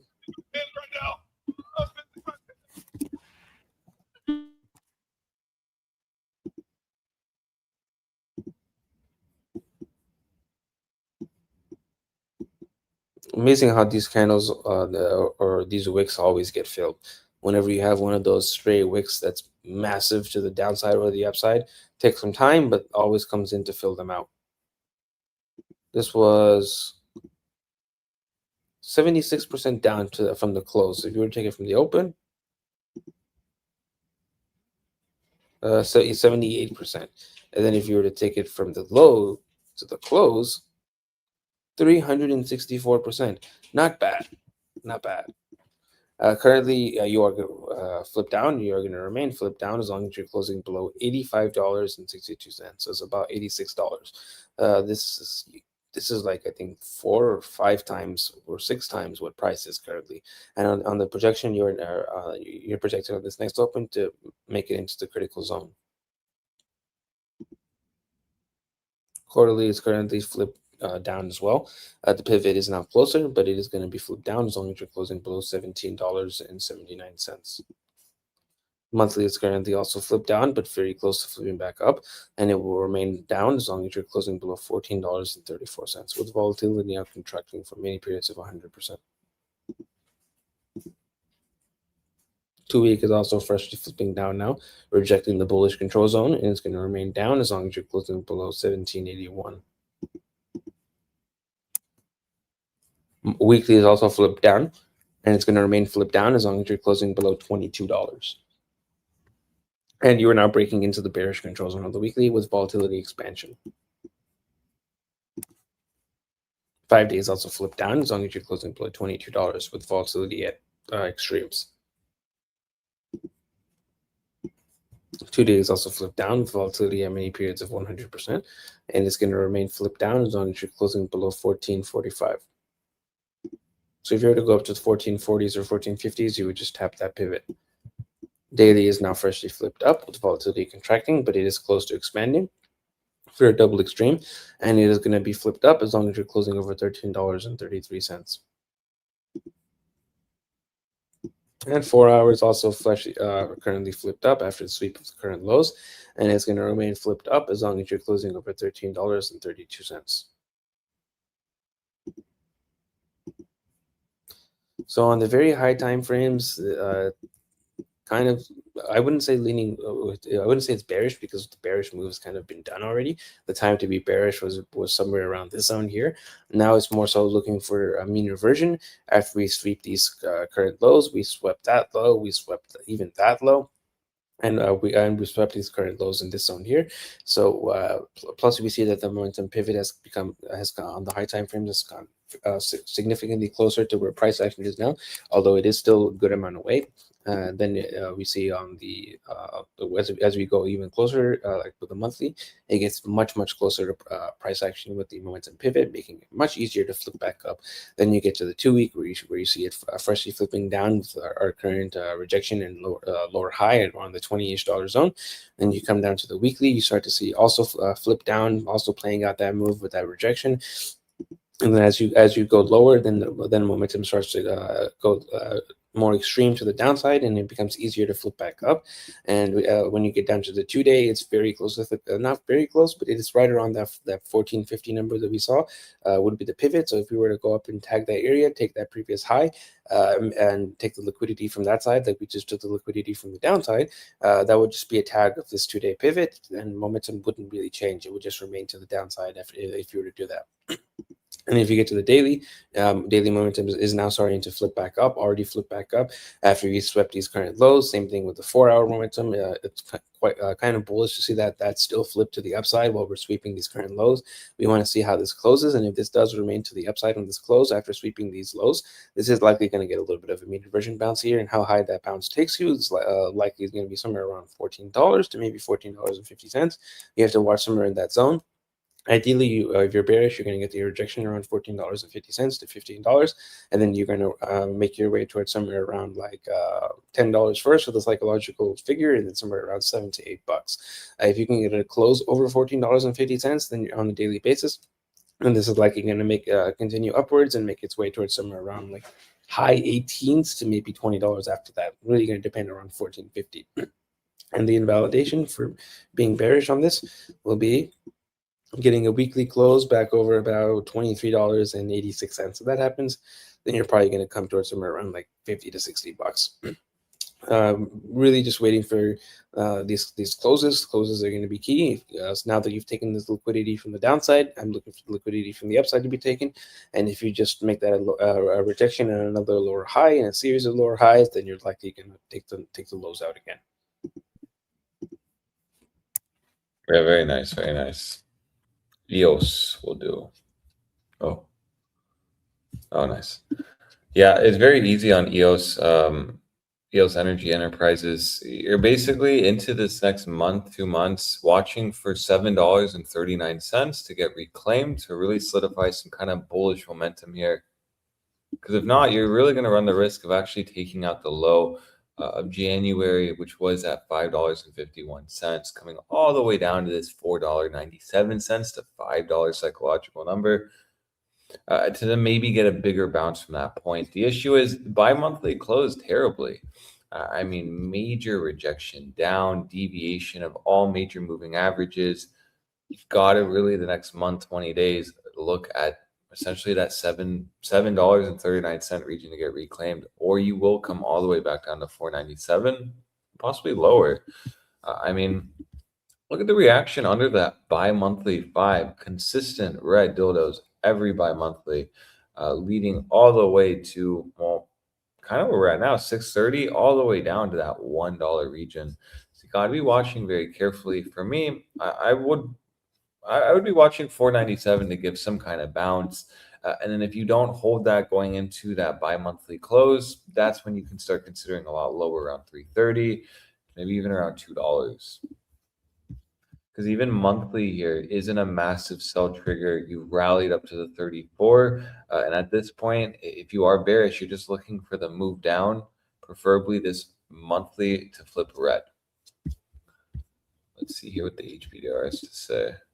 Oh, and so you have rallied up to your monthly median, confluence of that bearish retest spot with the 34. You noticed in the February, you did lose the monthly median. It shifted up. So next target would be right in that $4 region, bottom 38.2%, coming right at $3.97. So really, it's really looking bearish as long as you're under $7 and like 40 cents here. Got to be watching very carefully. If not, you're going to make a deep pullback down to that $3, possibly all the way, just to $3, $3.97. Or basically a minimum 37% move down from here.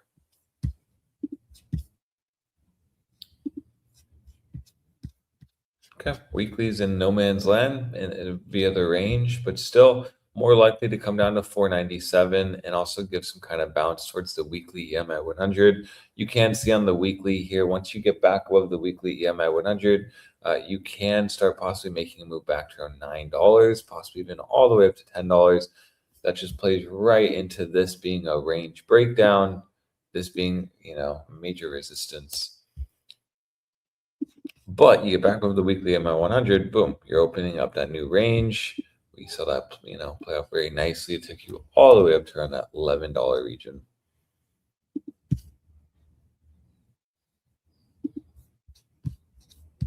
Let's see here. Show this off. Let's do the 2-day on. Oh, this is a good way to finish it. I mean, 2 days just in bearish consolidation right under the SMA 200. You have to be very cautious of this breaking down, moving down towards 497 lower. Look at the last reactions under the 2-day SMA 200. Lose it, reject it. Upon rejection, that gave you a 64% move down. You also have volatility contracting, going under the moving average, so something to be watching very carefully. Specifically as you consolidate under $7.39, EOS looks very bad. Monthly has a breakdown. You just put in the bearish retest via the monthly 34. You're looking at that monthly median, which just got a retest after freshly losing it in February. Next target per HBDR is right into 397. You have to be watching that, kind of area to give you confidence that maybe you aren't going to hold that $5 spot. You are going to start breaking down towards that 330 to 397. Or again, just that minimum here, about a 36% pullback. So you have to be very cautious here. Only way you become bullish on EOS is just getting back with $7.40. That's when you can start opening up a new range, maybe getting a move back to around $9.27. Or if you do reclaim that monthly 9, that's when you can start becoming a mega bull, targeting around $11.80 to possibly even all the way around $19. Till then, be very cautious of the $7.30 region to massively reject EOS, taking us back under $5. That's all I have on EOS. Very good, senor. Good job. Anything else you boys would like to say before you go running out of here? What's happening with Bitcoin? Let me see. Yeah, breaking Oh, that yeah. slightly above that 70 or 71K region. So Yeah. now we're watching very carefully the daily and seeing if we can really hold above the 69K spot and also getting back above the daily 34. Perfect. Mr. Farjano? Yeah, same for me. Basically, watching around that $74,000 area, around that 55 on the daily, which most of the time gets tapped at with that daily 5 and 9 EMA relationship, and as long as you're rejecting that 55 EMA, which I do think is going to happen, then you're probably going to go make your way towards sweeping first sweeping the high of that 74,100, and then if you successfully do that, reject it, close below, then I'd be looking for a sweep of that $60,000 low next. That'd be swell. That'd be motherfucking swell. All righty. Well, thank you so much, boys. Much appreciated, and thank you for everything. Have a nice fucking day. It's Wednesday, baby, and we don't have class tomorrow. Am I right about that? Yeah, right. Last week we had class. Yeah, so see you boys on Friday. Viernes. Enjoy. See you viernes, motherfuckers. Muchas gracias. Let's get it. See you viernes. Buenas tardes and hasta luego, muchachos. Cochi Loco signing off.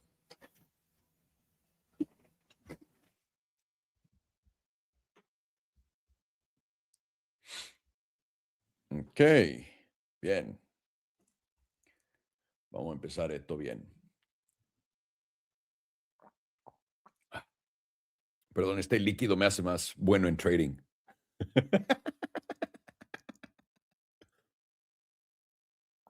Son electrolitos. Solamente tomo una serie de electrolitos al día después de entrenar. Ya vieron lo que se está comiendo Belén. Diario, ¿eh? No. Ok. Vamos a empezar. Una cosa. Ahorita los traigo de vuelta a las tablas que me pidieron. Simplemente quiero ir por un par de cosas. Güey, hoy estaba yo viendo a Tesla acá y no me dio tiempo porque entre esto, bla, bla, bla, entrenar y hacer puras pendejadas en lo que estoy acá, no me dio tiempo de hacerle corto acá. ¿Les puedo decir algo? Bajo, obviamente existe la posibilidad de que este sea el alto. Y si lo es, va a venir a jugar con nosotros mañana, pasado, más o menos otra vez a los 4:14. 4:14 voy a abrir corto en Tesla. ¿Ok? Pueden ver varias cosas acá rápido. Pueden ver la velocidad y la rapidez de la caída acá comparada con esta. Mercado bajista, rebote, la diferencia. Y se nota, en casi todas las cosas es así. Entonces, ¿qué estamos esperando con Tesla? Simplemente un corto acá, delicioso, para abajo. ¿Ok? Otra cosa que estoy volteando a ver para que no les digan y no les cuenten, petróleo. Si el petróleo se da vuelta y regresa a cualquier zona de entre 72 y 76 dólares, long. Yo sé que tu Paco favorito se le olvida cómo funciona todo esto, pero es long. Esa sería la oportunidad perfecta. Una vez más, 72, 74, 76 dólares, zona perfecta para hacerle, en mi opinión, un long al petróleo. ¿Ok? Oro continúa en la misma mamada, no les voy a tocar eso. No hay nada acá que nos lleve a ningún lado extra. ¿Y qué más me falta? Simplemente déjenme regreso a ver las preguntas del chat. Me habían preguntado que cuáles son las diferencias entre usar opciones y futuros perpetuos. Las dos son futuros. Futuros quiere decir predecir el futuro, ¿no? Ponte tú. Vamos a ponerlo sencillo. Las dos tienen que ver con adivinar un precio para adelante, para arriba o para abajo, ¿no? Si estás invirtiendo en Uber, puedes comprar opciones que diga vas para arriba o para abajo. Y lo mismo en perpetuos, puedes hacer un corto o un long, ¿no? La diferencia es, en futuros perpetuos se queda abierta tu posición. Si yo digo o me equivoco y hago un corto y no lo quito porque se me olvidó, no tiene expiración ese corto. Si pasan 3 meses y me doy cuenta que está abierto y tengo una gran cantidad de ganancia, bien. Del otro lado, si compras opciones y expiran en un mes, porque todas tienen expiración, fechas de expiración, y te pasa lo mismo, te la pelas. Entonces, ¿cuál es la diferencia? En una tienes que también adivinar el timing de lo que estás jugando, que son las opciones, y en el otro no. Para mí es mucho más fácil futuros abiertos, perpetuos, que opciones. Y por eso mucha gente se pregunta, ¿por qué hicieron futuros perpetuos cerrados en Estados Unidos y no abiertos como en todo el mundo? Yo creo que lo que Estados Unidos pensó fue, vamos a darles el nivel más difícil de todo a nuestros inversores, porque puede que tengamos a los inversores más sofisticados, y después de un rato nos abrieron pocas puertas como para jugar con futuros y dijeron, no, estos güeyes van a perder todo su dinero también en futuros, mételo. Es lo que se siente.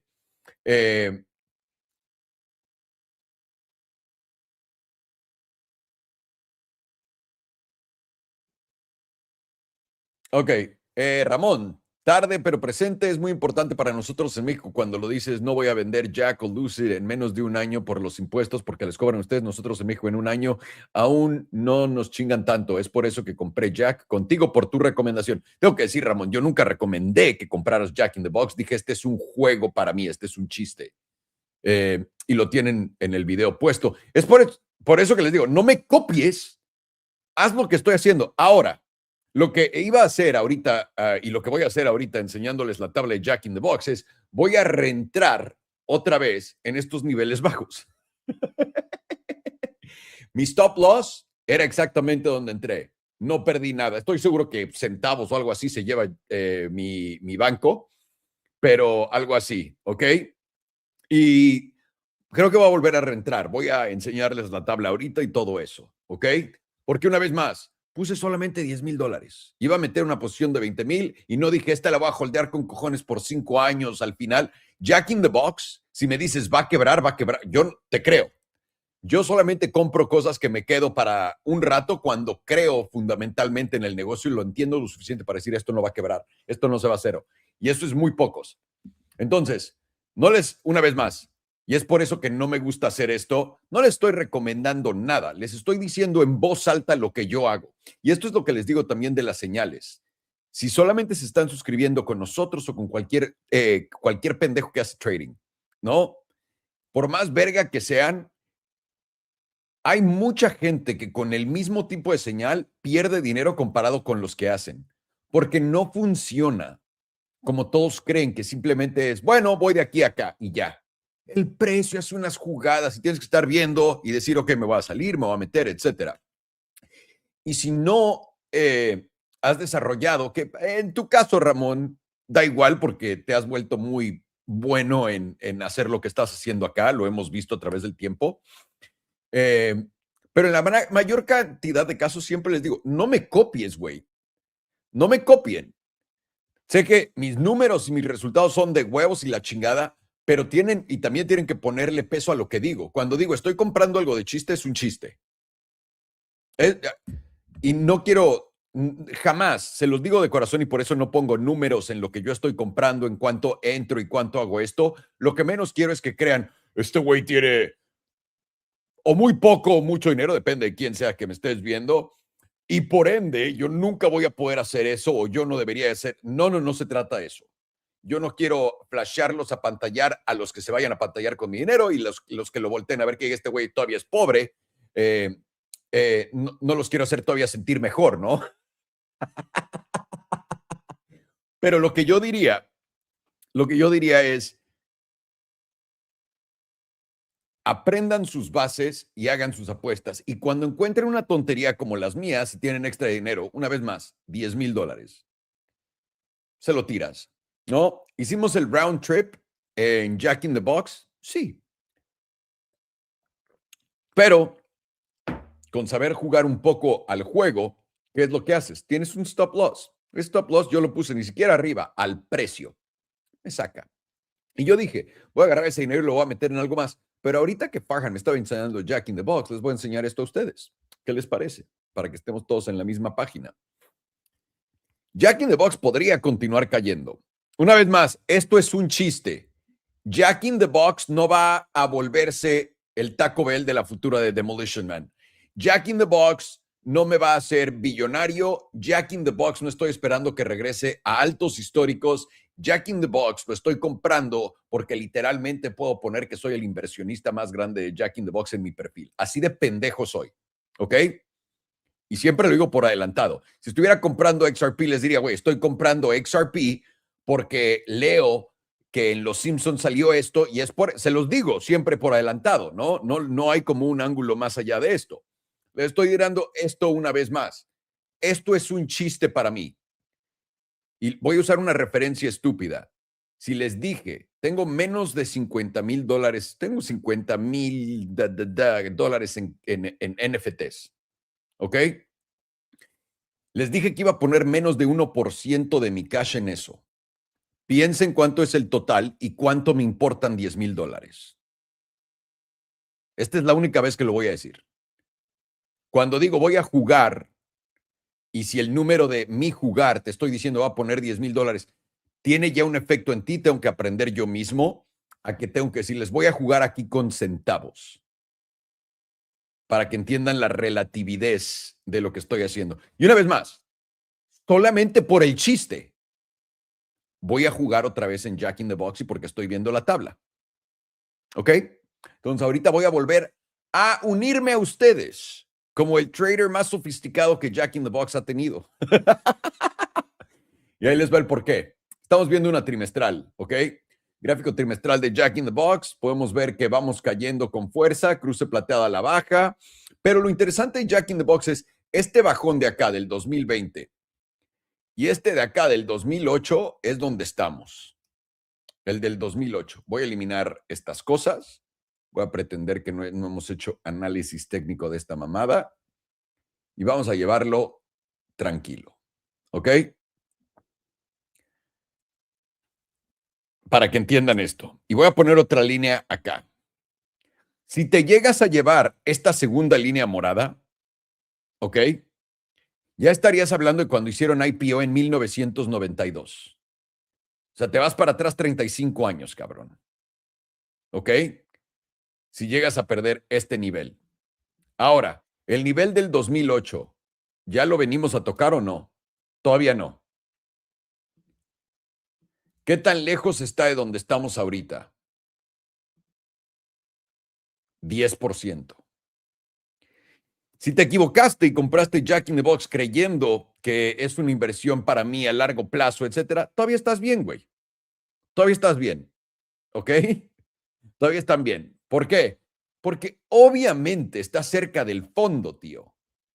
Imagínate regresar en Google a nivel del 2008. Y ahora, una vez más, esta mamada no va a regresar, ¿no? Yo no soy optimista. No volteo a ver empresas que ya tienen su modelo de negocio completamente destruido y creo que van a regresar a ser el número uno, ¿no? O sea, lo hemos platicado 1,000,000 de veces. No importa que sea, pero como el cine o cualquier empresa que sea, que no, lo que sea, da igual. Una vez más, estás en un punto donde estas acciones, literalmente desde el 2004, solamente han visto este tipo de precios una vez en el 2008. No en el 2020, una vez en el 2008. ¿Qué hago, Alejandro? ¿Compro Jack in the Box de una vez? Vamos a hacer esto. Trimestral, tu 100% está en 12. Aquí abajo, arriba de eso. Está en 13, $1 más abajo. ¿Puedes aguantar eso? Sí. Eventualmente, definitivamente vas a venir a los $40, un pedo así. Eventualmente. Va a tomar un chingo de tiempo, si no es que... sí, o sea, va a tomar tiempo, es todo. Entonces, voy a comprar aquí Jack in the Box. Véanme. Véanme un segundito. ¿Ok?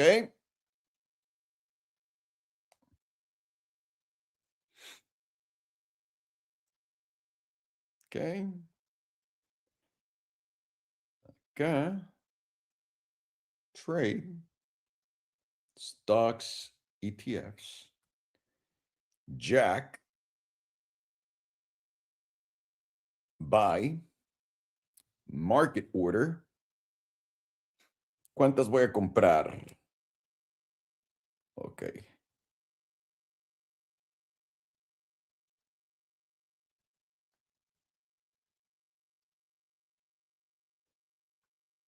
Uf.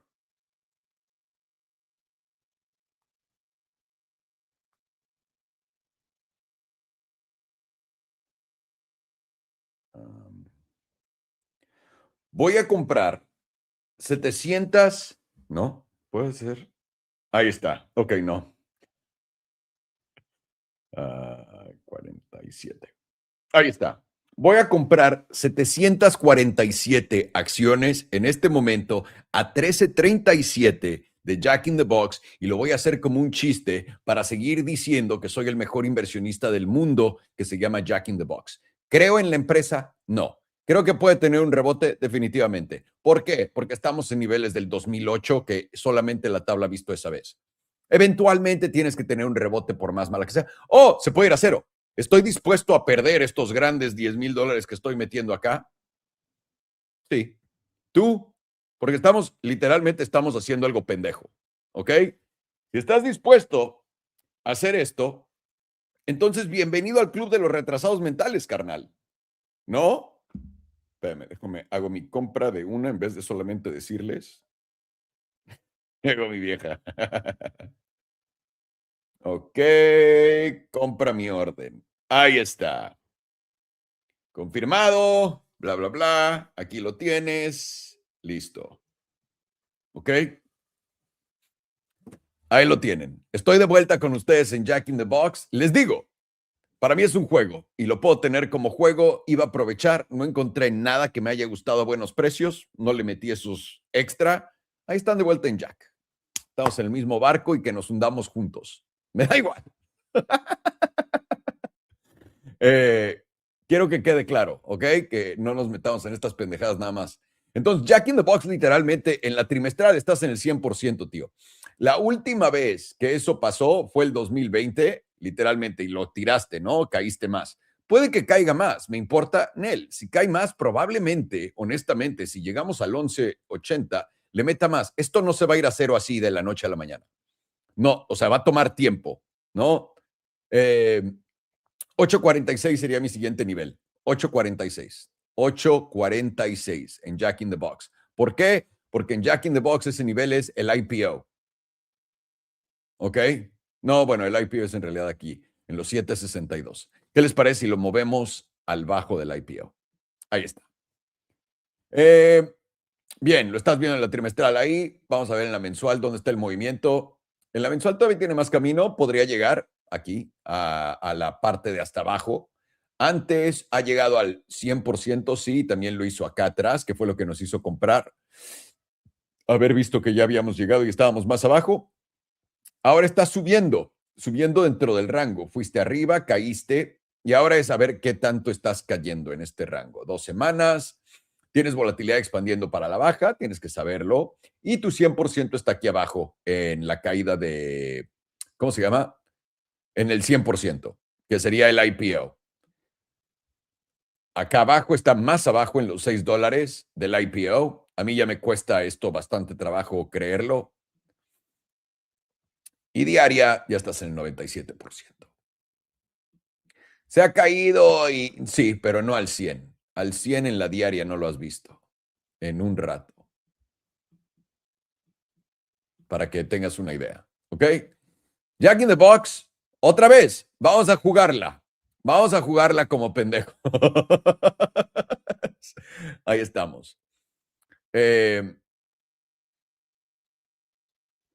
Y ahora, quiero que sepan una cosa. No sé cómo funcionen los impuestos donde vivan ustedes. Mi idea es, a menos de que algo pompee muy fuerte, es no vender hasta que pase más de un año en mi posición.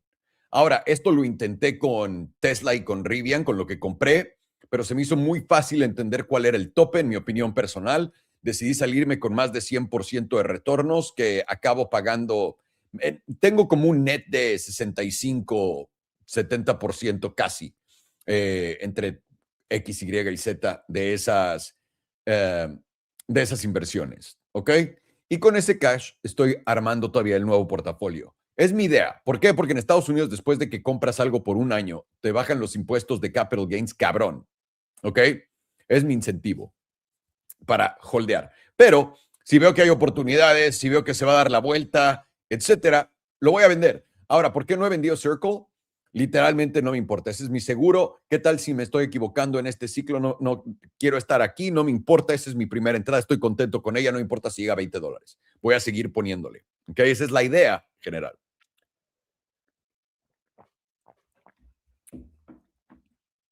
A mí sí me gustó la carrera de la Fórmula 1, Estefano, no voy a decir que no. Obviamente van a cambiar las cosas, no la Fórmula 1, pero también los pilotos van a aprender a usar esto más. Así que Leslie pregunta, ¿cómo saber cuándo vender y que la ambición no gane? Honestamente, es muy personal. Y ahorita tradeando, ¿no? En la mañana acabo de hacer casi $1,500 solamente llevándome entre 300 a 800 la operación más grande que más ganó. Porque no me importa. Pongo mi dinero, güey, tengo 300, 500, 700, 800, 1,500, $3,000, $5,000, me los llevo. No importa. Una y otra y otra y otra vez se hace bastante.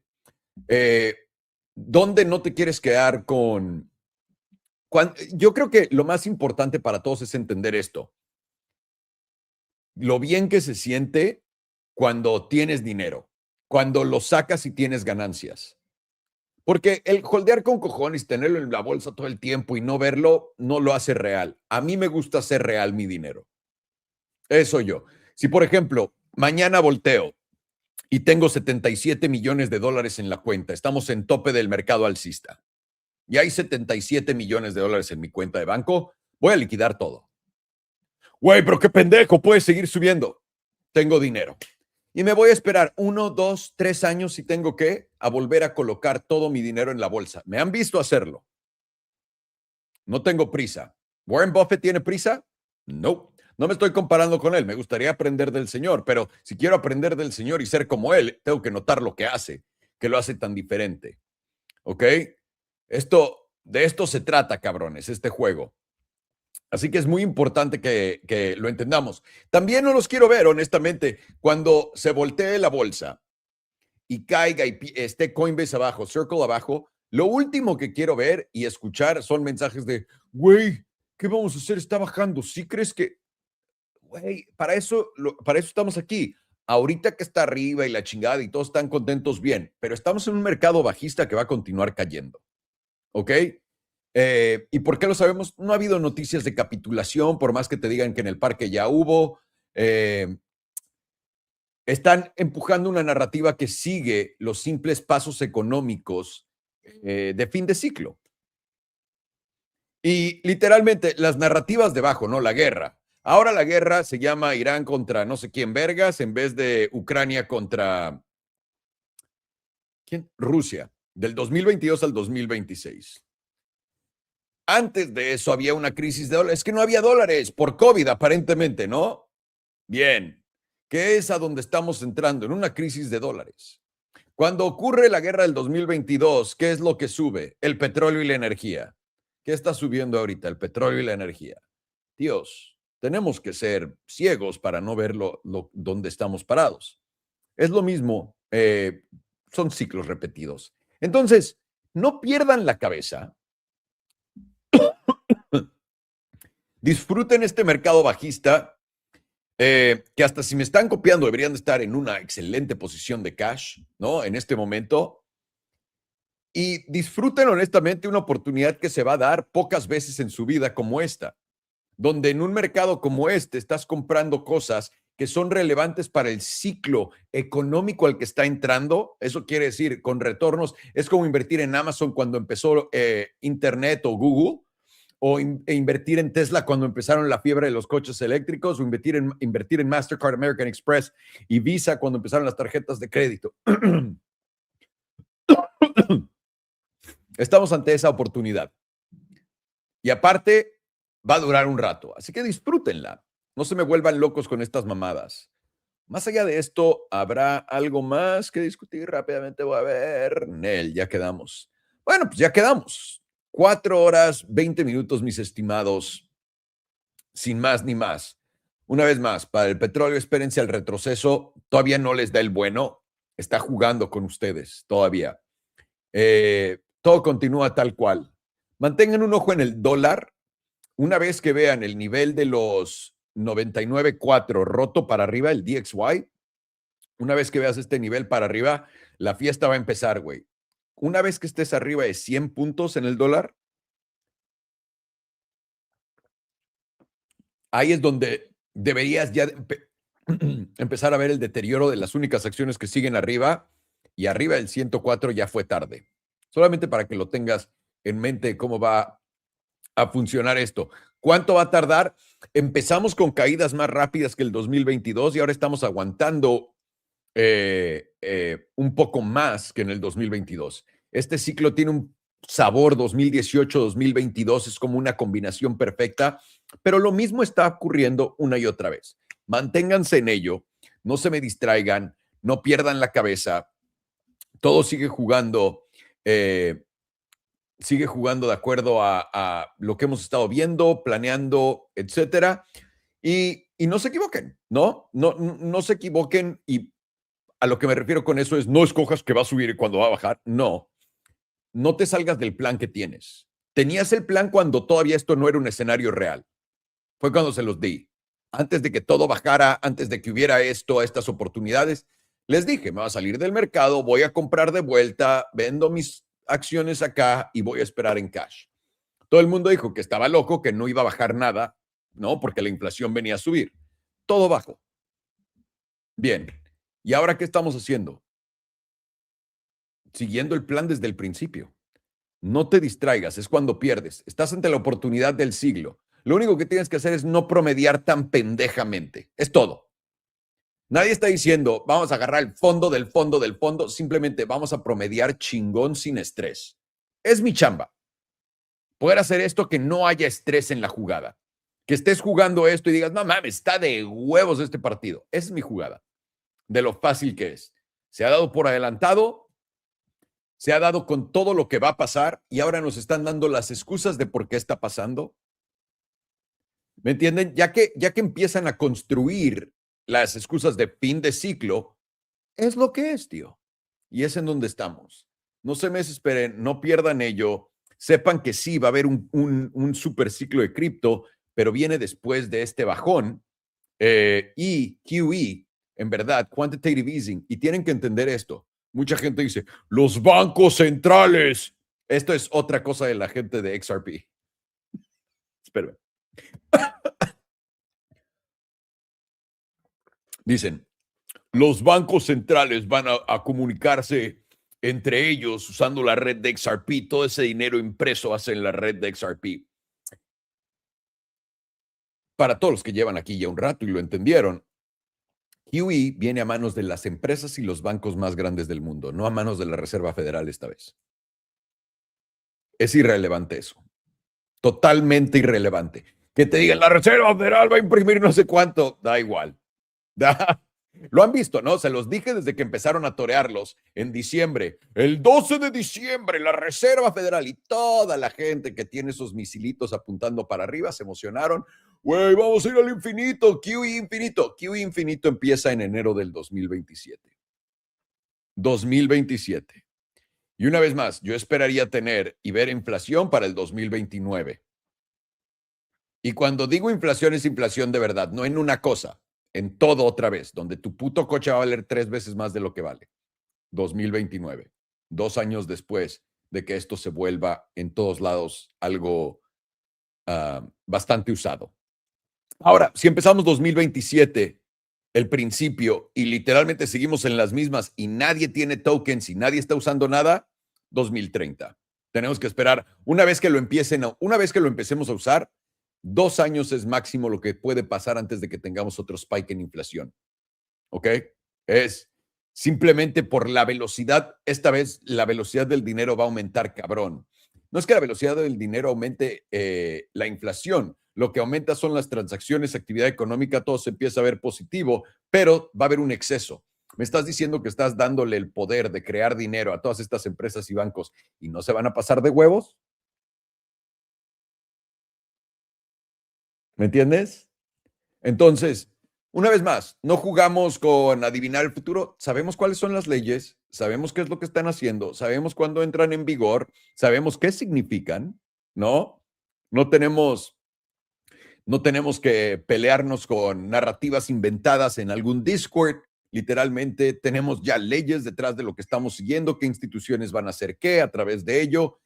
Lo único que tenemos que hacer en este mercado es solamente seguir el plan. Solamente. Tranquilos, disfruta esto. En lo que todo el mundo está estresado y que está valiendo verga, tú estás contento con tus posiciones que ahorita están de no mames y tu cash. No se te va a ir el tren del dinero, tío. No se te va a ir, ¿ok? Hay un cabrón que lleva esperando el tren del dinero a los $180,000 por desde el 2021.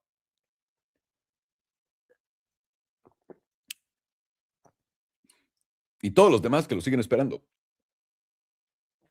El tren del dinero va a llegar, pero empieza el primero, bueno, no el primero, empieza el primer mes del 2027.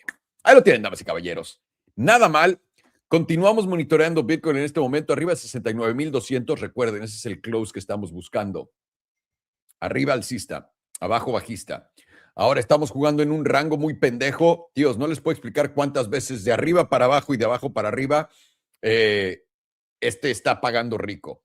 Viene el movimiento fuerte hoy, no sé qué, no sé. Pero les voy a decir también, no me interesa, y es probablemente, y esta sí lo voy a decir abiertamente, no me interesa holdear nada este fin de semana. El fin de semana, si voy a tradear, tiene que ser reacción.